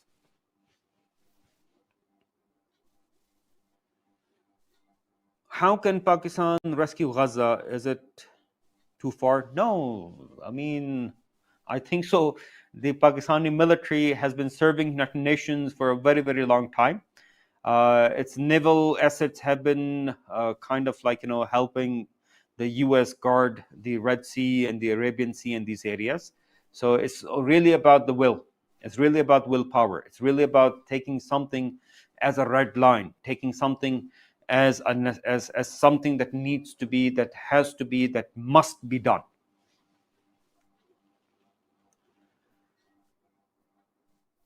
Can you comment on an article in New India Express about the rising influence of Hizb in Bangladesh and the worry of a spillover effect in India of the Hizb?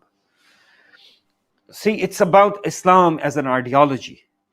Islam is what liberates mankind. Islam is what's going to rescue humanity. Islam is what is going to elevate the Muslims to its God-given position to be the shuhada al-nas, to be the khairun nas, to be the people that would lead all humanity.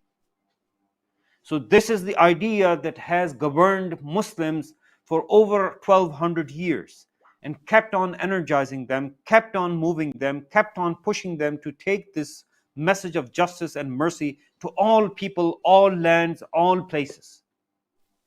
So yes, it's contagious. Yes, it is to the point where Rasulullah said that I've been shown the east and the west and I saw my ummah ruling it. So that's bound to happen. There was a time period where the colonialists suppressed Islam within the Muslims, but alhamdulillah, it's rebounding. So they would fear, yes. And I would add, as I said, Islam is for all people, for all places. Islam is what united the people of Indian subcontinent from Afghanistan all the way down to Bengal, irrespective of religion.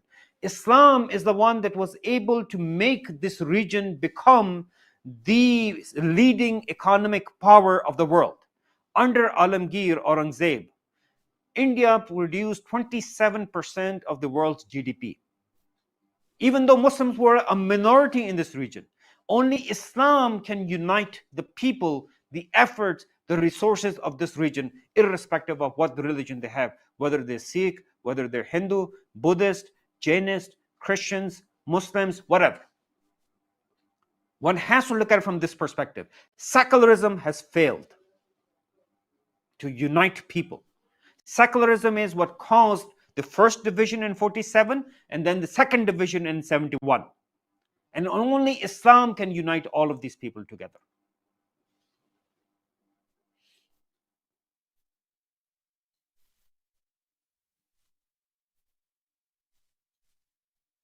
What is your advice to Muslims in India?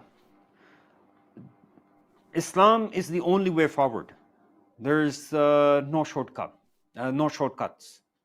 And no matter how much we try to come up with some kind of a minority understanding of Islam, Islam does not exist as a minority. Islam came to lead humanity out of darkness. The darknesses of man-made systems, man-made notions and paradigms. And we have to take that mantle, we have to take that torch, and we have to lead people of liberalism and secularism and capitalistic economies.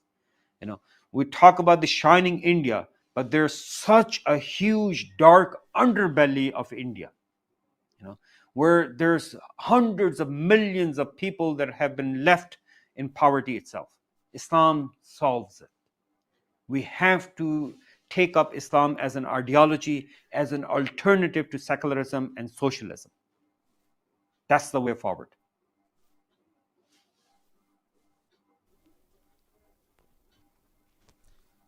All right, brothers and sisters. Jazakumullah khairan. Jazakallah khair, Dr. Akmal. Inshallah, we pray that, at least I'm praying that I see you in Pakistan soon. Inshallah, in a changed situation, bismillah ta'ala. All right, brothers and sisters, here we're going to get ready for Maghrib, inshallah. There's going to be, right after Maghrib, we'll have a panel, although we wanted dinner right away. But while they are fixing, we probably need about a few minutes to fix. Your voice is very muffled. I can barely hear you. For the speakers to just answer final questions that people had. Right after that, we'll hit dinner, inshallah. So, hammamat are downstairs on your left for the men, and the women, I think they know where they are. Jazakumullah khairan. And we'll come back after Salat al-Maghrib. Assalamu alaikum. Inshallah. Alaikum assalam. Maghrib is in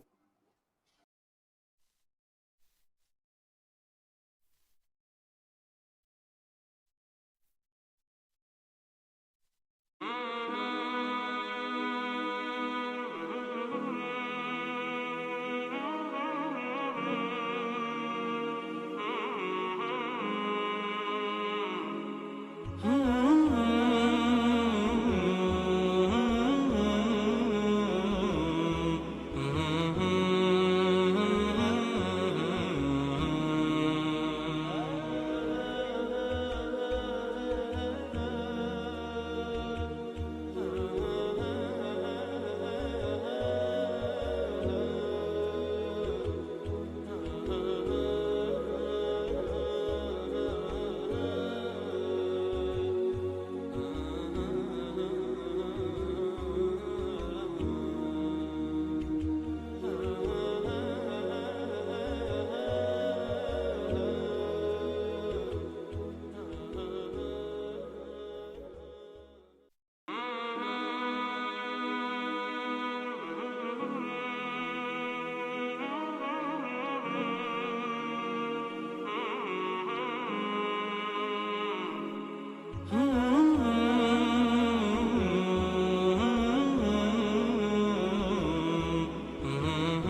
Alhamdulillahi Rabbil Alameen. Salatu wassalamu ala Sayyidina Muhammad wa ala alihi wa sahbihi ajma'in. Again, dear brothers and sisters, Jazakumullahu khairan for attending the talks today, the session today, the conference today. Number one, brothers and sisters, this type of conferences or discussions are very rare. Very rare. And it's rare, unfortunately, in general, in public, in the Muslims, amongst the Muslims, and it's rare in the masajid. Actually, it's not even discussed in the masajid. So when we find one or two masajid where they're actually discussing this thing and discussing the actual affairs of the ummah and bringing out the pain and the suffering of this ummah and actually discussing what this ummah is going through and screaming to the whole ummah, then we must respond. We must respond and do what we as Muslims can do, as sons and daughters of this ummah. It's a responsibility, every single one of those, the cries of this ummah, whether it's in Gaza or whether it's in Kashmir, whether it's in Uyghur Muslims or whether it's Rohingya Muslims, no matter where they are, at the end of the day, brothers and sisters, remember, they can hold us accountable on the Day of Judgment. Because sometimes in this comfortable life that we are in the West, sometimes we forget our responsibilities to the Ummah. So, and lastly, we would like to say Jazakumullahu khairan to all of the speakers brothers, whether here or overseas, for taking their time to being here and to actually present these amazing discussions to the Ummah and present actual solutions to the Ummah. It's very important, presenting solutions. We can go to many places and just have a lot of lectures. People are giving talks on the life of the Prophet ﷺ without any meaning. There are conferences on the seerah of the Prophet ﷺ, but there is no one gets anything out of it other than a nice story. And so we ask that, when, alhamdulillah, that many brothers, when you are presenting the seerah of the Prophet ﷺ as an actual solution for change for the ummah, this is a huge, subhanallah, a different way of looking at the seerah of the Prophet ﷺ. So again, Jazakumullahu khairan, and we ask you, to comment, to share what we've discussed today, really, and especially those who are in Bangladesh, those who are watching us from India, those who are watching this from Pakistan and Afghanistan, and all of the ulama across who are watching this. Please share between your own platforms. Again, this is one of the least thing that you can do is share, and who knows who's watching, who could be a reason for an amazing help for the ummah. Assalamu alaikum wa rahmatullahi ta'ala wa barakatuh.